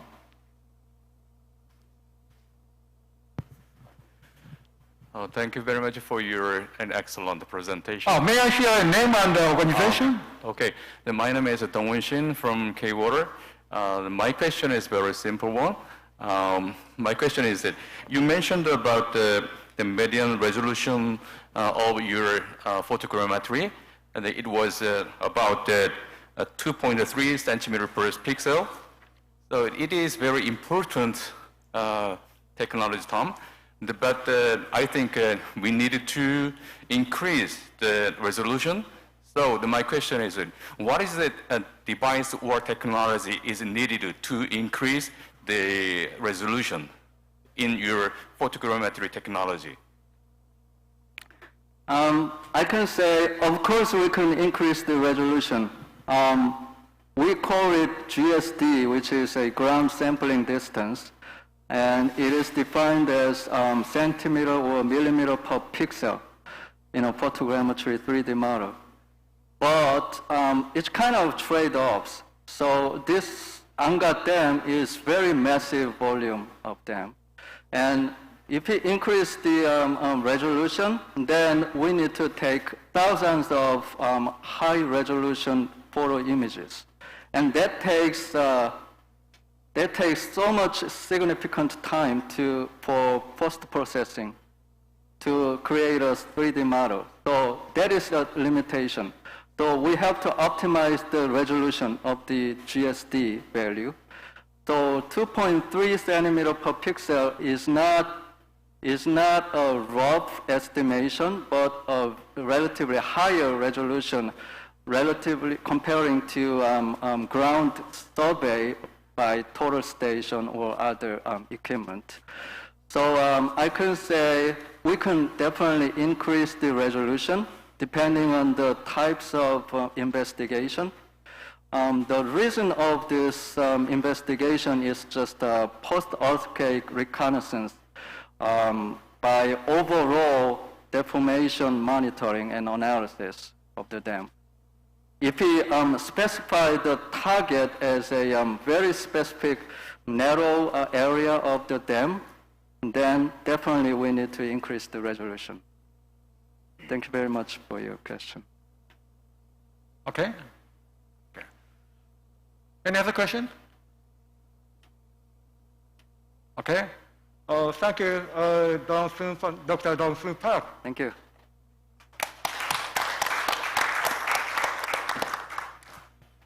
Next will be the last speaker of this session, Dr. Yoon Sang-im. Please go to the stage. He's a K-water researcher, and his presentation title is Unmanned Underwater Inspection Technology Using ROV USV. Floor is yours. I'm sorry, I'm present in Korean. 네, 죄송합니다. 한국말로 발표해드리도록 하겠습니다. 안녕하십니까. 저는 수자원공사 K-워터 연구원에서 근무하고 있는 임문상입니다.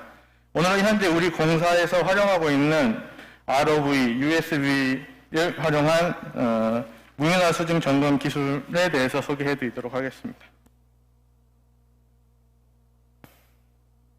발표 순서는 보신 바와 같습니다. 우선 기술 활용의 배경과 필요성에 대해서 말씀드리도록 하겠습니다. 최근 우리나라에서도 기후변화에 따라서 극한 가을량이 증가하는 추세에 있습니다. 그리고 SOCO 노후와 특히 댐의 노후화율이 여기 보시는 것처럼 63.5%를 상회하고 있어서 댐 안전에 대한 필요성이 어느 때보다 증가하고 있는 실정입니다. 이러한 필요성 때문에 정부에서도 기반시설관리법, 시설물 안전법 등을 법제화하고 있으며 댐 점검위에서 댐 점검과 같이 위험한 작업이 많은 산업 분야에 대해서 중대재해법을 시행하여 인적 안정성을 확보하도록 또 노력을 하고 있습니다. 또한 지난정부뿐만 아니라 현 정부에서도 국정과제로서 디지털 정보를 기반한 스마트 기술을 활용한 시설물 유지관리 기술을 적극적으로 활용하도록 이렇게 제시하고 있습니다. 그러나 이제 기존의 댐 점검 같은 경우는 인력 중심으로 유관 점검을 실시하다 보니까 인적 사고의 위험뿐만 아니라 과도한 조사 비용들이 발생한다는 문제점을 안고 있었습니다. 이에 최근에는 육상부는 방금 박 박사님께서 말씀하신 것처럼 드론들을 활용해서 무인점검 체계를 적극적으로 활용을 하고 있는 추세에 있습니다만은 수중조사 같은 경우는 아직도 지금 인력 잠수에 의존하고 있는 게 현실이 되겠습니다. 이에 K-워터에서는 ROV, USB 등 같이 로봇을 활용한 무인화 수중 점검 기술 개발 및 그 실용화 방안을 검토하게 되었습니다.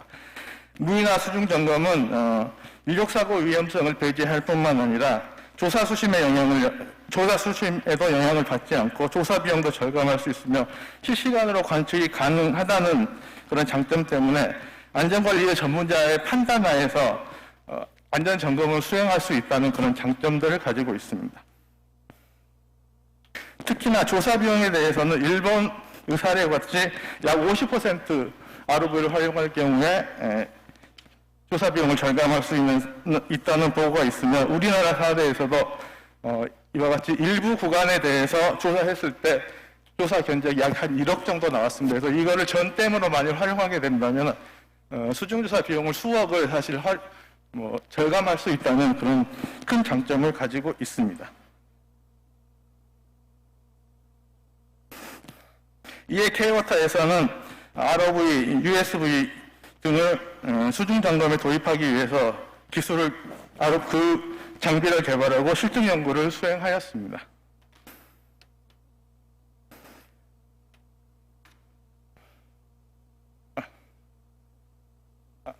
그래서 현재 지금 저희 연구원에서 활용하고 있는 K-워터 ROV2는 인력 운영이 가능하도록 소형으로 개발하였고 수심을 150m까지 조사를 가능하도록 개발하였습니다.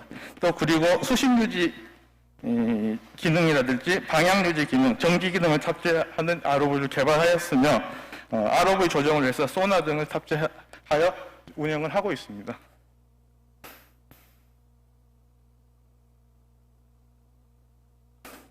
또한 실무부서에서 활용하고 있는 K-워터 ROV3 같은 경우에는 실무부서의 요구사항을 반영하여 조사기관이 구애받지 않도록 외부 전원 방식으로 ROV를 개발하였으며 조사면의 연직 자세를 유지할 수 있는 기능하고 ROV 속도하고 IMU 센서를 탑재하여 현업에서 활용할 수 있도록 하고 있습니다. 또한 K-워터 USB1은 현재 시제품을 제작 중에 있으며 이 장비 역시 인력 운영이 가능하도록 소형으로 개발하고 있는 중에 있습니다. 이 장비에는 사이드 스캔서나 에코 사운드를 탑재하고 자동 주행이 가능하도록 디자인되어 있습니다. 이렇게 개발된 ROV는 수문 및 콘크리트 구조물의 상태 점검에 현재 활용 중에 있습니다. 또한 댐 여수로 감쇄 공급, 세굴 상태 등을 파악하는 데도 활용을 하고 있습니다. 그뿐만이 아니라 콘크리트 댐에 추적자 분사 장치를 탑재한 ROV를 투입해서 누수 조사도 활용을 하고 있습니다. 그리고 현재 K-워터뿐만 아니라 우리나라에서 활발히 설치하고 있는 신재생 에너지원 중에 하나인 수상 태양광은 수중부 점검 상태에서 이렇게 활용하고 있습니다. 그래서 현재까지 저희 연구에서 수행하고 있는 ROV는 약 30건 정도 되고 있습니다. 그래서 그 실용성에 대해서는 이미 확인을 한 상태에 있습니다. 또한 저희 K-워터에서는 자체 정밀 정상을 수행을 하고 있는데 여기 같은 경우는 소양강댐의 시스탑에 대한 자체 조사를 수행한 결과가 되겠는데요. 소양강댐에서 수중부에서 소나를 가지고 탐사해서 의심부라고 체크된 부분들에 대해서 ROV를 투입해서 이렇게 의심부 파손 정도로 그 영상으로 이미지로 확인할 수 있도록 하였고, 특히나 이 스크린 고수심에 있는 스크린 상태를 확인하는데도 ROV를 활용하고 있습니다.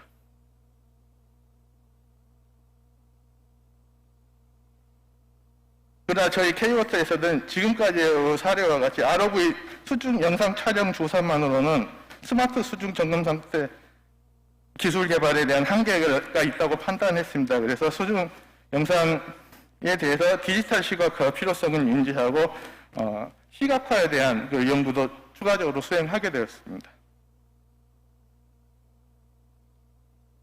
그 결과 수중 영상을 정합하고 시각화할 수 있는 기술하고 그 실용화 연구를 이와 같은 그런 절차를 통해서 마련을 하게 되었습니다.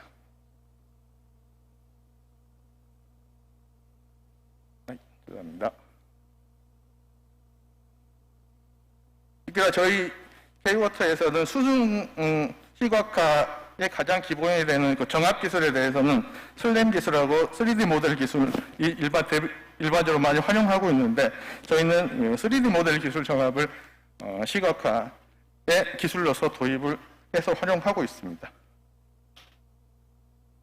그 결과에 보시는 것처럼 치수탑 또 뭐 안반사면 터널 같은 경우는 이렇게 3D 모델링을 구축해서 유지 관리에 활용을 하고 있습니다.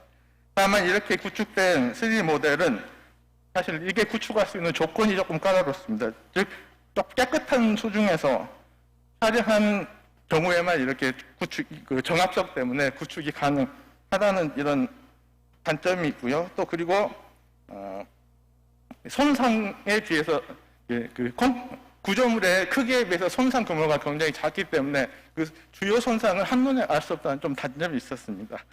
그래서 이런 것을 극복하기 위해서 시계가 불량한 조건에서도 구조물의 형상을 확인할 수 있는 소나 탐사와 같이 연계해서 시각화하는 방안을 고려하였습니다. 그래서 보시는 바와 같이 전체 형상에 보시는 바와 같이 주요 손상이나 주요 구조물에 대해서는 보시는 바와 같이 소나로서 전체 형상을 확인하고 거기에 개별 영상이나 아니면은 3D 모델에 대해서 이렇게 3D 모델을 표시를 해서 주요 손상에 대해서 모니터링하는 방안을 수립을 하였습니다.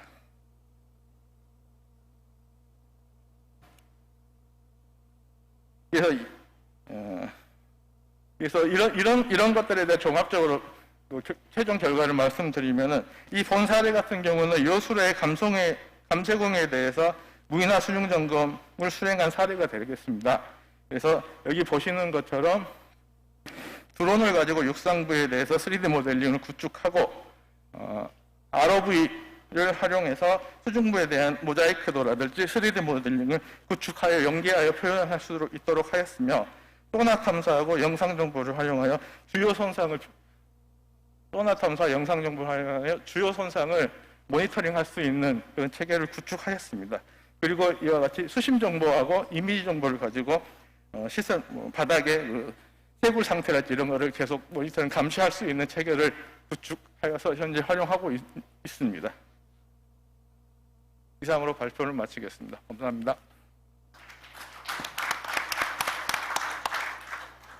Thank you very much, Dr. Yoon Sam Im. So, are there any questions from the floor?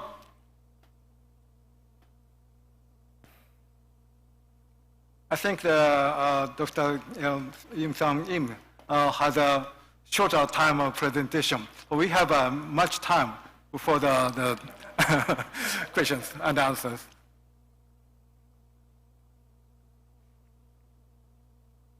So I have one question. So when you apply the ROV of the K-water, do you have any limit of the turbidity? So maybe when the water near the dam is very high with high turbidity, or maybe high SSM, probably it will be difficult to make a recording of the scenery. So do you have any such kind of limit of turbidity? Maybe if someone can translate. Are you talking about turbulence or? Turbulence. Yeah. Turbidity. 저희 같은 경우는 현재 아까 수중 3D 모델을 구축하는 사실은 그 정도에는 저희가 한 1m 정도 시계가 나오는 정도에서는 3D 모델을 구축할 수 있겠고요. 저희가 일반적으로 수중에서 조사를 하게 되면은 한 50cm 정도만 시계 정도만 되는 경우가 상당히 많습니다. 네, 그런 경우에는 저희가 이제 모자이크도와 같이 3D 모델링을 구축하지 못하지만 모자이크 정도는 저희가 구축할 수 있었습니다. 네. Any other questions from the floor?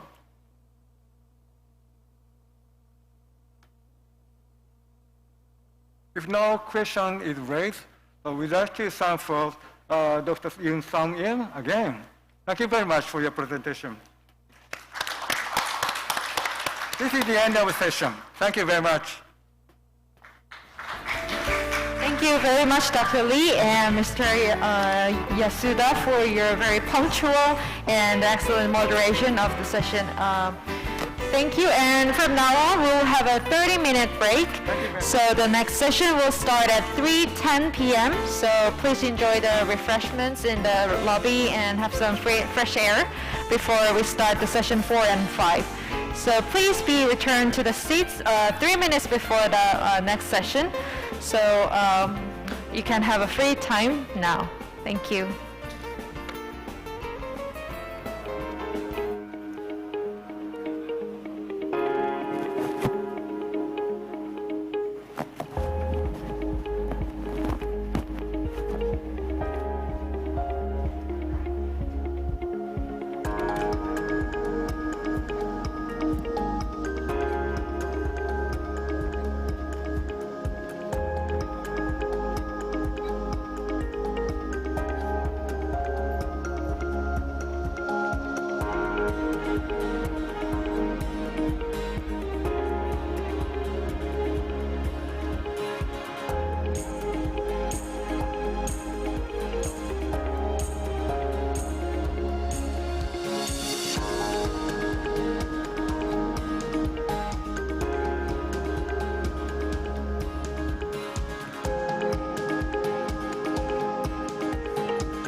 Like a bird on a wire, like a drum in a midnight choir.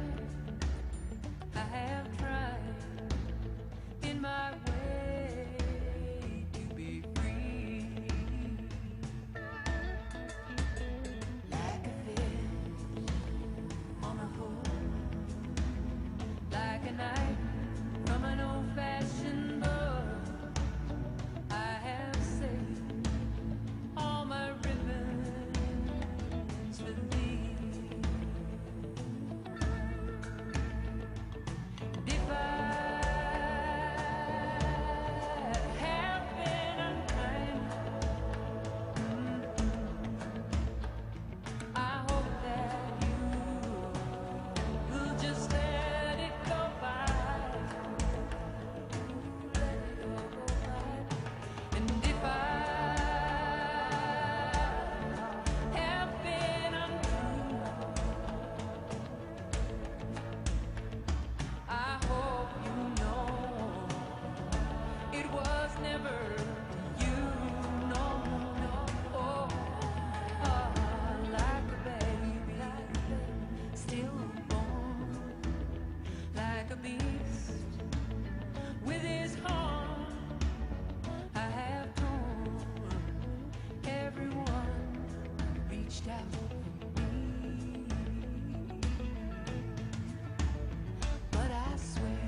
Some people live their dreams. Some people close their eyes. Some people's destiny passes by. There are no guarantees. There are no alibis. That's how our love must be. Don't ask why. It takes some time. God knows how long. I know that I can't forget you as soon as my heart stops breaking and tears are fading. As soon as forever is through, I'll be over you. Remember in times gone by, promises we once made. What are the reasons why nothing stays the same?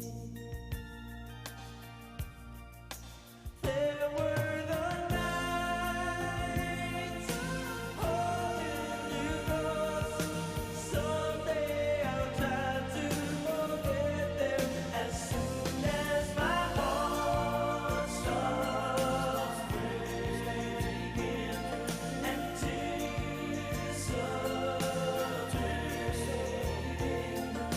As soon as forever is through, I'll be over you.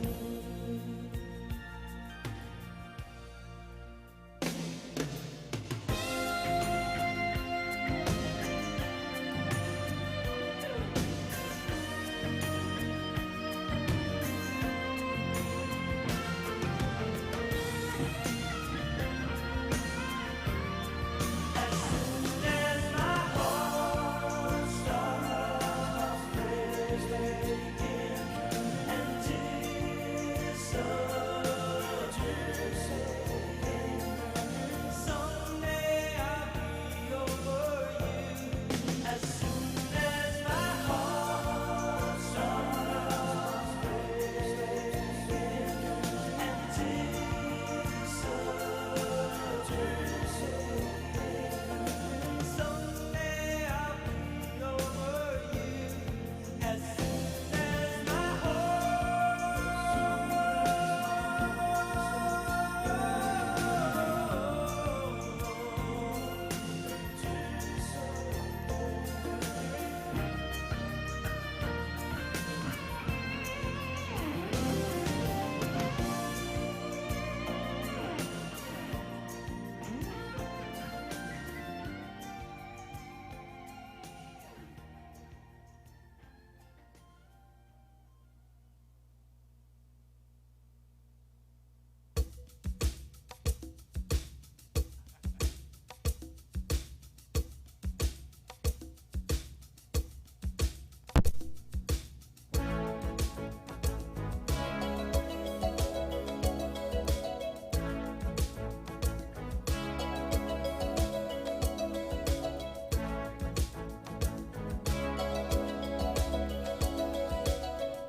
I hear the drums echoing tonight, and she hears only whispers of some quiet conversation. She's coming in 12:30 flight. Her moonlit wings reflect the stars that guide me towards salvation. I stopped an old man along the way, hoping to find some old forgotten words or ancient melodies. He turned to me as if to say, hurry boy, it's waiting there.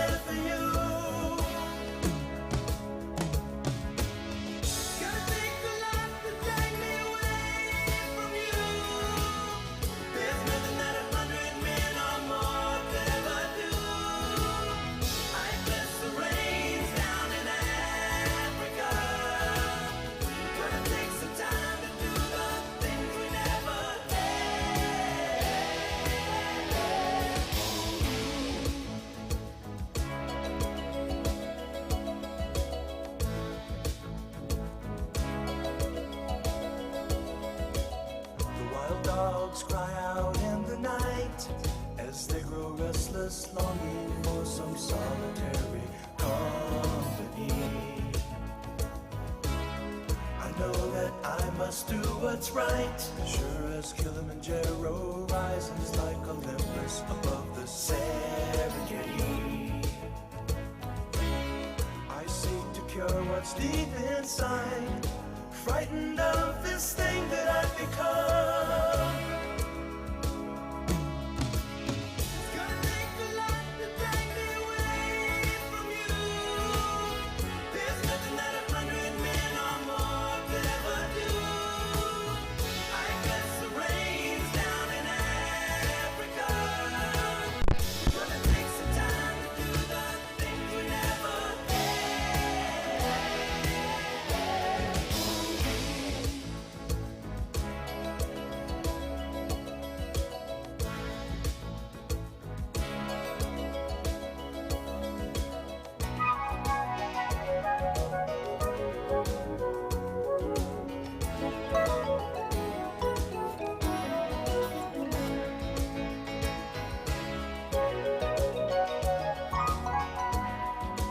Hurry, boy, she's waiting there for you. It's gonna take a lot to drag me away from you. There's nothing that 100 men or more could ever do. I guess the rain's down in Africa. I guess the rain's down in Africa. I guess the rain's down in Africa.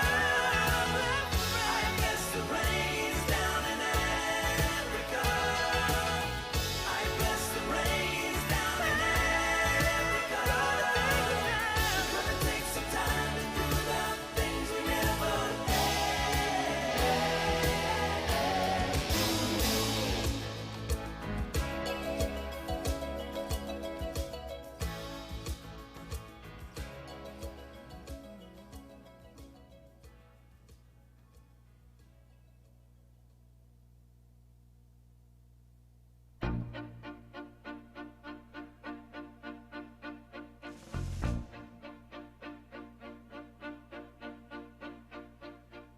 Come on over, my sporting friend.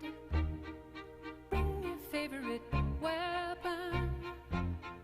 Show me how you make your mark. From the whistle in the wind to the center of the heart.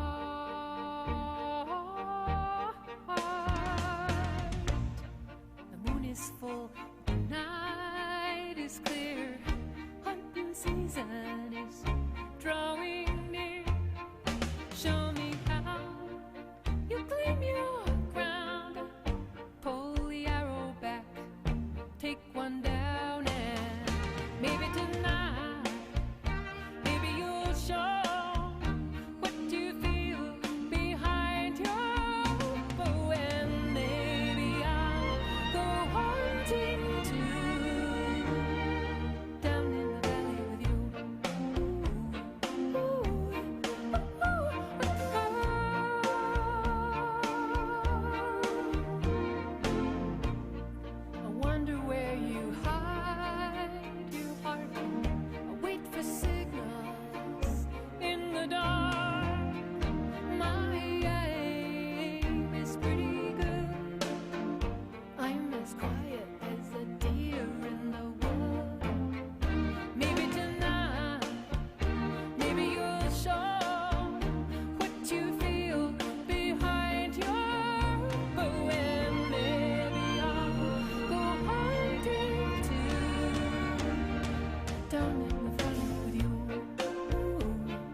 If I can reach the stars,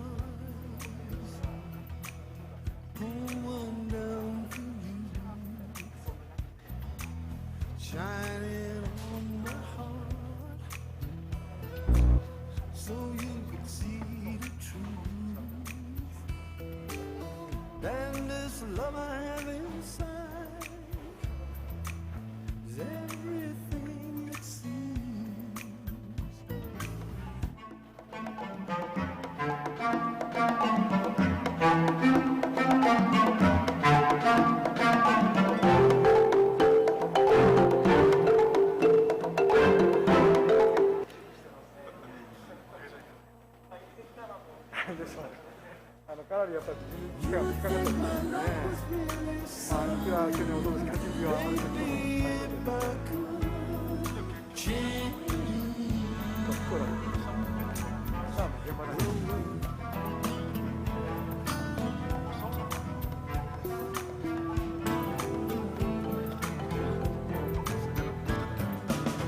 If I could be king, even for a day, I'd take you as my queen. I'd have no other way.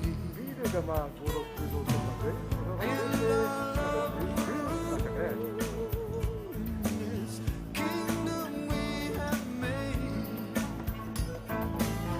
till then I'd be a fool. Wishing for the day that I can change the world. I would be the sunlight in your universe. You would think my love was really something good, baby, if I could change. Baby, if I could change the world.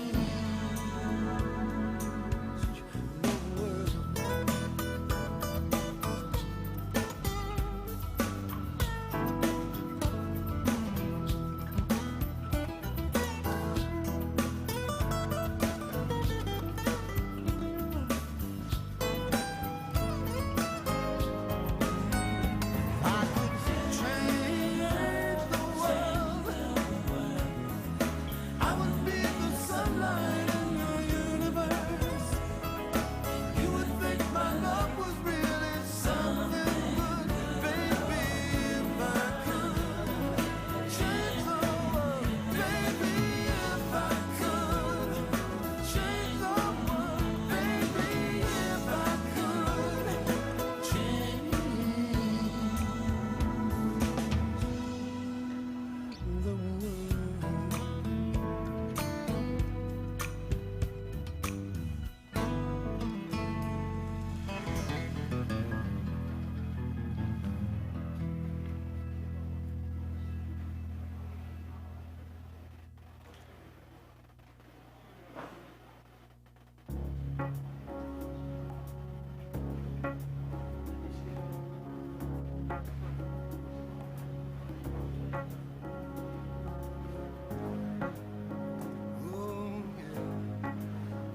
Session will start at 3:10, 5 minutes.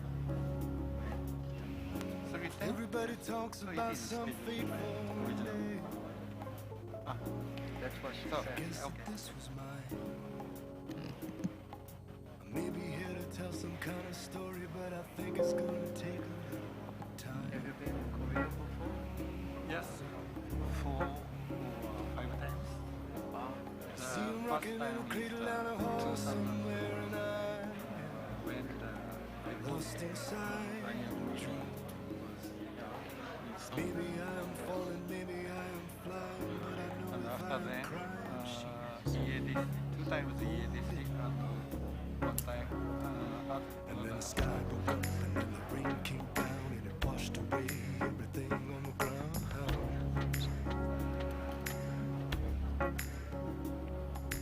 Wash it away, wash it away, wash it away.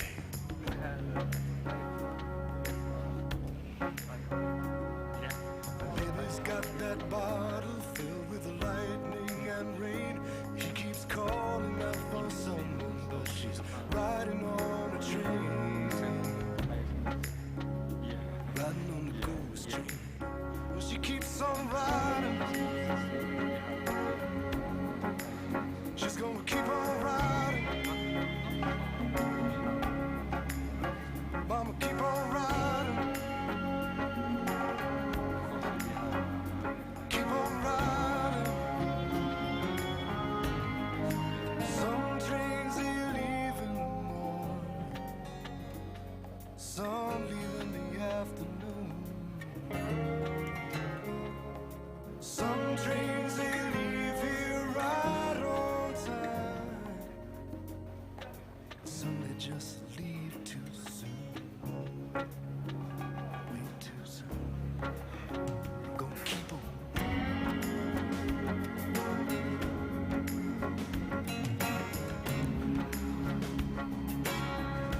So may I have your attention, please? The next session will begin in 3 minutes. So I hope all participants who are outside of the conference hall, please get inside the hall. And the session 4 and 5 will surely begin from 3:10 p.m. Thank you.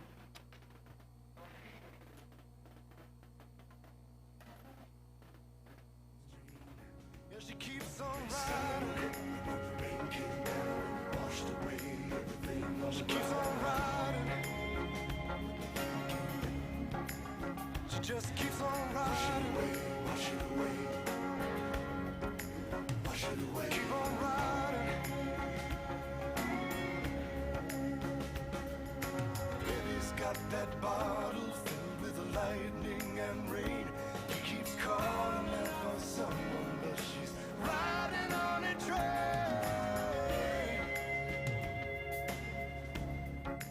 Riding on the ghost train. Riding on the ghost train. Wash it away, wash it away.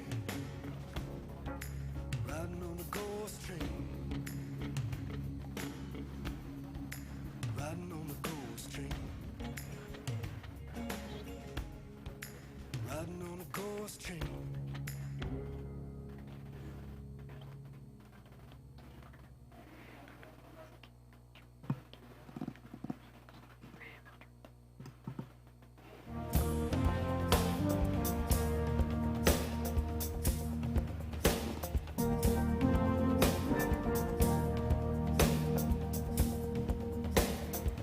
I can't forget you, my little sugar. I keep a place in my heart for you. The days are fading, they keep getting longer, and not a thing I can do. I was a poet, a magazine writer, sent to report on political views. It was by chance through a lens that I met you, Cape Town girl with no shoes. You were running down the road, I was going your way. I stopped and turned around to lend you my hand. Smile when you were suffering, I didn't understand. All right, I hope you have a good and enough rest before the final session today. And I truly appreciate your very passionate and active participation in this conference. So before we proceed to the session 4 and 5, we'll have a very important announcement that our Honorable President Hiroyasu Sugiyama of JCOLD has arrived in the conference hall. So why don't we invite President Sugiyama for a brief remarks. Please welcome him with a big round of applause.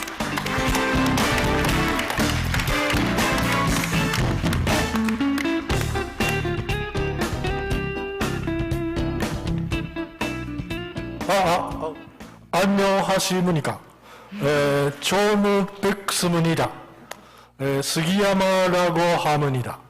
I am just arrived here, so because I attended state funeral of Mr. Abe yesterday. So many people are attending there. Also, your country, your Prime Minister coming to Japan, and today, Prime Minister Kishida of Japan and the Prime Minister of your country discussed about many issues I heard that was a very fruitful meeting in this morning. Thank you very much. And then, so this conference, we are waiting for many years, more than 3 years. So because of COVID-19 disaster, but today, we can meet here. It is very pleasant for us and pleasant for all of the participants in this conference. Thank you very much. So, and this morning, from session 1 to session 3 and session 4 and 5, we will be discussing about many issues of dam engineering and construction matters. So I'm waiting for these fruitful meeting result. And also, Japan and Korea and China has a very cutting-edge technologies about dam engineering. So we must contribute our technology to the world and sustainable world for the earth. So thank you very much for your kind attention. So please proceed the conference. Thank you very much. 안녕하십니까. Thank you very much, President Sugiyama, for the warm remarks. So by starting the session 4 and 5, I would like to introduce our moderators. We have Dr. Dong-Sun Park of K-Water and Dr. Misayuki Kashiwana-Yagi, Managing Director of JCOLD, that will moderate the session 4 and 5. So please welcome them with a big round of applause.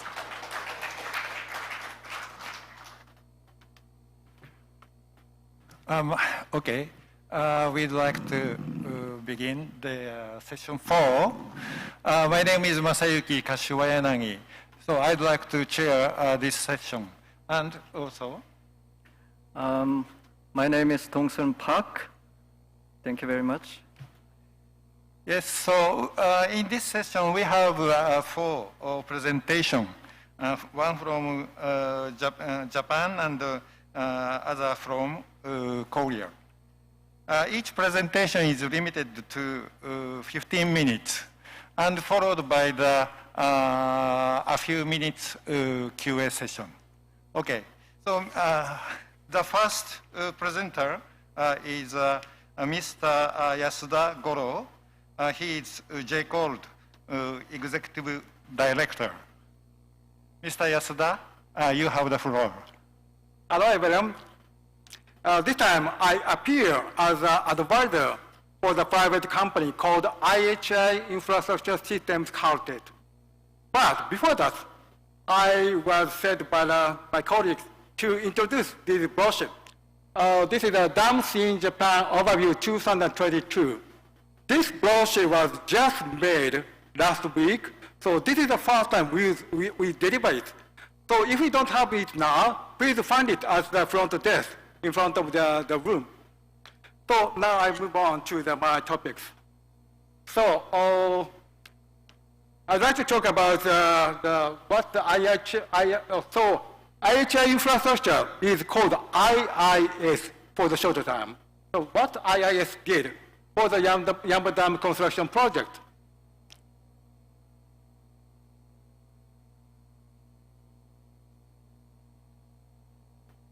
I can find. But now come. So Yamba Dam is located up the upper reaches of Tone River. According to the name of the river is Agatsuma. So every tributary of the Tone River, main tributary, has one or more dams, flood control dams. But for the Agatsuma River, there was no such a flood control dam yet. So the Yamba Dam was the first one to be constructed for the flood defense.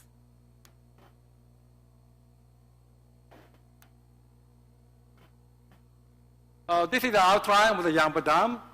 So the catchment area is more than 700 kilometers. And it supplies more than 20 cubic meters per second water.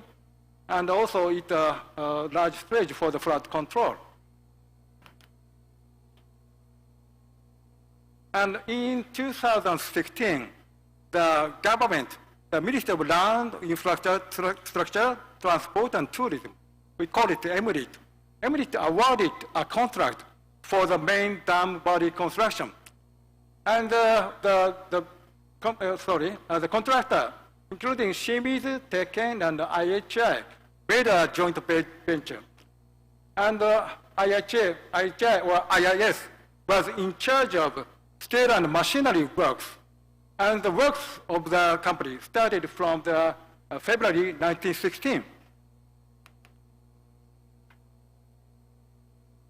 This is the picture of the dam and the point with the flags with the part of the IIS. So we were in charge of the 4 auxiliary spillways and 1 spillway for water level control and 2 mid-height spillways. And also some instruments in the dam body and also the debris control boom and mooring equipment on the reservoirs. This is a picture. So from the top, there are 4 auxiliary spillways and 1 spillway for water level control and 1 mid-height spillway. So spillway for water level control is used for the small amount of flooded water to treat the water. And when the amount of the discharge becomes very large, we use the mid-height spillways. So for the first spillways for the water level control, and then mid-height spillways. And when the amount of the water becomes very large, the auxiliary spillway will be used. And at this picture, you can see the red part, that is a temporary stage and some machinery, heavy equipment on it. So at the original plan, there was only 1 crane, big crane, and we revised the plan, and we applied 2 big cranes, and installed more the temporary stages. And this is a picture of that. So yeah, you can see the stage with 32 meters high, and on that you can see the heavy-duty carriers. And I move on to the story about the mid-height spillways. So the spillway has a rectangular shape with 4.85 meters. And the work was done with pulling method. Later I'll show what's the pulling method.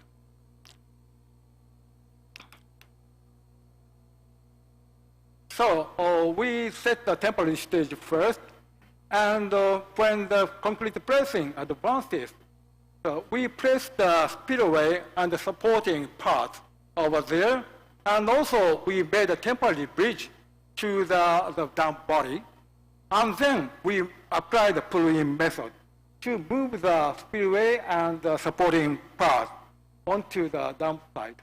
So if at the first plan, the work should be done on the dam site, dam stage, but when we do this kind of work on the dam body, the concrete pressing has to be stopped. Instead of that, so we applied the pre-construction as the adjustment stage, and then move it to the dam body. So there was very, very limited time for the disruption of the concrete pressing. This is a picture. So you can see 2 gates are simultaneously constructed. And maybe the right-hand side one is covered with the shed, but so 2 stages and 2 spheres was constructed at the same time. And to make a movement, we set the temporary bridge, and we use the hydraulic jack to make the pull-in. Yes, this is a picture or movie. How can I start?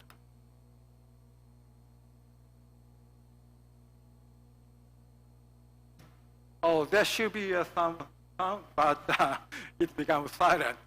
And yeah, so the number one mid-height spillway construction conducts inflation. So yeah, you can see the spillway and the railways from this, and so it moves on within along the railways.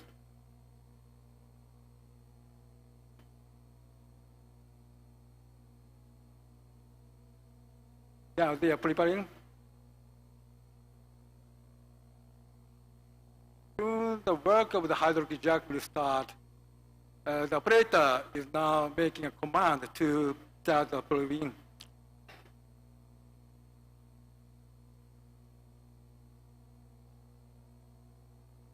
That should be the explanation, but anyway. Yes, now the hydraulic jack starts working.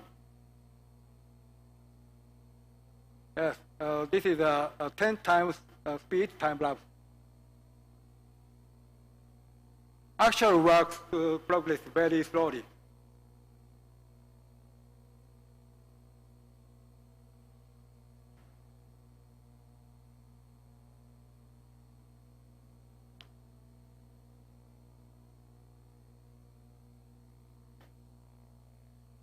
Yes, this one will be the better to see. So I don't know how much time lapse, but maybe 100 times faster. And this, like this, gradually and little bit by little bit, it advances. So as we have a limited time, I end this footage and move on to the next. Yes, next story is about the spillway for water level control, the mid spillway. So this is a high pressure radial gate, and the inclination of this spillway is steeper than the mid-height spillway. So the supporting materials, the supporting part become larger than the mid-height spillway. So we applied the pre-assembling of the mid-height spillway and the supporting materials beforehand. Yes, this is a picture of the assembly of the spillway. This fan-like part, funnel like part, is now under assembly.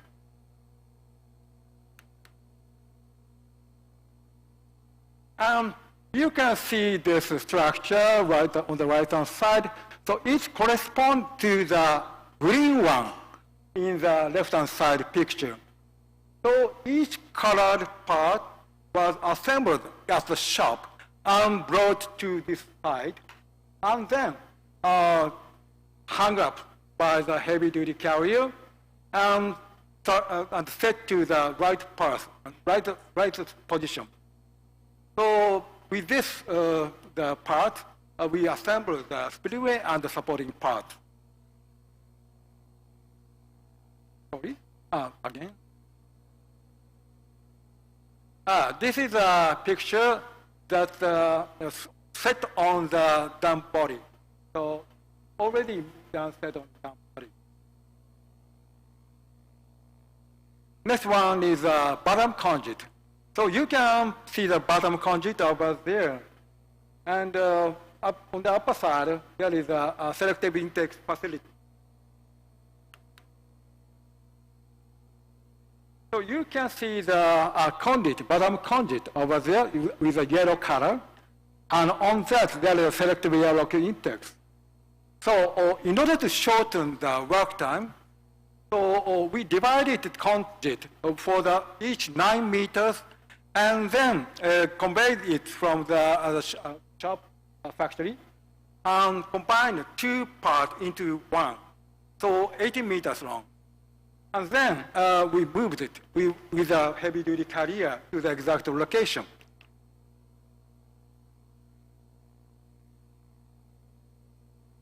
This is a picture of the bottom conduit with large blocks. That means 9-meter blocks. And when it combined with the two, it becomes 14.5 tons.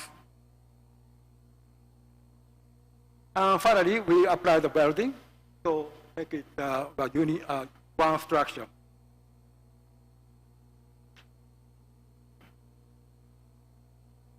Yes, this is the site, on the way. And the last story is about the selective air lock index. There are 29 siphons at the Yamba Dam. You can see the brown part over there. That only shows maybe 6 or 7, but there are 29. And each siphon has a pitch of 8.4 meters. And when it is operated, when the air is inside of the siphon doesn't make the water through it. So vacuuming the air, the siphon works. This picture shows the shop, and the blue shaded part corresponds to the one siphon. And you can see 2 red squares. So the square, each square is a part that will be delivered to the Yamba Dam side. So actually, one part doesn't correspond to the one siphon. The siphon is blue shaped. So a part of the one siphon and the another part of the another siphon is united. Like that.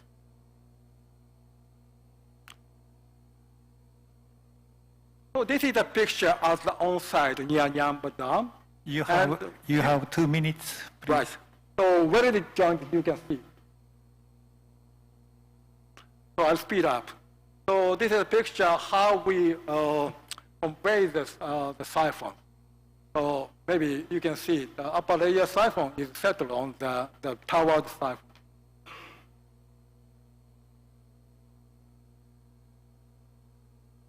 And this slide shows the rotation of the works of the setting the siphon.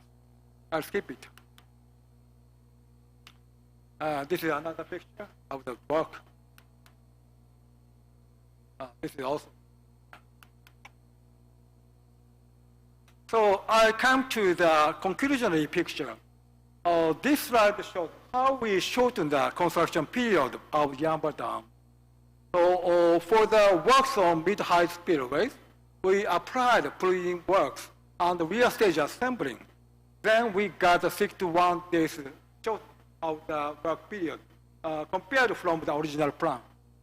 And works on the spillway for the water level control, we applied the prefabrication and large block parts, and we shortened the work period by 53 days. And for works on the bottom conduit and selective air lock intakes, we shortened the period by 8 days and 18 days respectively. On the total, we shortened 140 days of works. And other partner of the works, Shimizu and Tekken, also shortened the works of mainly the pavement of the dam body.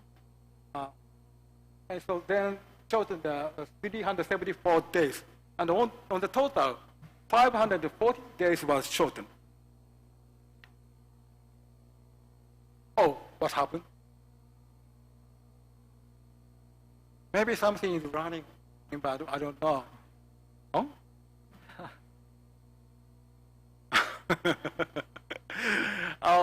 What I wanted to show you, please, anyway, I wanted to show how the Yamba Dam has worked when the Typhoon Hagibis attacked Japan in 2019, so the Yamba Dam was just the beginning of the first feeding. Only 10 days past the start of the first feeding. Then we got a heavy typhoon, and the Yamba Dam recharged 75 million cubic meters. The flood control capacity of the Yamba Dam is 65 million. So more than that amount was recharged in the Yamba Dam. Please complete. Okay, so only just that. So, and at the time, at the lower reaches of the Tone River, at some point, the water level was more than the design flood discharge, 54 centimeters more than the design flood discharge, design height at Kawamata Station. So if Yamba Dam was not existed, maybe overtopping was made because the Yamba has lowered the water length, water height at the Tone River about 60 centimeters at the side. Then, well, right now turned. Yes, thank you very much for your attention. That's all. Thank you, Mr. Yasuda. We have a few minutes for the QA. Are there any questions from the floor?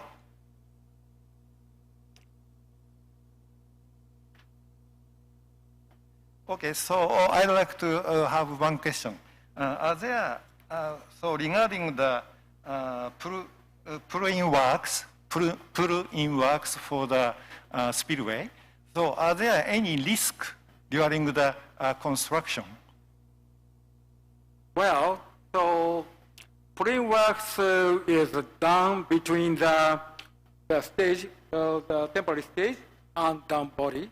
So if some kind of earthquake will happen when it is pulled in, there may be a risk. Of course, we have calculated such a kind of risk, but anyway, very heavy, intensified earthquake can happen in Japan, so it can be a risk. But I think that it's not the final product, temporary work, so it should be okay. Okay. Thank you very much. Yes, please. Please take my.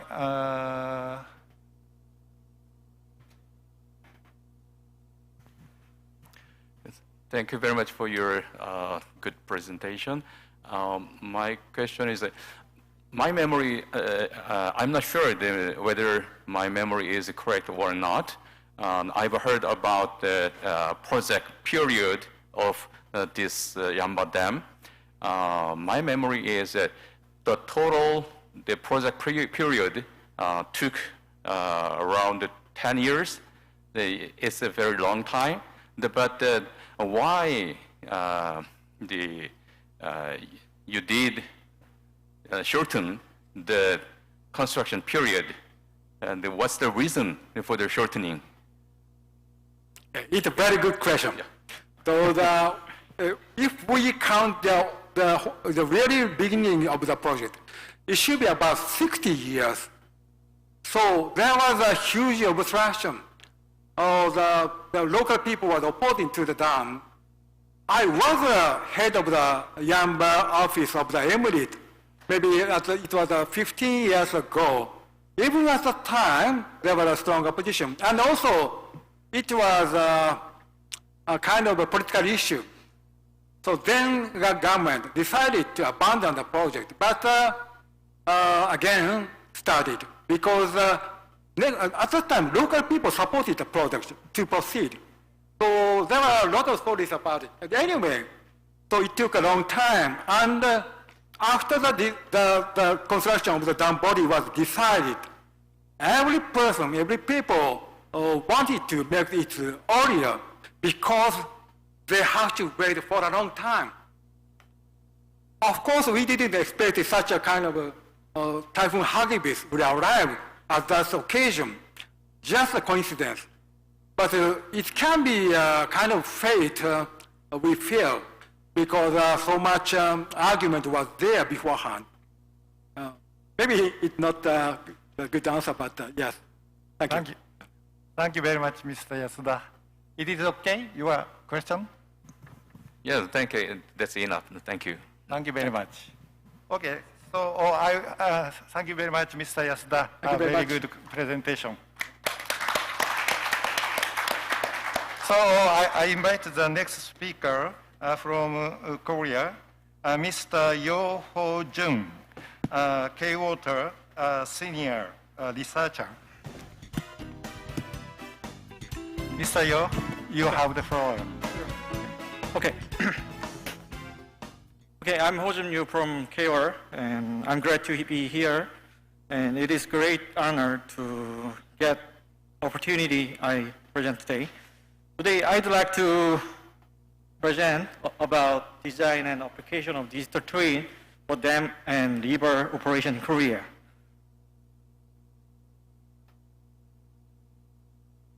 Okay.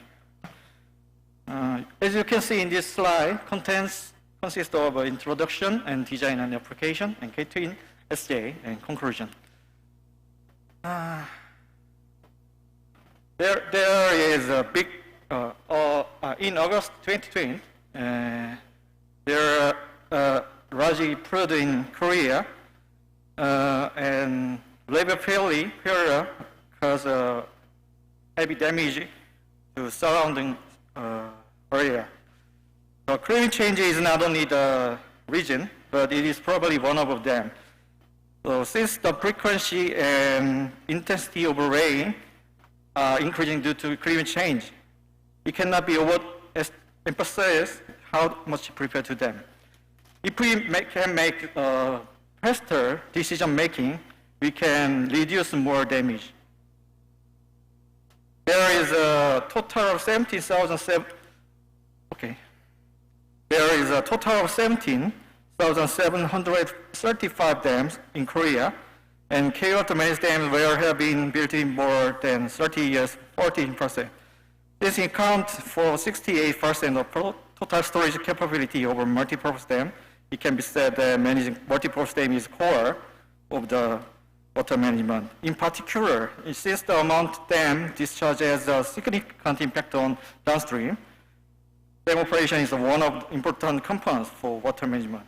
Although the current water infrastructure inspection data is analog and massive, so it is hard to utilize, visualize, or share the data. So there is a need for system that can integrate and manage these data. Accordingly, the government is dealing with the importance of facility maintenance through the smart construction technology roadmap. And the paradigm safety formal efficient facility maintenance is growing. For example, facility survey are turning into human eyes and smart sensor now and robotic drones in the future. Also, the facility information maintenance system is changing into individual system in the past and big data now and digital twin system in the future. So it is necessary to develop our technique and experience with this paradigm shift. So this is a concept of digital twin system. Digital twin is a technology that provides various simulation environment by copying various information from the real world to the virtual world. As you can see in this figure, measuring real world data, storing it in database, and connect it in real time, and visualizing the virtual world, and implementing various modules, and such as monitoring, analyze, simulation, prediction, inspection solution. And supporting decision making is a key element of a digital twin system. If we have this digital twin system, user can decide faster and optimize the operation or managing system of them. So to overcome the risk by climate change and efficiently managing water infrastructure facility, in this project set a goal over establishing district team platform. As you can see in this figure, our project try to combine information for basin management data such as dam, bridge, levee, and river, and K-Water's various information such as cases and experience and any other techniques. So our goal is finally our goal is to provide smart water management based on district twin system on Samjin River. So this figure shows the consortium configuration to archive the goals in this figure project. So there is many DB in K-Water, and we try to combine our systems.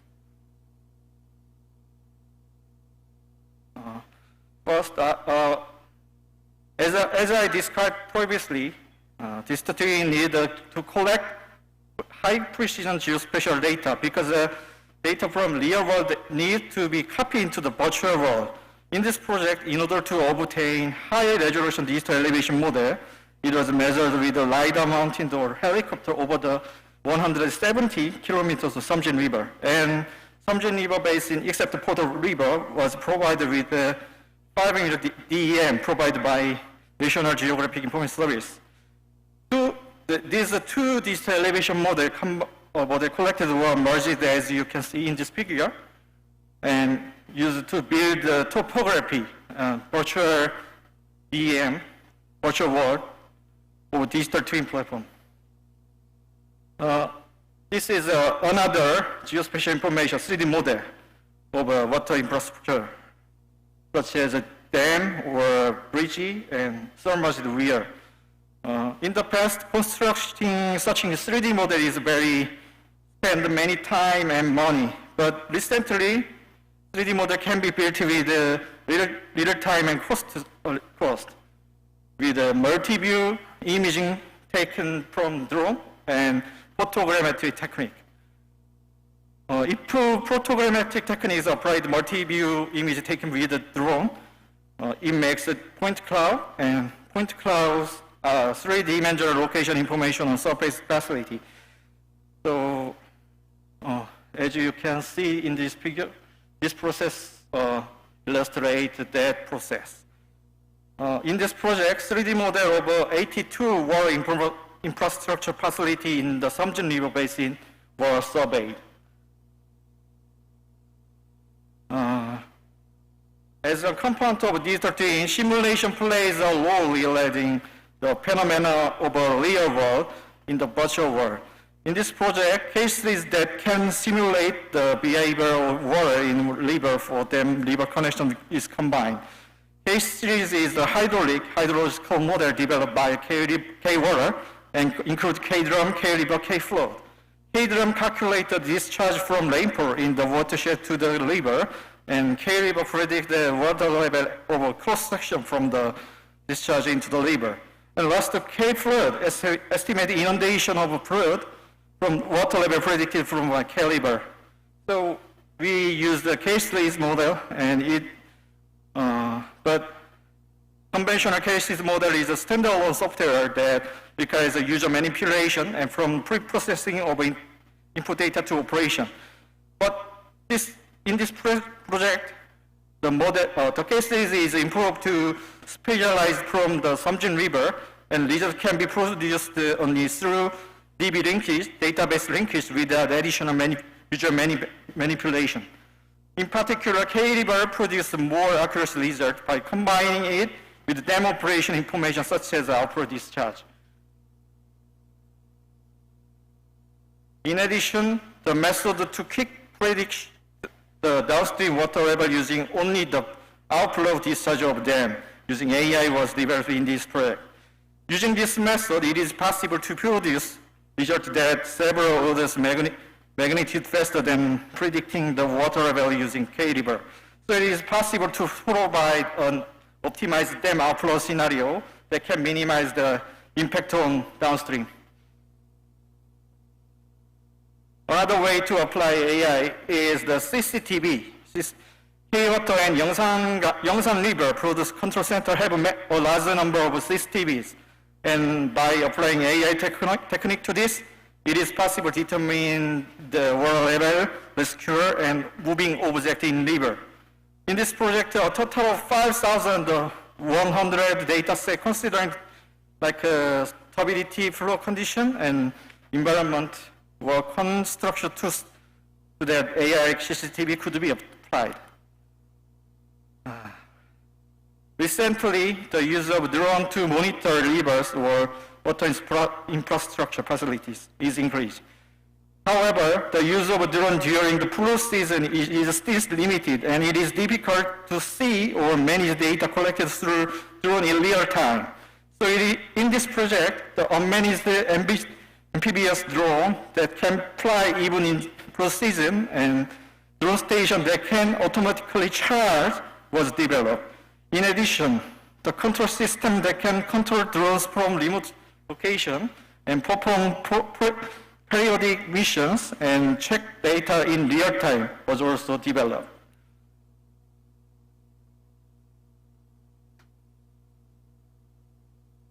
Currently, area that may have impact on downstream of dam or where flood occur habitually are managed which card as a PDF format. As you can see, left figure. Yeah. However, in this project, all this data were converted in special information and developed to provide not only the card provided as PDF format, but also image or video taken with the drones and 360-degree image in the field. Okay. This page is one of the things I want to highlight. It is generally believed that the failure of slope in river is caused by shear stress between the flowing mud and static soil. However, from geotechnical point of view, it is interpreted that the slope stability decreases due to the characteristic of ground and flow of infiltrate water. In this project, the evaluation of stability was automated so that it could be used the basis of various decision-making of slope failure. We have a testbed section, and we made them into the database, and the next step is the slope stability analysis program automatically analyzed the using Flex. And it was developed using script language, Flex provide itself, and finally I made with C# and Flex automatic connectly with our digital twin platform were developed. So in summary, we can make the software to automatically evaluate slope stability. Okay. By developing K-Twin SJ, many things are changed compared to before. As you can see in this figure, for example, it is possible to build a system that connect dams and river for flooding and analyzing, including using linkage data. So I prefer the video to show visualization of simulation result of cases, but I think you have 2 minutes more. 2 minutes more. Okay. I think we don't have many time. I have to skip the next slide.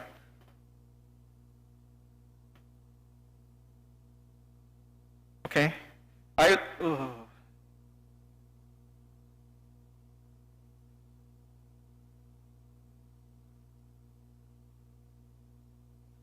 Okay.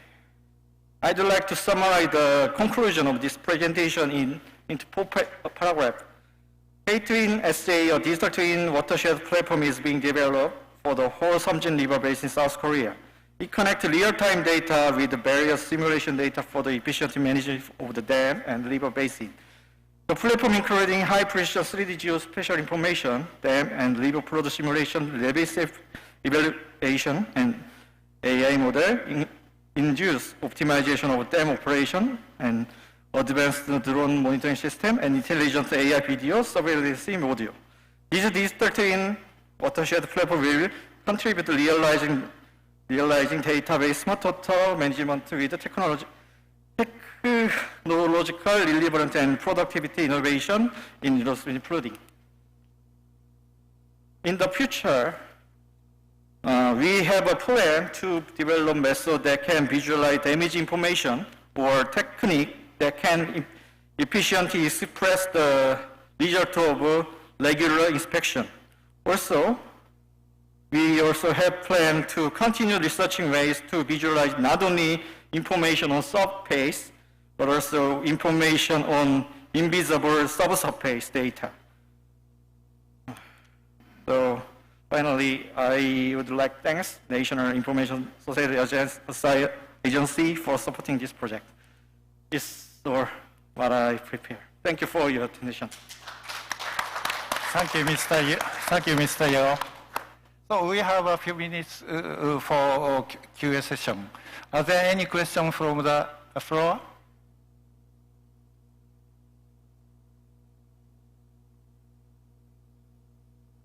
Okay, so I have one question. So this is a very complicated system, I think. So when you use this system, we need a long time training period or easy to use this system? I understand what you say correctly, but if we use this system, it is easy to share data or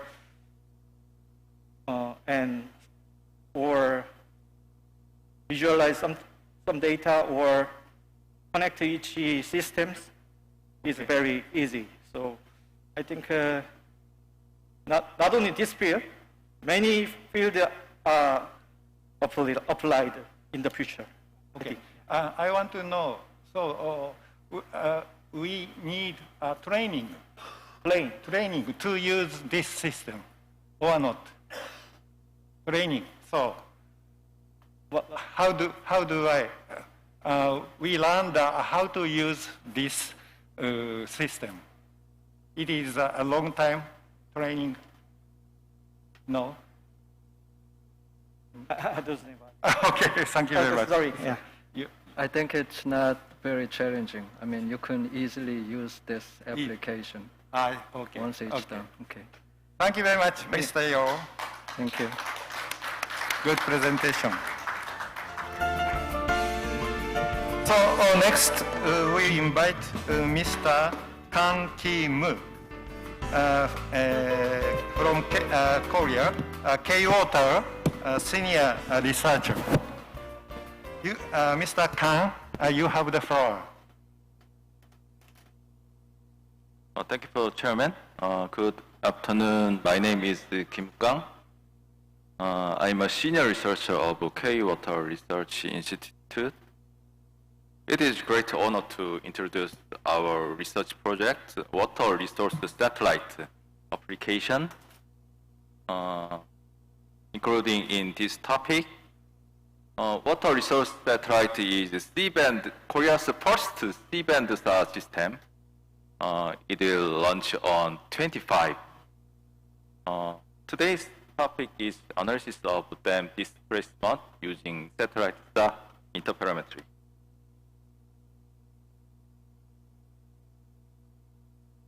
This presentation is composed of 4 parts as follows. Recently, the rapid development of space technology have studied new Earth surface and structure displacement technique from satellite data with high precision and unexpected benefits.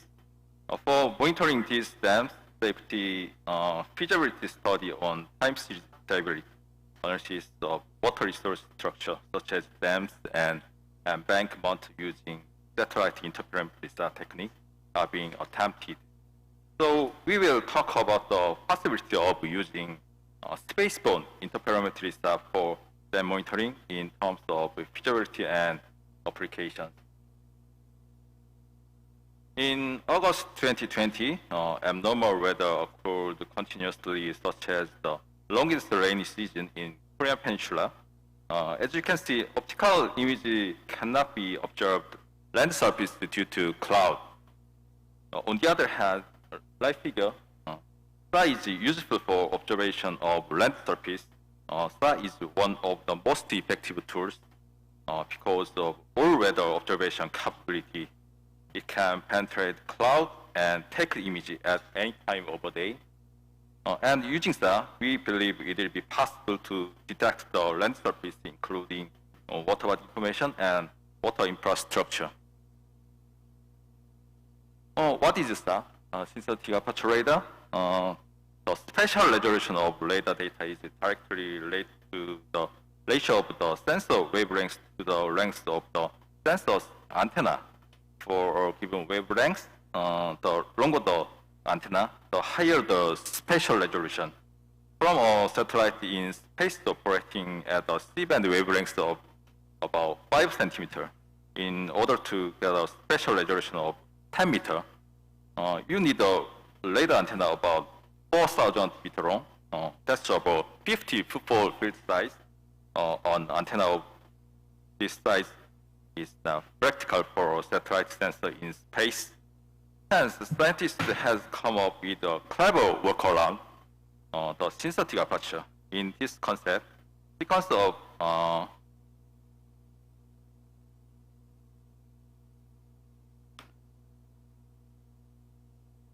satellites around the world have been developed as follows. Wavelength is an important feature to consider when working with the SAR, as it determines how about the radar signal interact with the surface and how far a signal can penetrate into medium. For example, X-band satellite is easy to acquire high-resolution SAR image, mainly for military purpose. The L-band has the long wavelength of 23 centimeters, so it is suitable for vegetation or soil moisture. C-band is mainly used to SAR workforce for detect water body in sea or land and monitoring, dam monitoring.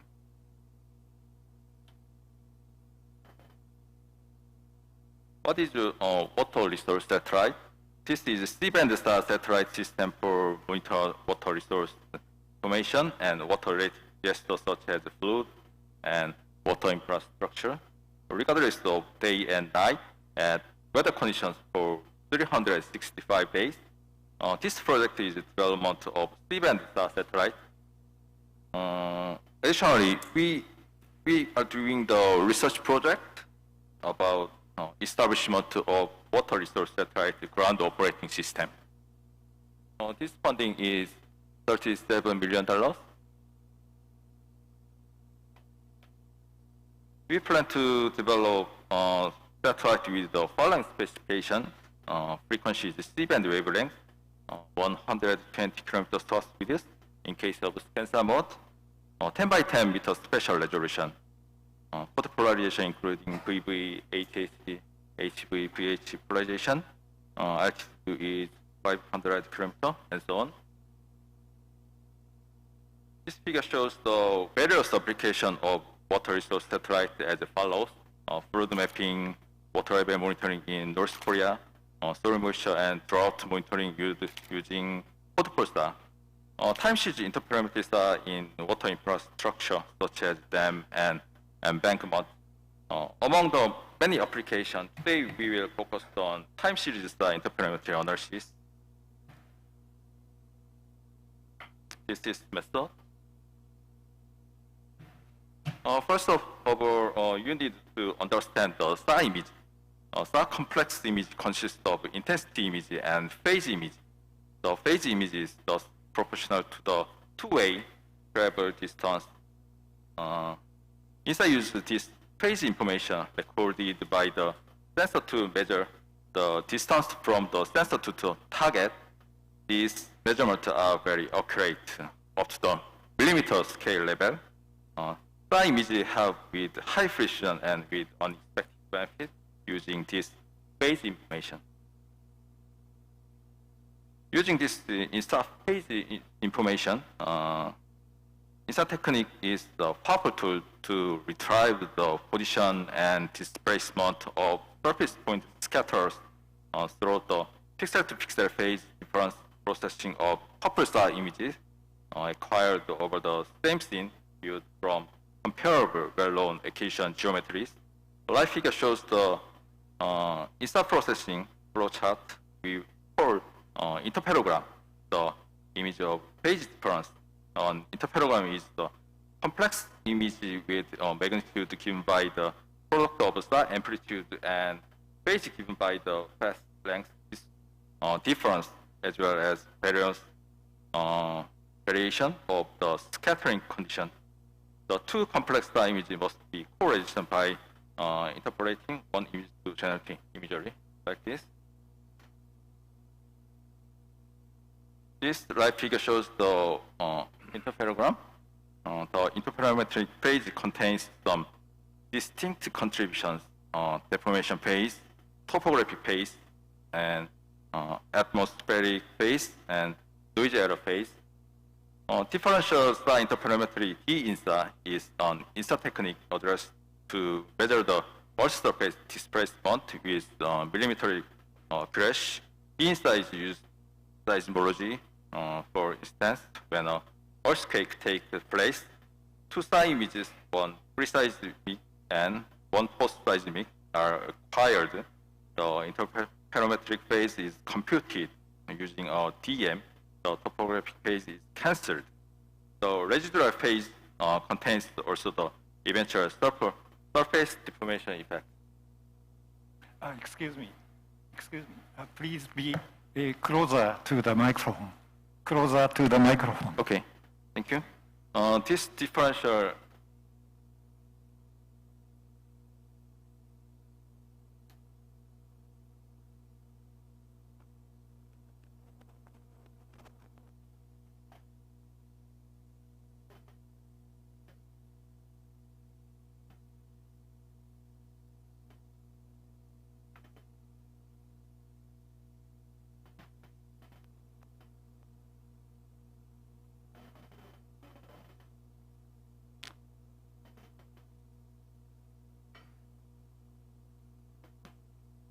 thank you. This differential interferogram is actual displacement.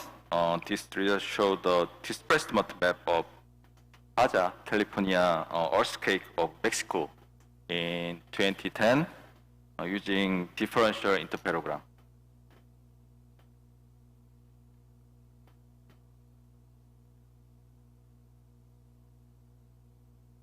Next slide, please.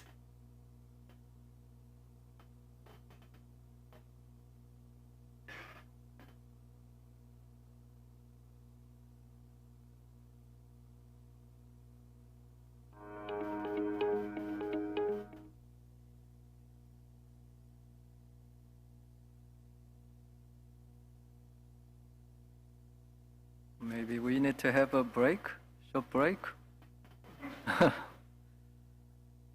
There you go. Thank you.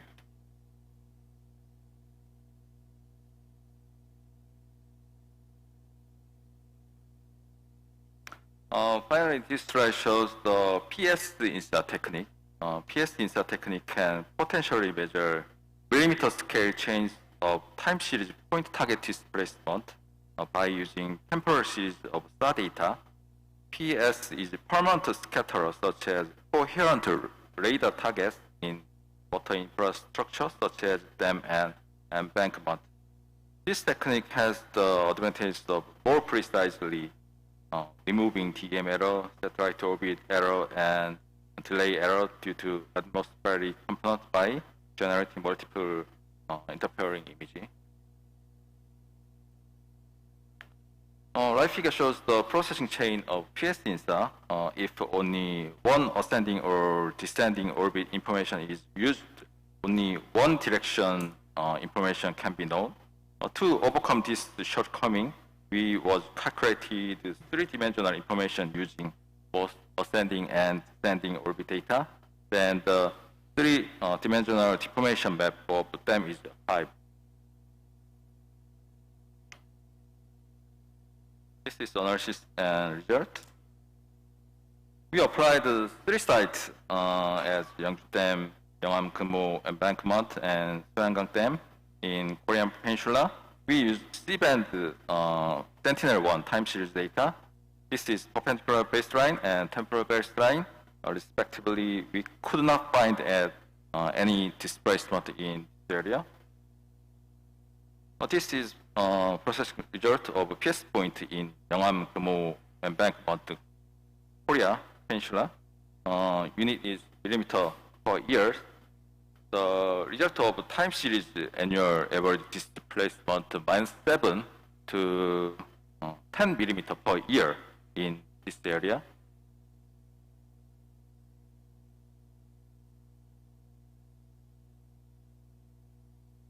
This is final result. This area is the Soyangang Dam.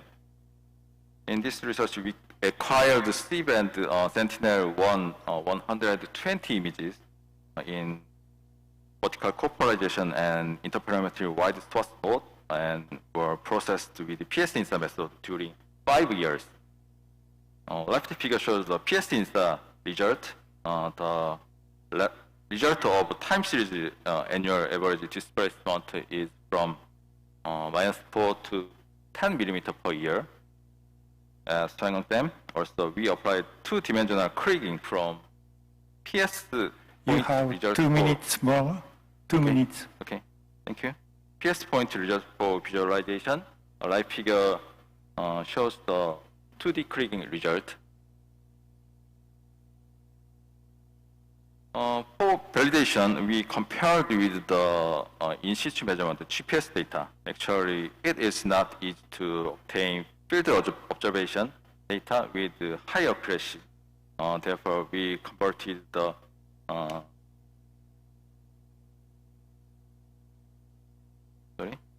Actually, it is not easy to obtain field observation data with high accuracy. Therefore, we converted the in situ data for obtain high reliability accuracy by additionally applying the GPS network adjustment method. Using this data, comparison was performed with the satellite observation data. Blue dot is GPS data, red dot is satellite data.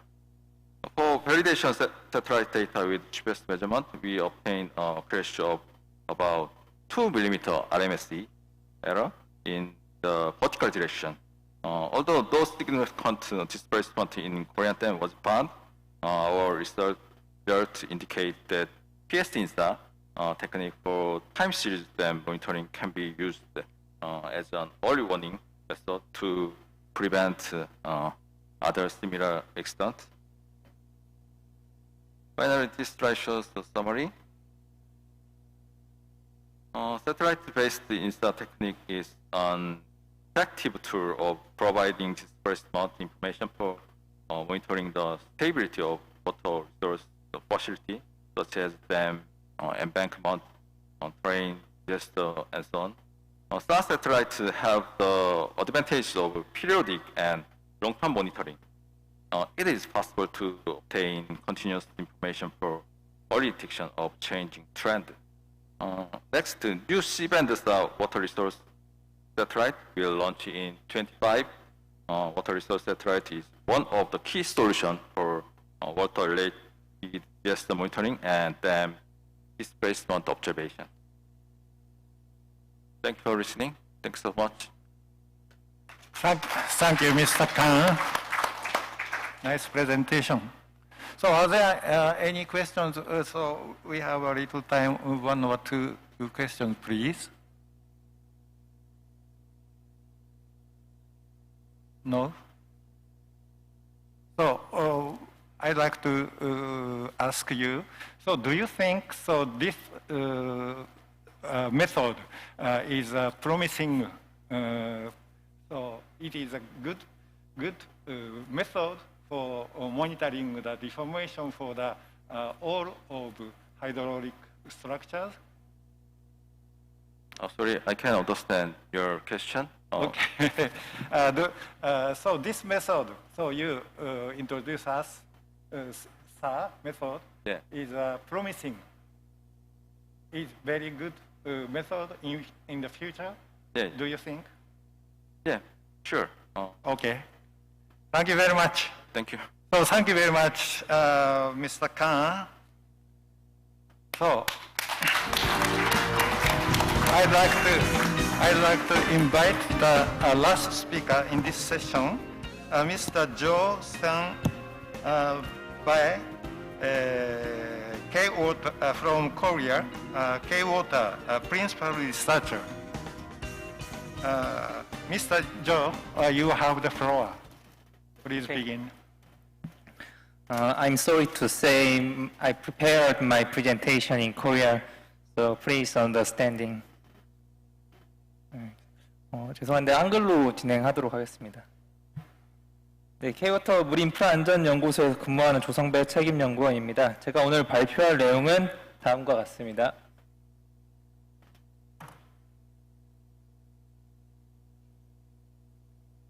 먼저 K-워터에서 추진하고 있는 스마트댐 뉴딜 사업에 대하여 간단히 설명드리고 현재 K-워터의 모니터링 체계를 알아본 후 추후 개선을 위해 현재 진행하고 있는 연구 사례에 대하여 간단히 소개해드리겠습니다.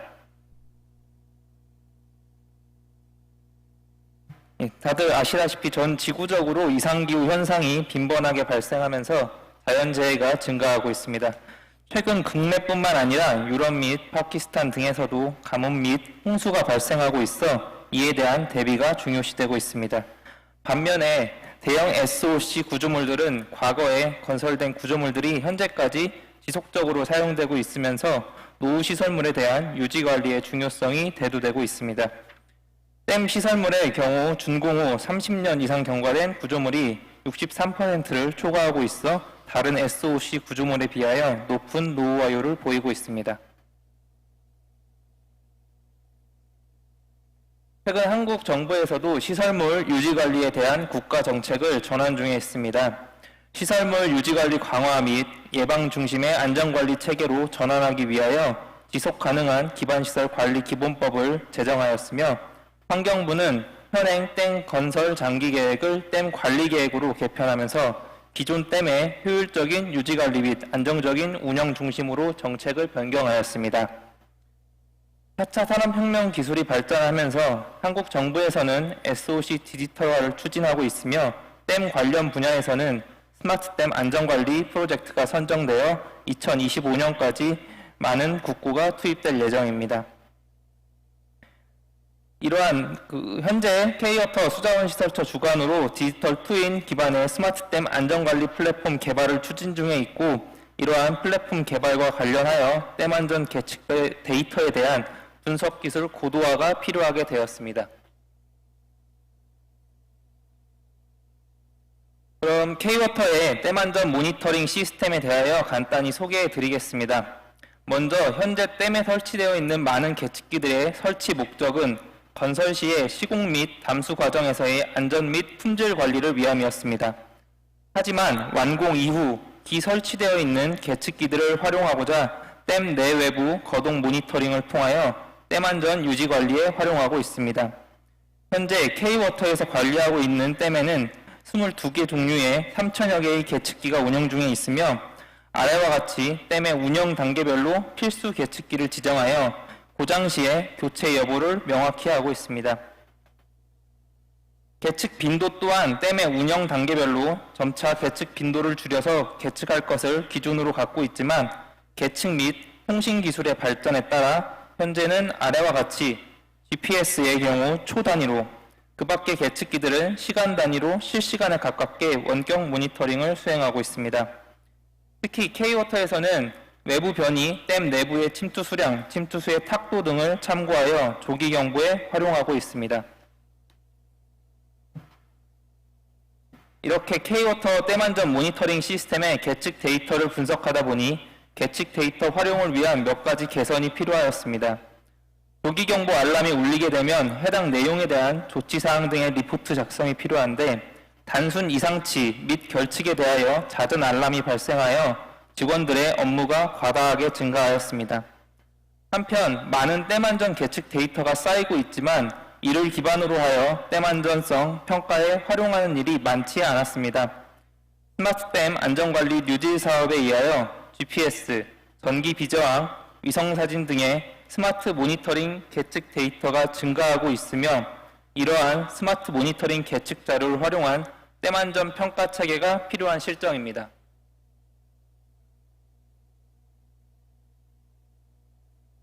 보시는 바와 같이 앞서 설명한 바와 같이 계측 데이터 기반의 안정성 평가 방법 개발을 위하여 K워터 연구원은 다음과 같은 연구과제를 진행하고 있습니다. 본 연구과제의 최종 목표는 스마트 모니터링 데이터를 연계한 AI 기반 댐 안전 분석 체계 마련이며 다음과 같이 계측 데이터 AI 분석 파트와 계측 정보를 연계한 실시간 안정성 평가 방법 개발 파트 두 개로 구분되어 있습니다.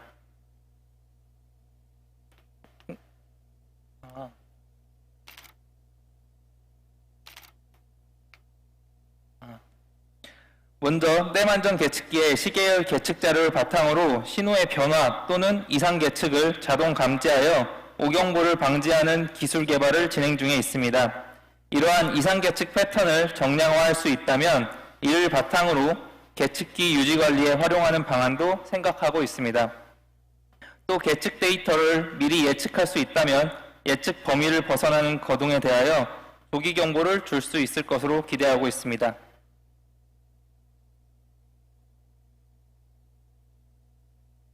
다음은 지진 기록을 활용한 댐의 동적 물성 평가에 대하여 말씀드리겠습니다. 댐은 건설 이후에는 시추조사 및 시료 채취 등의 어려움이 있어 설계 이후 변화하는 물성에 대한 정보가 부족한 현실입니다. 실대형 실험이 어렵기 때문에 주로 수치 해석을 통해 안정성 평가를 수행하고 있으며 특히 댐의 내진 성능 평가를 위해서는 재료의 동적 물성 평가가 매우 중요합니다. 그림에서 보시는 바와 같이 현재 관리 중인 댐은 자유장, 댐 기초, 댐 마루에 지진계가 설치되어 있으며 이러한 지진 기록의 상관관계를 활용하여 댐체의 동적 특성을 평가할 수 있습니다. 흔히 공진이라고 표현하는 현상과 같이 지진파가 댐체를 통과하면서 댐체의 물성이 나타내는 특정 주파수 대역의 신호가 크게 증폭하게 되며 이를 이용하여 다음과 같이 증폭되는 신호의 주파수 또는 주기를 확인할 수 있습니다. 이러한 주기를 댐의 고유 주기라고 하며 이는 댐체의 강성을 대표하고 있어 댐의 안정성을 간접적으로 평가할 수 있습니다. 앞에서 설명한 바와 같이 댐체를 통과하는 지진파의 경로는 다음과 같이 크게 두 가지로 볼 수 있습니다. 자유장 기록과 댐마루 기록을 비교하는 방법, 그리고 댐 기초지방과 댐 마루를 비교하는 방법으로 구분되어지며 자유장 기록의 경우 그림과 같이 정북 방향으로 설치되기 때문에 댐마루 기록을 비교하기 위해서는 각 댐의 축 방향을 고려하여 방향에 대한 보정을 수행해야 합니다. 그리고 공진 주파수, 즉 고유 주기를 찾기 위해서 주파수 영역에서 각 계측 신호의 비를 비교하였으며 이를 위해서 리스폰스 스펙트럼과 프리에 스펙트럼 방법을 각각 사용하여 비교해 보았습니다. 본 연구를 위해서 K워터에서 지진계가 설치되어 있는 댐의 지진계 기록을 수집하였습니다. 총 62개 이벤트에 대해서 37개 댐의 지진계 기록을 수집하였고 자료의 신뢰성을 위해서 지진계가 교체된 18년 2월 이후에 기록만을 수집하였습니다. 62개 이벤트는 기상청 발표를 기준으로 규모 2.0 이상 유감 지진으로만 선택하였습니다. 다음은 62개 이벤트에 대한 댐의 고유주기 평가 결과입니다. 다양한 규모와 강도의 지진 기록을 활용하였음에도 많은 댐에서 특정 고유주기가 평가됨을 확인하였습니다. 또한 모든 기록을 전부 살펴보기에는 시간적 한계가 있어 실무에 활용하기 위해서는 일반화된 평가 방법을 선택해야 합니다. 이를 위하여 두 가지 방법과 두 가지 지진 경로 중 어느 것이 좀 더 신뢰성 있는 결과를 보여줄 수 있는지 비교해 보았습니다.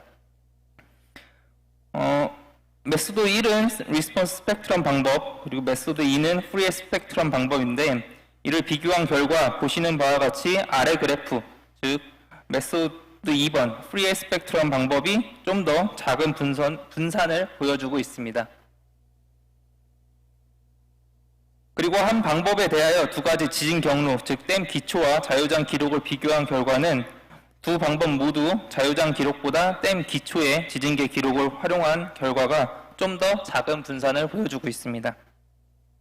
따라서 댐의 고유주기 평가를 자동화하기 위해서는 프리에 스펙트럼을 사용하는 것이 적절하며 댐의 기초지방과 댐 마루 계측 기록을 사용하여 고유주기를 평가하는 것이 적절하다고 판단하였습니다. 또한 댐의 고유주기는 댐체의 강성과 관련되어 있습니다. 따라서 연도별로 계측 결과를 비교하여 댐의 고유주기를 증가하는 경향을 보인다면 어느 댐체의 강성이 약해지고 있음을 의미합니다. 그림과 같이 각 댐의 기록을 연도별로 평가한 결과 다행히 우상향하는 경향을 보이는 댐은 확인되지 않았습니다.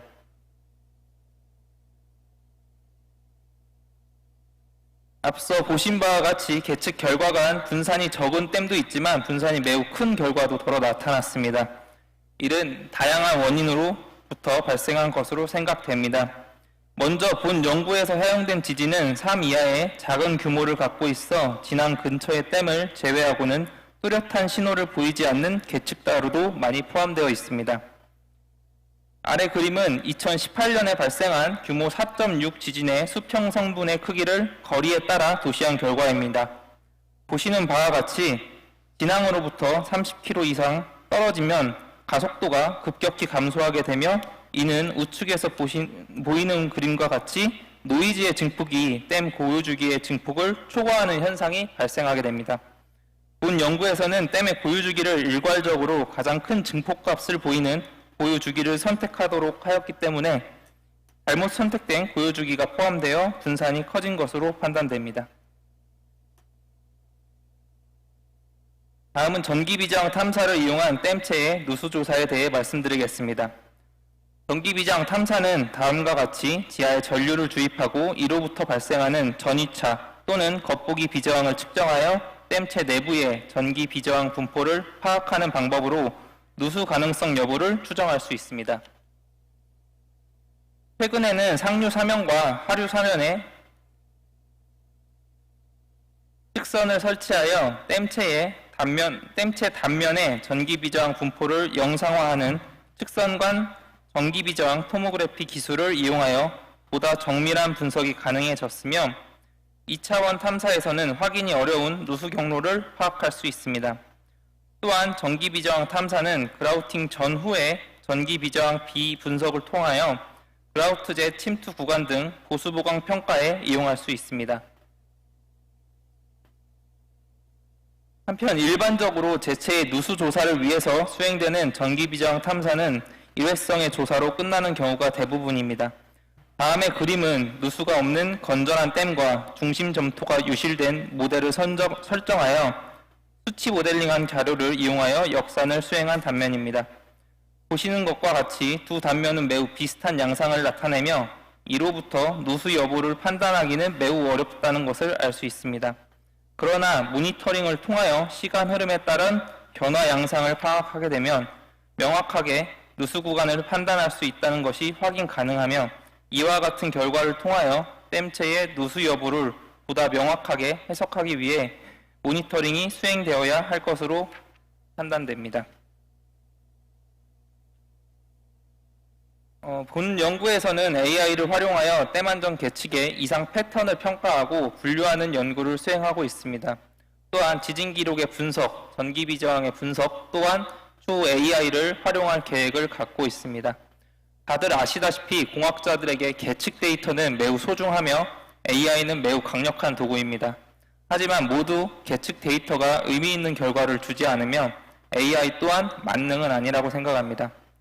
아래 그림과 같이 AI는 신뢰성 있는 자료를 기반으로 해야 좋은 결과를 보여줄 수 있습니다. 따라서 AI로부터 댐 안정성 평가를 위해서는 먼저 계측 데이터의 품질 관리가 필요하다고 생각합니다. 그리고 수많은 계측 자료를 바탕으로 댐 안전을 평가할 수 있는 방법은 없을지 지속적으로 고민하고자 합니다. 결론입니다. 계측 기술은 매일매일 발전하고 설치 및 파일 전송은 점점 더 편리해지고 있어 K워터 관리 시설물에도 많은 계측기가 설치되어 있으며 어딘가에 데이터가 쌓여가고 있습니다. 이러한 계측 데이터들은 댐의 안전성을 대표할 수 있는 자료들입니다. 따라서 이를 좀 더 활용하기 위해 본 연구에서는 수집되는 계측 데이터들의 품질 관리 체계를 마련하고 이상 계측을 정량적으로 평가하여 계측기 유지 관리에 활용하고자 합니다. 이러한 품질 관리는 좀 더 신뢰성 있는 계측 자료의 축적에 도움을 줄 것으로 생각합니다. 또한 지진계, 전기 비저항 등 다양한 계측기로부터 수집되는 자료들로 댐의 안정성을 평가할 수 있는 방법을 개발하여 많은 데이터로부터 안전성을 판단할 수 있는 근거를 마련하고자 합니다. 하지만 마지막으로 이러한 모니터링 데이터를 바탕으로 댐의 안정성을 평가하기 위해서는 자동화된 계측 자료에 대한 전문가의 검토가 필수적으로 수반되어야 하고 그것이 저를 포함해서 여기 계신 모든 댐 공학자들의 역할이라고 생각합니다. 네, 경청해 주셔서 감사합니다. Thank you. Thank you very much. Nice presentation. So we have a few minutes. Are there any? Please, please take a microphone to Dr. Jia. Microphone, please.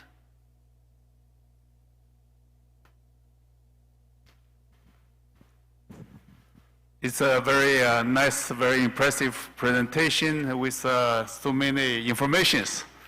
So just one suggestions, you have introduced the reliability of the electrical resistance to test the leakage within the dam. In China also we have make this test, but we found a new solution. We can detect the flow, very weak flow upstream. So we can localize the leakage path upstream. So are there any possibility if you have the projects, we can, deliver the hand to make the test.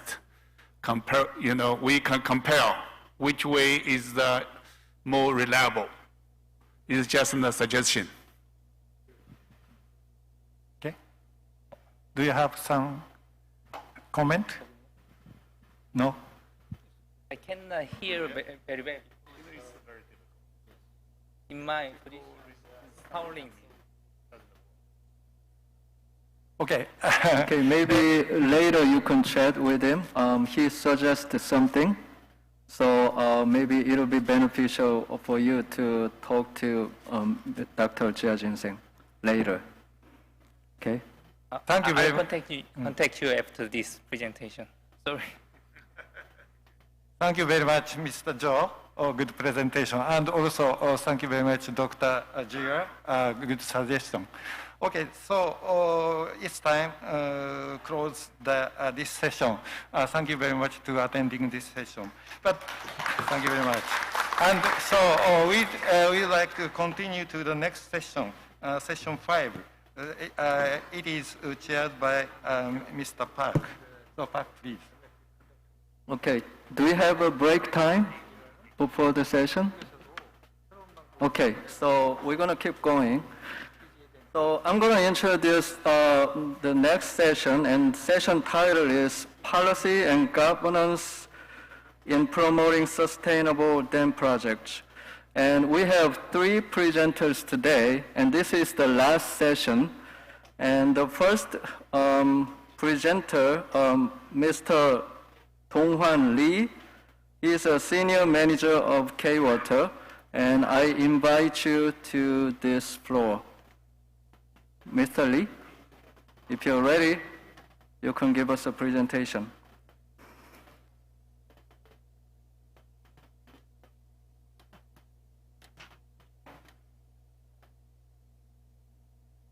Hi, good afternoon. I'm Donghwan Lee, is working in solar power business team in K-Water. I'm pleased to introduce the K-Water, the floating, the photovoltaic solar power. I have only 15 minutes, but it's not enough, so I will brief the success story of the Hapcheon project along with local resident participation. I'm gonna say FPV instead of floating photovoltaic from now. As you can see, this presentation will be divided into three main sections. First one, the K-Water renewable energy business, and then FPV, power plant and Hapcheon Dam, and three, eco-friendliness of FPV. I'd like to briefly introduce the K-Water renewable energy business. K-Water is the #1 renewable energy company in South Korea. Since 1973, K-Water has developed and operated a total capacity of 1,419 megawatt. Hydropower is 1,093 megawatt of the 64 power plant, and wind power is 8 megawatt of 3 power plant. And PV and FPV power is 47.5 megawatt of 39 power plants, and total the tidal power is 254 megawatt of 1 power plant. This is the Siwa tidal power plant, which is the biggest in the world. Renewable energy makes up 19.4% of total generation in Korea. PV energy makes up 75.3% of total renewable energy generation, and the K-Water makes up 5.4% of gross domestic renewable energy. Okay, let's move on to today's main topic, FPV, power plant, and Hapcheon Dam. First, the project summary. The capacity of the Hapcheon project is 41.5 megawatt, and which is located in upstream area of Hapcheon Dam. This project area, the project area is 467,000 square meters, which is just less than 2%, less than the 2% of total reservoir area. The project cost is about $67 million US, and construction period is about less than 2 years. And operation period will be for 20 years. There are 17 blocks of FPV, but it was supposed to be 16, but because the water level was this area is lower than others, so we divide one block into half. Finally, we have 15 blocks, 2.6 megawatt, and 2 blocks with 1.3 megawatts. Electricity is sending to the high voltage substation through transmission line, and you can see the real satellite image at Google Lab now. It's already been updated.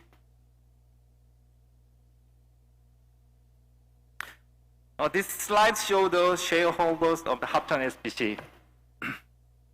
Oh, there was a little typo, my bad.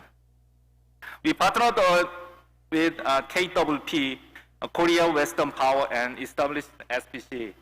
Equity capital makes up 20%, and the PF, the debt capital, makes up 80% of total project cost. K-Water makes up at 10%, 2%, and the KWP makes up 9.8% of equity. Local residents make up at 4%, and the financial institution make up 76% of the PF.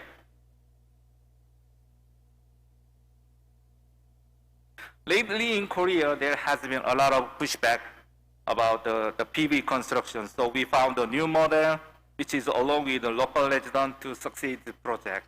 Then we started to persuade them to invest into this project from the beginning. Finally, they become our partner and one of the SPC owners.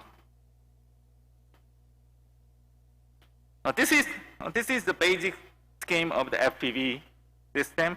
It consists of the 3 components. First, the floating system, including PV modules and the buoyant air tank. And second, and the mooring device stabilizing the floating system. And the last, underwater cable, transporting electricity, and substation converting DC energy to AC energy.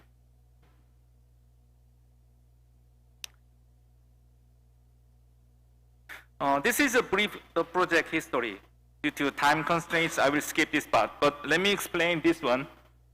Look at this in the middle of the screen. Established a committee of the Hapcheon residents. This is the point that we established committee and communicate each other every month to share the project issues and progress and complaints from the local residents.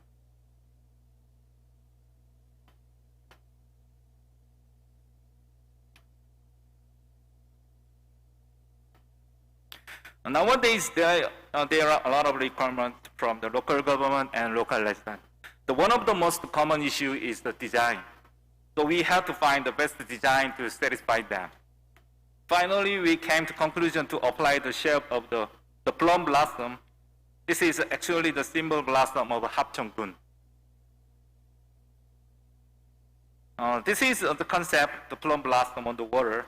At night, there is only the full LED lighting and full block. It looks like a real plum blossom.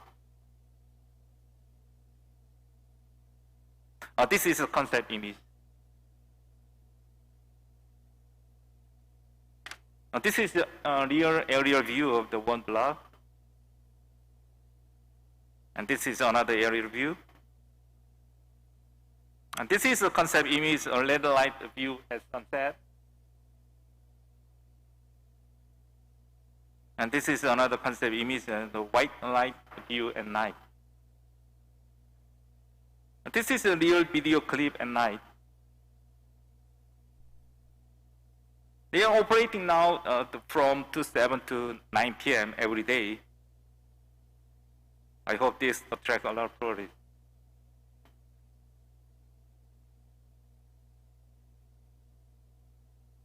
Before this Hapcheong project, the K-World had built up the scale of FPV business. From the 0.5 megawatt Hapcheong Dam in 2012, which is the first one, which is our initial model and the first commercial FPV solar power plant in the world. And 2 megawatt at Boryong in 2016 and 3 megawatt in Chungju in 2017. All these experience led to the success of this Hapcheong project. And many other projects that have been carried out in South Korea and overseas. FPV business has been the booming and become a big market. Let's move on to the last topic, eco-friendliness. I know there are a lot of the concerns about the water quality, but we have applied the customized the PV modules with no lead and non-acidified encapsulant stock. And we can say the Korea developed a dedicated the module for FPV for the first time in the world. Of course not, we are the module company. One of the module companies accept our idea. So in Korea, we have to use FPV module at them, even though it costs a little higher than regular. And all FPV materials are suitable for the standard of hygiene and safety of the water supply equipment by Korea Clean Water Act. FPV materials include the structure and buoyant air tank and even underwater cable. And illusion tests passed with the FPV materials and no harmful substances detected such as cadmium and lead.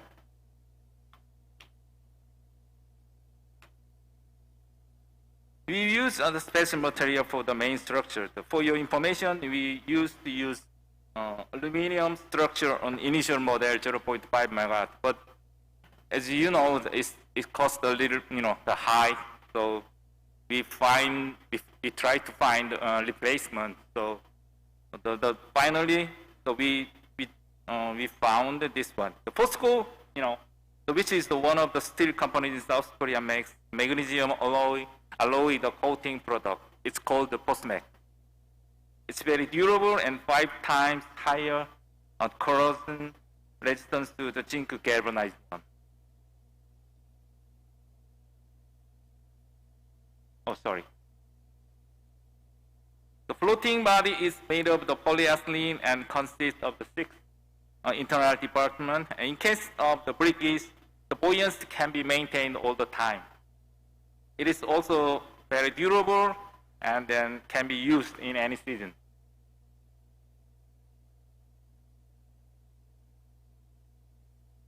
FPV structure design has enough space to allow the 70% of sunlight get into the water. Therefore, there is no impact on the water ecosystem. In case of the initial model, 2012, we used to apply the mooring the loft with a multi-small concrete sinker. When the dam level is low, the mooring line got loose, and then the floating part rotate. But the PV module should be faced the south direction, but it started move and rotate. That's why we kind of added the weight to the line. But later we found that the lines got tangled. So then we applied this special mooring device. It works like a spring, and it is enough heavy and tight for floating parts to be stable and then maintain the position. And structural analysis. The Ulsan National University performed the structural analysis considering the influencing factors such as the wind speed and the wave. The structural analysis were done against the 52 meter per sec wind and the 0.5 meter of fluctuation. There has been no damage by typhoon. The Bolave in 2012, Lingling in 2019, and Maisak in 2020, and this year the Hinnamno is no damage by typhoon. And in operation point of view, we have been monitoring water environment ecosystem regularly by a third party, the professional agency. Monitoring items are the water quality, plankton, benthos, and sediments, and birds, and the fish. And when it comes to the environmental work, we have a very strict law in Korea. We have to do the monitoring and the before construction. Yeah, we call the EIA, the small-scale EIA, environmental impact assessment, and then during construction and then after construction. So after construction, should be 4 to 20 years. It costs a lot, maybe a year, the 250,000 US dollars. Then we have to do for 20 years. Mr. Lee, two minutes okay, more. Thank you. During last 10 years, the results show us that there is no impact on the water quality and the ecosystem caused by FPV facilities. And no harmful evidence has been found to water ecosystem. The interesting is the fact that population of the juvenile, the fish, has increased under the floating part. I think it's a safe place for them to hide from their natural enemy. To make the social consensus, we regularly hold the various events to communicate with the stakeholders and residents and the media. There are a lot of benefits by generating the clean energy. We can use carbon emission and then finders and etc. Through the project, we can also give a chance to promote the rural area economic revitalization. Now this place has become a famous place to observe the reservoir area, education field, and the sightseeing for the tourists. I hope it gets more popular. This is a future plan. In this year, we are working on the 16 projects, 309 megawatts, progressing by K-Water. And then just so you know, I'm working on the now Imha project, the 45 megawatts. It will be the biggest FPV solar plant in South Korea. The construction is expected to begin in December this year and then finish in December next year. That's all I wanted to share today. Thank you for your attention. Thank you very much. It's very impressive presentation. If you have any questions, please raise your hand and ask a question, please. Yes, please.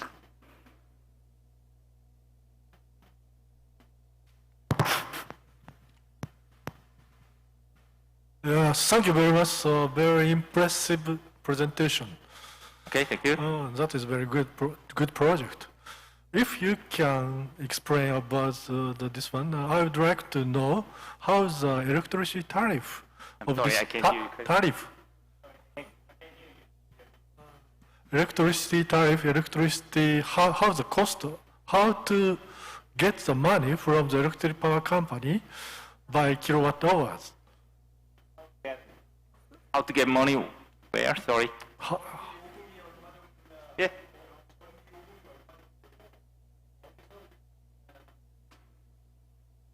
Where we receive the electricity? You mean, what do you mean?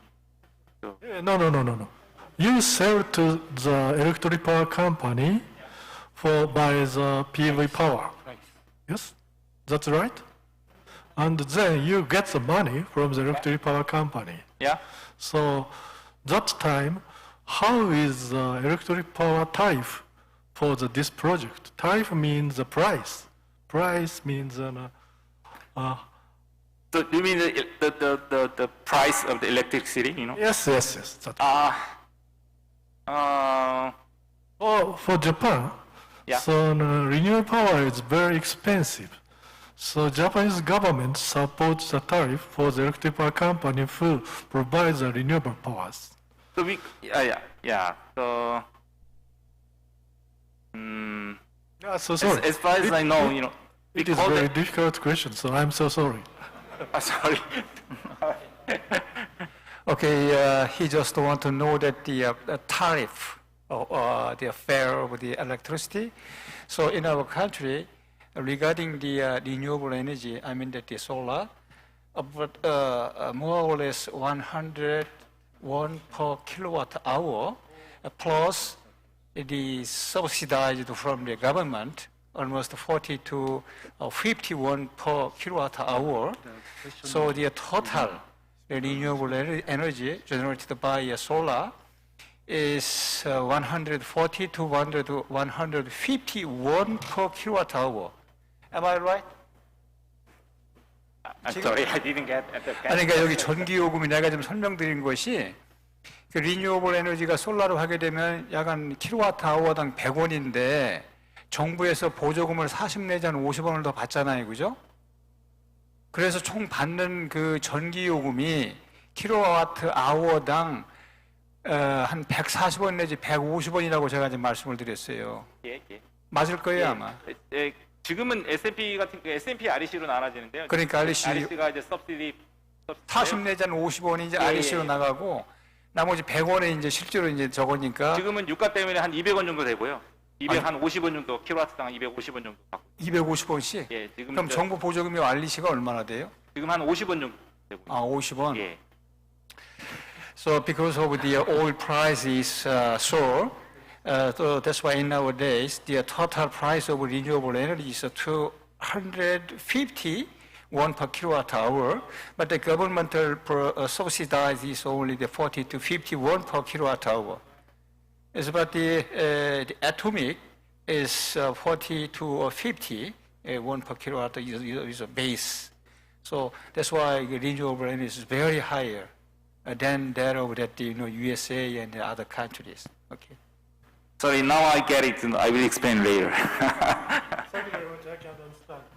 Okay. Okay, thank you very much. Because of limited time frame, we are going to wrap up this presentation. Your warm understanding would be appreciated. Okay, and I'm going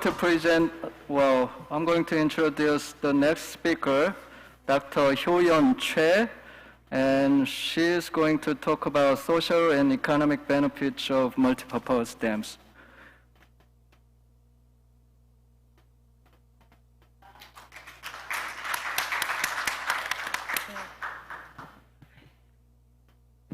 안녕하십니까. 방금 소개받은 K워터 연구원 물정책연구소의 최유연 책임연구원입니다. 이렇게 국제적인 행사에서 여러 번을 뵙고 다목적 댐의 사회 경제적 가치에 대한 주제로 발표를 할 수 있게 되어서 매우 영광입니다. 짧게 저에 대해 소개해드리면 저는 환경경제학을 전공하였고요. 기존의 스피커분들은 이제 공학이나 이렇게 기술 쪽 분야를 전공하셨는데 저는 좀 사회과학적인 전공이 베이스이기 때문에 이번 발표에서는 이러한 측면에서 연구되었던 내용들을 소개해 드리려고 합니다.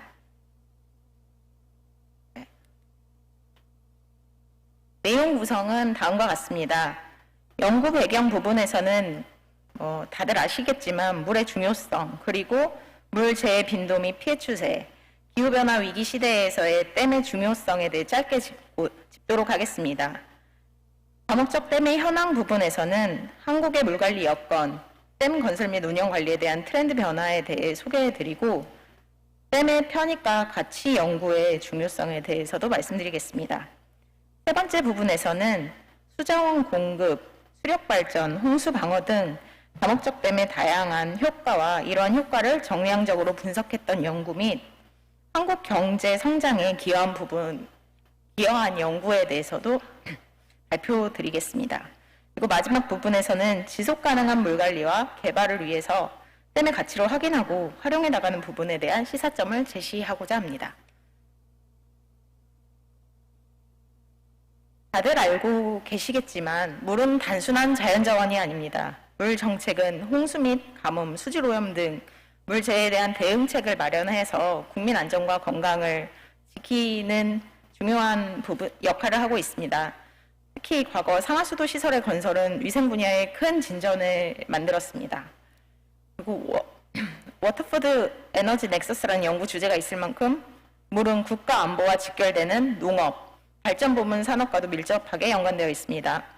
더불어 사회 기반 시설로 국가 경제 활동과 성장에 크게 기여하고 있습니다. 외에도 친수 공간을 제공하고 물의 자연 여건에 따라서 사람들의 라이프 스타일이 변화하게 됩니다. 이렇게 사람들의 삶과 주요 산업 및 경제에 밀접하게 연관되는 만큼 물 정책이 정치, 사회, 문화, 경제, 환경 등 사회 각 분야에 미치는 영향도 큽니다. 전통적으로 이렇게 중요한 물 관리의 주요 수단으로서 댐이 활용되어 왔었고요. 한국에서 가장 비싼 땅이 많은 강남 역시 과거에는 지속적으로 침수되던 지대였지만 댐이 만들어지면서 유량이 안정적으로 변하고 좀 안전한 지대로 변화되었습니다. 물론 지난 여름에 기후변화의 영향력이 커지면서 최근에 도시 침수에 대한 취약성이 드러나기도 했습니다. 기후변화 시대에 맞춰 앞서 말씀드린 다양한 기술이 도입되면서 댐 운영 관리의 안정성을 높이듯이 물관리 변화도 함께 요구되고 있는 것 같습니다. 이 차트는 세계 각국의 유력 인사, 전문가들이 모여서 세계 경제 현황과 경제 문제에 대해 논의하는 월드 이코노믹 포럼에서 매년 발표하는 글로벌 리스크 순위입니다. 2022년도를 보면 기후변화, 극한기후, 인간의 자연훼손, 자연자원 위기 등 물관리 관련된 리스크가 상위 10위 안에 상당수 포진되어 있습니다. 2017년에서 2021년 사이 지난 5년간 글로벌 리스크 보고서에서도 실현 가능성 측면에서는 극한기후, 익스트림 웨더가 지속적으로 1위를 차지하였고 영향력 측면에서도 기후행동 실패, 극한기후, 자연재해, 물위기가 주요 리스트 5위 안에 매년 선정된 바 있습니다.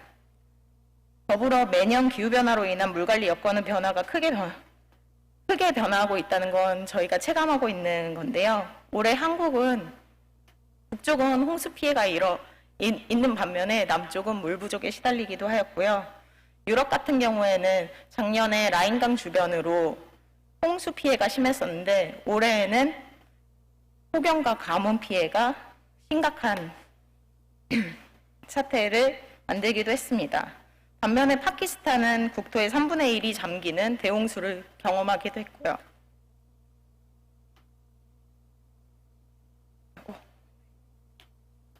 UN 재난위험경강사무국 UNDRR에 따르면 그래서 지난 2000년부터 2019년에 재해로 인한 피해를 정리한 보고서를 출간한 바가 있는데요. 재해 위험에 대한 형태와 규모 면에서 지속적으로 변화하고 있고 20년 단위로 나눠서 비교해봐도 인적, 물적 피해의 규모가 달라지는 것을 확인할 수 있습니다. 보고된 재해 건수는 1980년부터 99년까지 4,000여 건에서 최근 20년간에는 7,000여 건으로 늘었고 영향을 받은 인구 역시 8천만 명이 증가했습니다. 지난 20년간 재해 유형별로 피해를 입은 인구는 41%가 홍수 피해로 인한 것이었고 35%는 가뭄으로 인한 피해를 입었습니다. 물관리 재해 대응 분야가 매우 중요하다는 것이 보입니다. 재해 유형별 발생 건수는 1980년부터 99년 사이와 최근 20년을 비교하면 매스 무브먼트를 제외하고는 대부분 늘어난 것을 확인할 수 있고요. 홍수와 극한기온 건수가 많이 증가한 것이 눈에 띕니다. 증가하는 물 재해 빈도와 피해 규모에 대응해서 보다 적절한 재해 대응을 위한 방안이 요구되는 시대에 살고 있고 이번 심포지엄 역시 그 부분에 기여할 수 있다고 생각합니다. 이와 관련하여 어느 때보다도 댐의 역할이 중요한 시대인 것 같습니다. 다음으로는 한국의 물관리 여건에 대해서 살펴보겠습니다. 아마 대부분 한국 분들은 알고 계시겠지만 잠깐 다른 국에서 오신 분들을 위해 짧게 설명드리겠습니다. 한국은 국토의 70% 가까이가 산지로 이루어져 있고 계절별 지역별로 강수량의 분포도 편중되어 있습니다. 자연 조건에서는 안정적인 물 공급과 홍수 대응이 쉽지 않은 여건입니다. 그래프를 보시면 아시겠지만 물 수요는 연중 내내 크게 변화하지 않는데 여름에 강우량이 많고 나머지 계절은 강우량이 적은 편입니다. 지역적으로도 비가 고르게 오지 않아서 일부 지역에서는 매해 물 부족을 겪고 있습니다. 한국의 주요 강인 한강과 낙동강을 다른 세계의 주요 강과 비교를 해본 건데요. 하구까지 도달하는 기간이 엘리베이션 높이 대비해서 매우 급격한 그래프가 급격한 것을 확인할 수 있습니다. 평수기에는 7에서 10일 정도 소요되지만 풍수기에는 바다까지 나갔는데 2일밖에 소요되지 않는 상황입니다. 연중 물 수요는 비슷하게 유지되는데 비가 많이 내리는 기간도 집중되어 있고 또 산지로 구성되어 있어 내린 비도 빠르게 바다로 빠져나와 물 관리가 쉽지 않은 여건입니다. 이런 상황에서 댐은 수자원 관리를 안정적으로 할 수 있는 주요 방안이 되었습니다. 오른쪽 그래프는 한국의 주요 강별로 댐 건설 이후와 이전과 이후의 유량 변화에 대한 계수값을 보여주는데요. 댐 건설 이후 크게 감소한 것을 확인할 수 있습니다. 이외에도 댐은 일상생활과 경제활동에 필요한 수자원을 공급하기 하는 주요 인프라로서의 역할을 하고 있습니다. 한국의 댐 건설 추세 변화를 살펴보면 초창기에는 전후에 수자원 개발, 즉 물 공급을 위한 목적으로 댐이 건설되었으며 70년도에서 80년대 사이에는 한국의 산업화에 맞춰서 홍수에 대응할 수 있고 산업화에 대응할 수 있는 수자원 개발, 다양한 목적의 다목적 댐이 되었습니다. 1990년대에는 환경 이슈가 대두되면서 규모가 축소되었고 환경 영향 평가가 도입되었습니다. 2000년대에는 댐 주변 지역 지원 관련법이 제정되는 등 인프라 개발로 인한 해당 지역사회의 피해를 지원하고 갈등을 해소하기 위한 정책이 도입되었습니다. 그리고 최근에는 기후변화 등에 대응할 수 있도록 치수 능력 증대 그리고 다양한 기술들을 활용한 댐 안정성과 댐 서비스를 강화하는 방식으로 운영되고 있습니다. 이 슬라이드는 사실 댐의 가치에 대한 고민과 연구가 필요한 부분에 대한 내용입니다.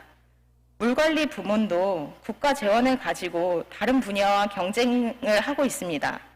이러한 부분에 대해 논의할 때 재정 당국이 쉽게 이해할 수 있는 언어가 필요한데요. 이러한 언어는 화폐 단위로 정량화된 현익 또는 가치입니다.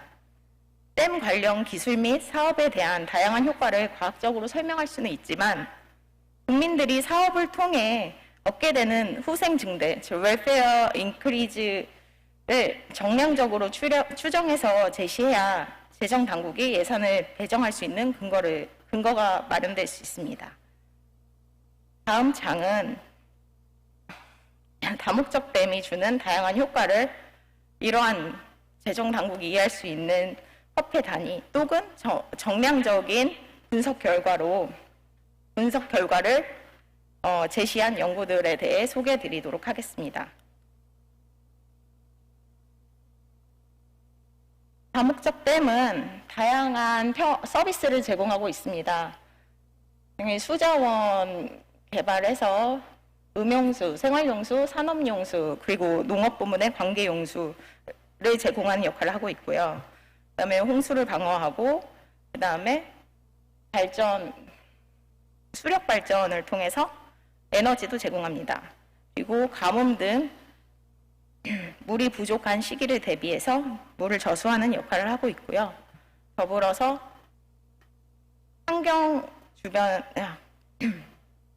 하루에 환경 개선 용수를 보냄으로써 하천의 생태와 수질을 유지하는 데도 기여를 하고 있습니다. 이 외에도 더 잠재적인 편익들이 있는데요. 레크레이션 댐 주변의 자원을 이용하거나 댐 용수를 활용해서 레크레이션 편익 서비스를 제공하기도 하고, 그리고 갑작스럽게 발생하는 수질 오염이나 혹은 한국 같은 경우에는 녹조가 여름에 많이 발생하는데요. 녹조가 갑자기 많이 급격히 발생했을 때 수질 안정성을 위해 댐에서 추가 방류를 하기도 합니다. 이런 플러싱이 주는 수질 개선 효과가 있을 수 있고요. 그리고 지금 기후변화에 대응해서 기존에 제공되는 이러한 서비스들의 Ms. J, 편익이 좀 더 you have 3 minutes more. 3 minutes more?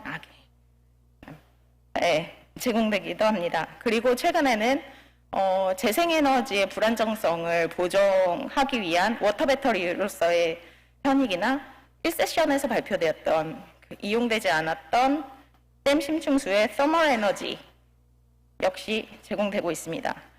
이러한 편익들은 한국 경제 성장과 그리고 국민들의 안전, 그다음에 삶의 질 향상에 도움이 됩니다. 이 그래프는 다목적 댐 개발과 광역상수도 개발에 들어간 스톡을 추정해서 경제 성장 지표인 GDP per capita와 함께 나타낸 지표고요. 여기서 함께 움직이는 트렌드를 확인할 수 있습니다. 실제로 이렇게 이러한 자료를 추정해서 인과관계를 분석한 연구가 있는데요. 수자원 스톡은 경제 성장에 영향을 주는 것으로 분석되었습니다. 이 외에도 다목적 댐이 주는 다양한 효과들에 대한 단위 편익을 추정했던 연구가 있고요. 여기서는 음용수 제공, 산업용수 제공, 그리고 전력 제공, 수력 발전, 관계용수, 하천 복원, 환경 개선 용수, 그리고 레크레이션 용수 공급에 대한 단위 편익을 제시하고 있습니다. 일부 편익에 대해서는 직접 산정한 건 아니고 해외나 다른 국가들의 선행 연구들을 종합해서 편익 이정하여 제시하였습니다. 이 외에도 저희 연구소에서는 다양한 댐이 제공하는 다양한 사회경제적 효과를 추정한 연구들을 제시하는데요. 여름에 녹조 문제가 심각할 때 녹조 개선을 위해서 추가 방류하는 댐용수의 편익을 톤 단위 단위 편익으로 분석해서 제시한 바 있고요. 외에 주요 도심에 있는 하천에 환경 개선 용수를 제공하는 것에 대해 국민들이 느끼는 후생을 측정한 환경 용수 개선 편익도 추정한 바 있습니다. 물어서 6개의 댐 권역에서 레크레이션 용수 공급 편익이 제공하는 것에 대해 추정한 연구가 있고요. 장흥댐의 물 축제가 굉장히 유명한데 이 장흥 지역의 댐에서는 레크레이션 편익이 조금 더 높게 나왔습니다. 1 minute. 다음으로는 댐이 수력 발전이나 아까 서멀 에너지 같은 걸 제공하면서 탄소 중립에 기여하는 바도 있는데요. 대수력 발전은 다른 기저 발전원에 비해서 좀 더 환경에 대한 외부 코스트가, 엑스터널 코스트가 낮은 것을 확인할 수 있습니다. 이외에도 다양한 아까 합천댐의 수상 태양광이라든지 서멀 에너지라든지 이러한 편익들도 연구되고 관련 사업의 타당성을 진단하는 데 활용이 되고 있습니다. 네. 댐은 경제적으로도 경제 활동이 가능한 다양한 자원을 제공하고 홍수 방어와 그다음에 지역 사회와 연계한 협력을 통해서 국민들에게 다양한 편익을 제공합니다. 그리고 최근에는 보다 환경 친화적인 부분에 대해서 집중을 하면서 그런 부분의 니즈에 맞춘 댐 정책으로 변화하기도 했습니다. 다들 아시다시피 기후 변화의 영향이 굉장히 심화되고 있기 때문에 이러한 다목적 댐의 역할이 언제보다 더 강화되고 관련된 사업이나 인프라 투자가 더 필요한 시점인 것 같고요. 이 부분에 대한 가치와 편익을 좀 더 심도 있게 분석하고 그거를 통해서 재정 당국을 설득하고 그다음 국민들에게 홍보할 수 있는 그러한 역할이 될 수 있었으면 좋겠습니다. 이상입니다. 들어주셔서 감사합니다. Thank you. If you have any questions, please raise your hand, and this is question and answer time. Yes, please.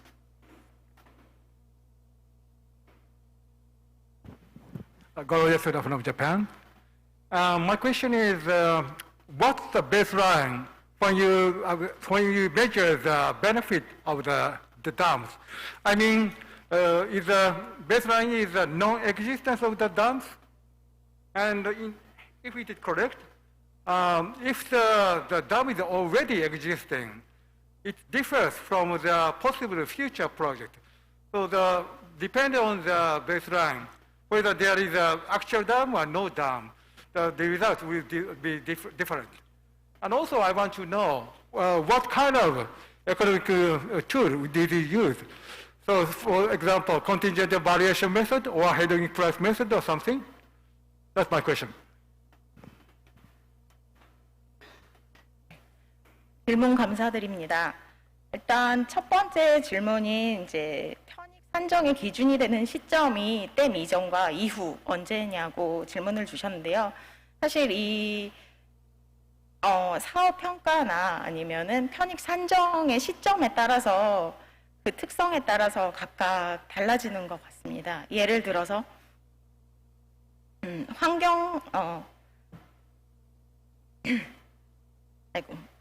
사업 타당성 평가는 사실 그 사업이 있을 때와 없을 때를 기준으로 되는데요.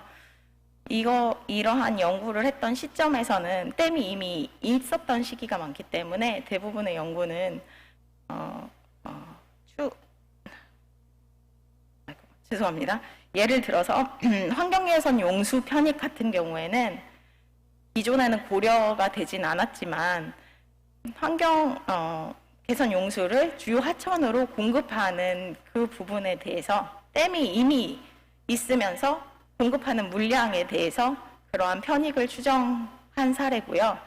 아까 조류 저감을 통한 수질 개선, 그러니까 에디셔널 플러싱을 통해 그 개선에 대한 편익 산정 연구 역시 댐 건설 이후에 추가적으로 요청을 받아서 되었던 그 운영 관리에 있어서의 나타났던 편익이고, 댐 심층수의 그 냉방 에너지라고 할까요? 데이터 센터의 열을 감소시키기 위해서 제공하는 열 에너지 제공 같은 경우 역시도 마찬가지로 댐 건설 이후라고 볼 수 있습니다. 그리고 발전 편익 같은 경우도 사실은 발전량을 에너지를 제공할 수도 있고 안 할 수도 있지만 이 운영 과정에서 급전을 받아 발전 에너지를 필요한 에너지 수요에 맞춰서 제공을 하면서 얻는 운영 과정에서의 산정한 편익이라고 보면 되겠고요. 그리고 아까 두 번째 질문이 추정 방식에 대한 내용인데요. 저희 한국에서는 이런 주요 인프라 시설에 대해서 편익을 산정해서 타당성을 타진을 하는데요. 편익 산정에 대한 지침이 기재부 산하에 있는 연구기관에서 만들어진 게 있습니다. 그거를 따르고 있고요. 대부분은 이제 CVM이나 아까 말씀하신 비시장 재화를 추정하는 연구 방법론을 통해서 얻은 가치나 혹은 산업용수 같은 경우에는 이용함수를 통해서 추정한 자원을 한 단위 더 제공했을 때 얻을 수 있는 가치, 추가적인 가치에 대해서 추정한 그런 연구들을 통해서 제시를 하고 있고요. 그리고 홍수 정함 편익 같은 경우에는 약간 이미 있는 나타난 피해 금액을 공학적인 베이스 접근 방식을 통해서 산정하는 그런 연구 방식들이 적용되고 있습니다. 이상입니다. Okay, I think it's a little difficult for you to understand how Korean language works. So maybe I suggest you can talk to him later for further discussion. Okay? Thank you very much. Thank you very much.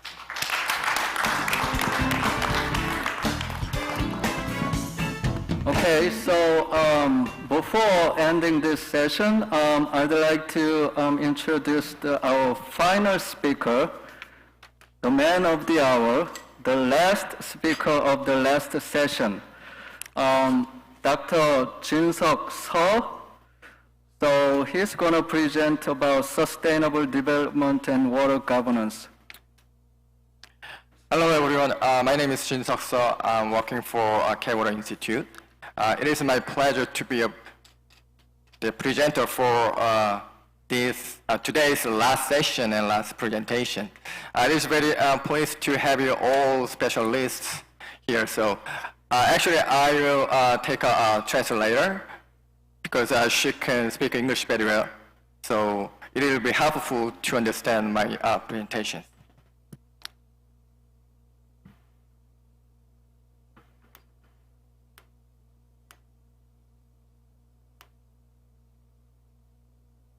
제가 준비한 내용은 지속 가능한 개발과 그리고 물 거버넌스입니다. 한국의 댐 건설과 관련해서 새로운 물 거버넌스 체계를 소개하고 그리고 지속 가능한 개발 목표, 우리가 그 SDGs라고 보통 얘기하는데 그 SDGs와 물 거버넌스의 관계에서 어떤 시사점을 여러분과 함께 고민해 볼까 합니다.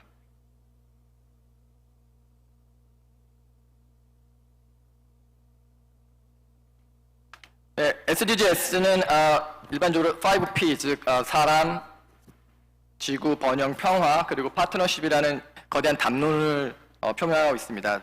또한 그 사회적 발전, 경제적 성장, 그리고 환경적 보호라는 세 가지 큰 틀 안에서 17가지 목표와 그리고 169가지의 구체적인 타겟을 가지고 있습니다.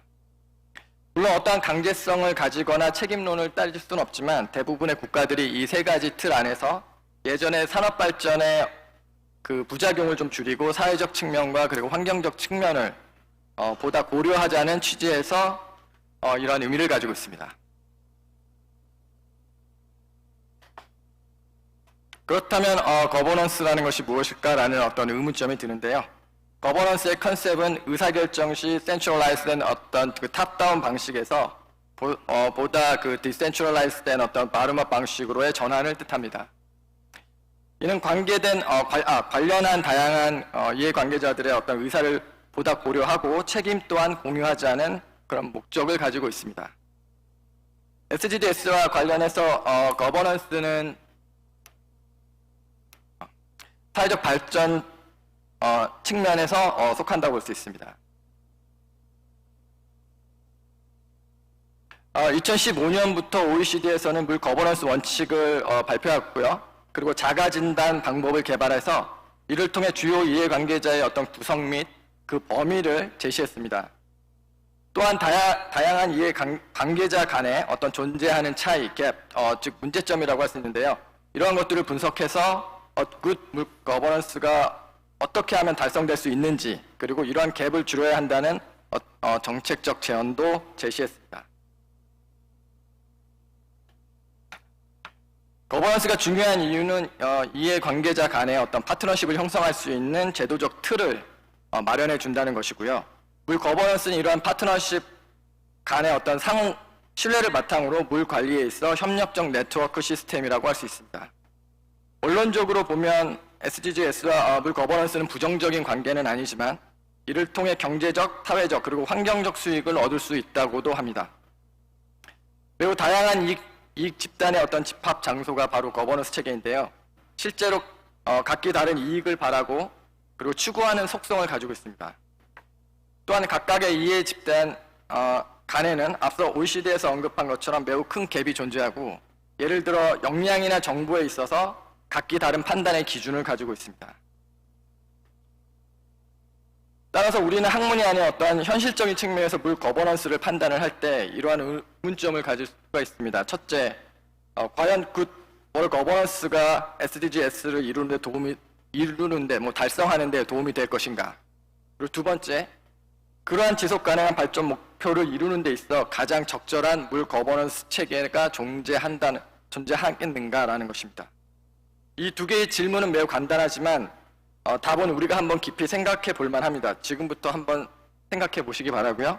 그리고 한국 속담에 사공이 많으면 배가 산으로 간다와 배짓장도 맞들면 낫다라는 그런 속담이 있습니다. 사실 거버넌스를 논할 때 가장 많이 언급되는 속담이기도 하고요. 여러분도 지금 머릿속에 아마 이런 속담이 떠올랐을 거라고 생각을 합니다. 앞서 많은 분들이 한국의 어떤 댐 건설 시기나 아니면 그러한 그 과정들을 많이 설명을 하셨는데요.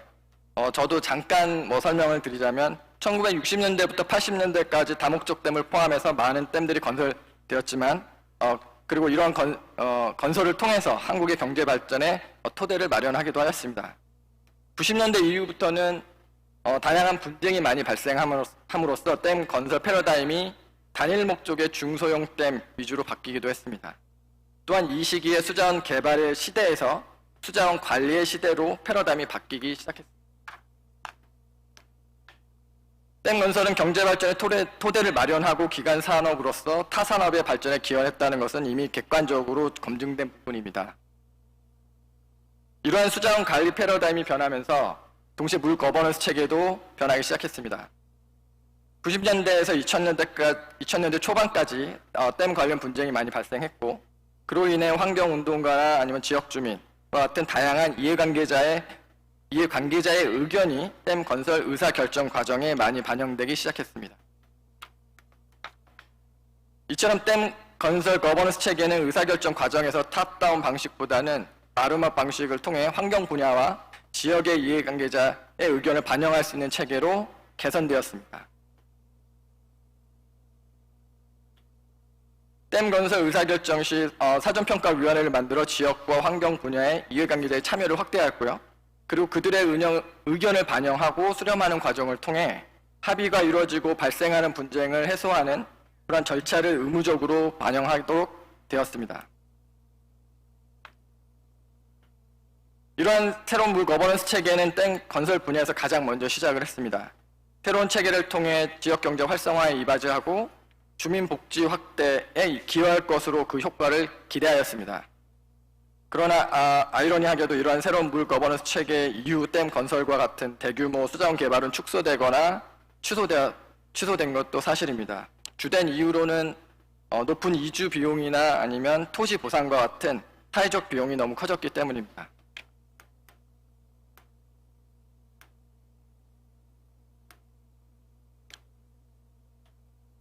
SDGs 분야별 발전 프레임워크를 기준으로 물 거버넌스와의 관련성이 어떠한지를 이건 좀 약간 가설적인 부분에서 아직 연구 단계에 있는 부분인데 그런 부분들을 한번 살펴보도록 하겠습니다.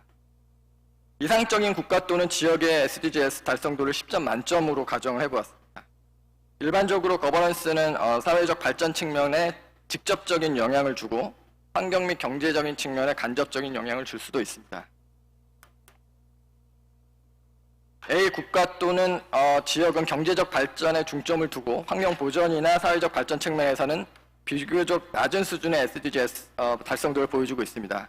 SDGs 측면에서는 상당히 불균형하게 보이고 있습니다. 반대로 B 국가 또는 지역은 오히려 그 물 거버넌스를 통해 사회적 발전과 환경적인 측면에서 달성도가 높습니다. 반면에 경제적 성장에 있어서는 오히려 줄어들었거나 또는 성장이 더딘 것으로 보입니다. 이 또한 SDGs 측면에서는 불균형하게 보입니다.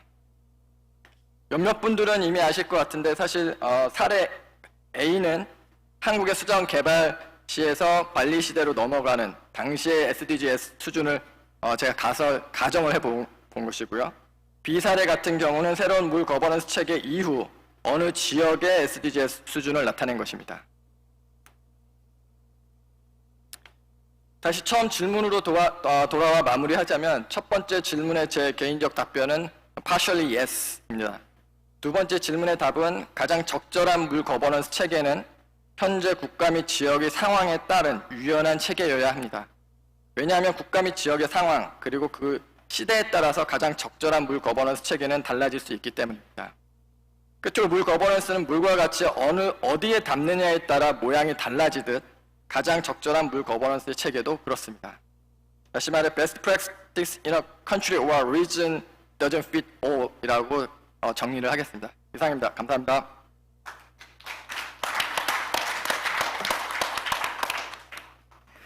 Okay, very on time. Thank you very much.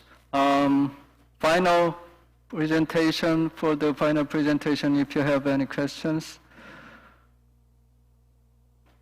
we welcome your question.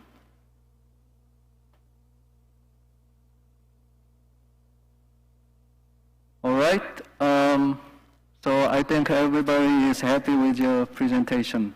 Thank you. Okay, so thank you very much.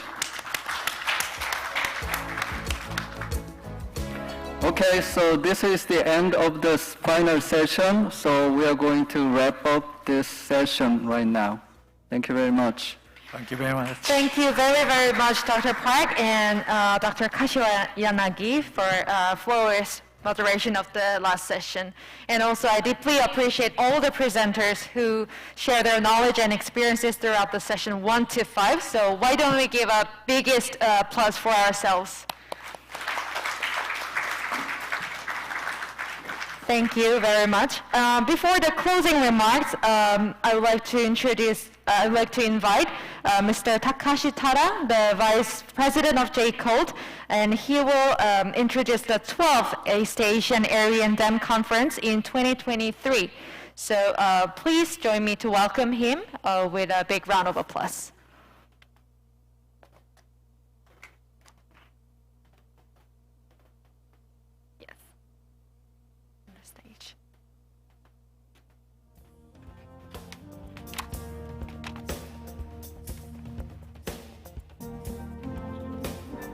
Okay. Ladies and gentlemen, good afternoon again.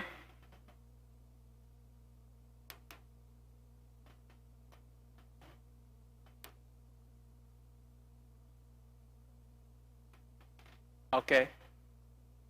I'm Takashi Tada, Vice President of JCOLD. So I'm pleased to introduce and invite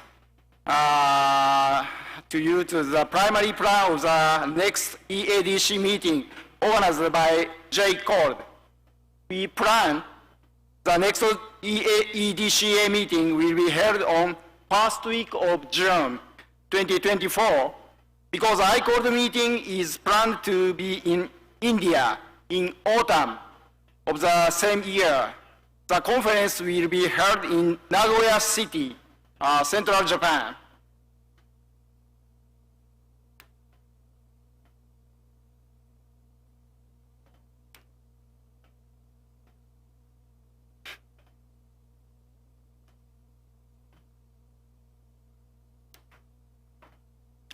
Okay.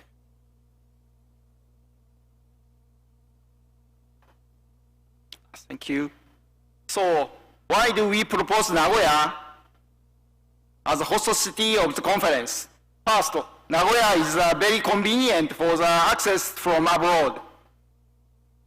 Second, the area is an industrial and manufacturing zone, one of the economic centers in Japan. And third, this is very important for dam engineers that you can find unique geological feature in the central highland area of Honshu main island, where tectonic movements are active.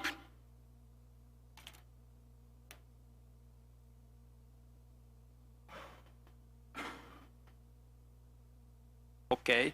The first, Nagoya is the capital of the Tube region and the third largest city in Japan, following Tokyo and Osaka. The city is conveniently located within the 2 hours by Shinkansen Blue Train from major cities such as Tokyo and Osaka.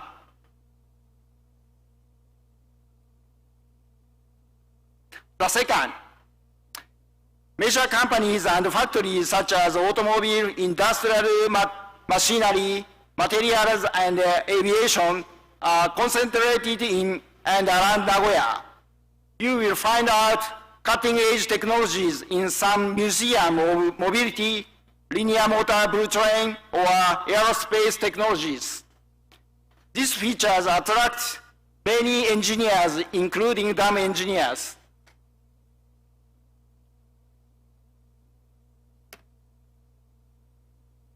The third, the area around Nagoya is a geologically unique structure. The Philippine sea plate is pushing the Eurasian plate, which has formed folded mountain belt over 3,000 meters in height. The Highland folded mountain belt formed many steep ribs, which makes geologically suitable site for dam construction and very high sedimentation production.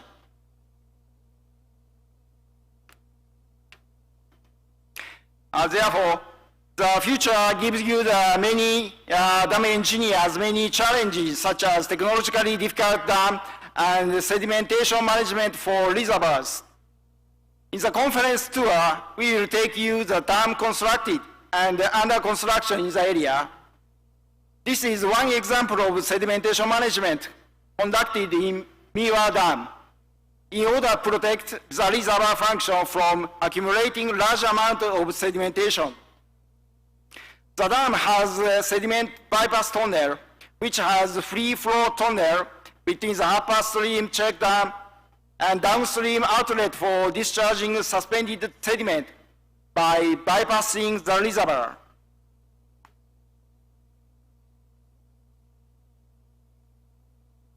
This is also another example of a unique project for upgrading both flood mitigation and hydropower in existing dam in Kiso River. In this case, the existing dam crest will be heightened by constructing a new dam just downstream of the existing dam, whose main purpose is hydropower. The new upgrading dam will not only increase hydropower generation, but also enhance flood control. And also, during the construction period, the operation of the existing dam is going to maintain for both hydropower and flood control.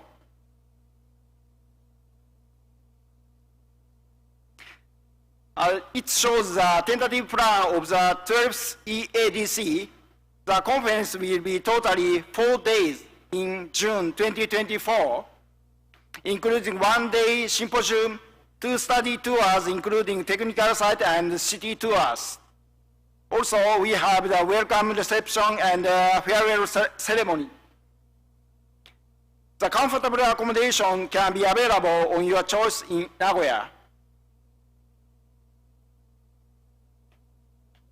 So last, we hope many dam engineers of KNCOLD and CHINCOLD, as well as Asia and Australia group and ICOLD members will participate in and enjoy the 12th EADC 2024 in Nagoya, Japan. We, ICOLD, will provide every participant with convenience as much as possible for the successful and fruitful conference. We saw and experienced the 12th EADC, this conference, very well organized by KNCOLD. We'd like to follow the good manner, good example. So see you in Nagoya. We are looking forward to seeing all of you in 2024. Thank you very much. Thank you, Mr. Tada, for the kind introduction of the 12th EADC in 2024. So we already look forward to visiting Nagoya, Japan in 2 years with more participants. So finally, as last part of today's conference, I would like to invite Professor Pushik Kang, Vice President of KNCOLD, to deliver the closing remarks. So everyone, please welcome Professor Kang with a huge round of applause.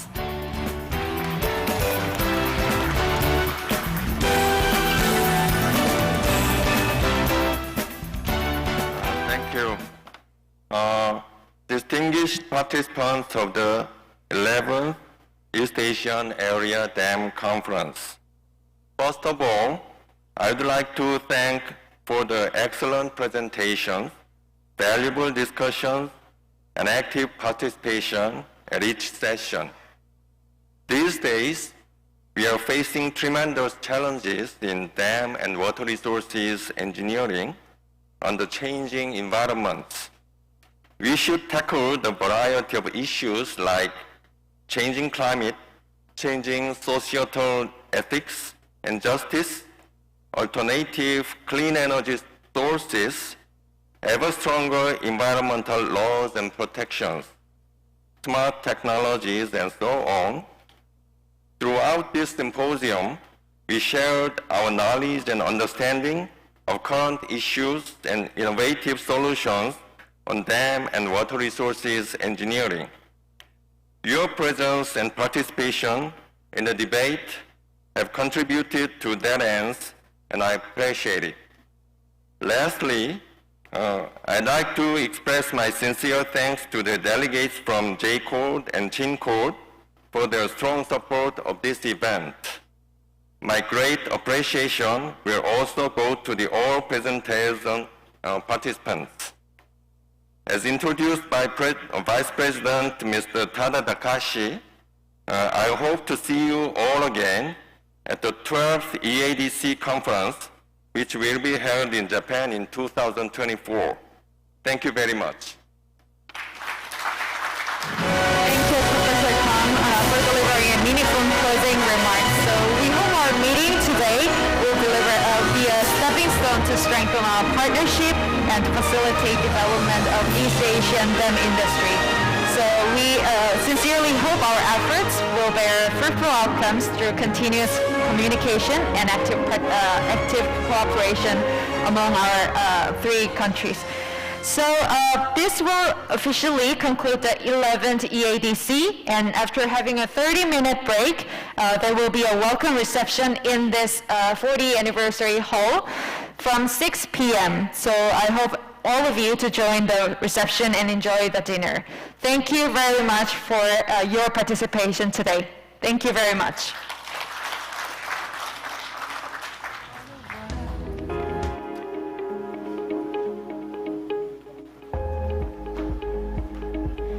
And please leave the receivers on the table so we can collect all of them. Thank you.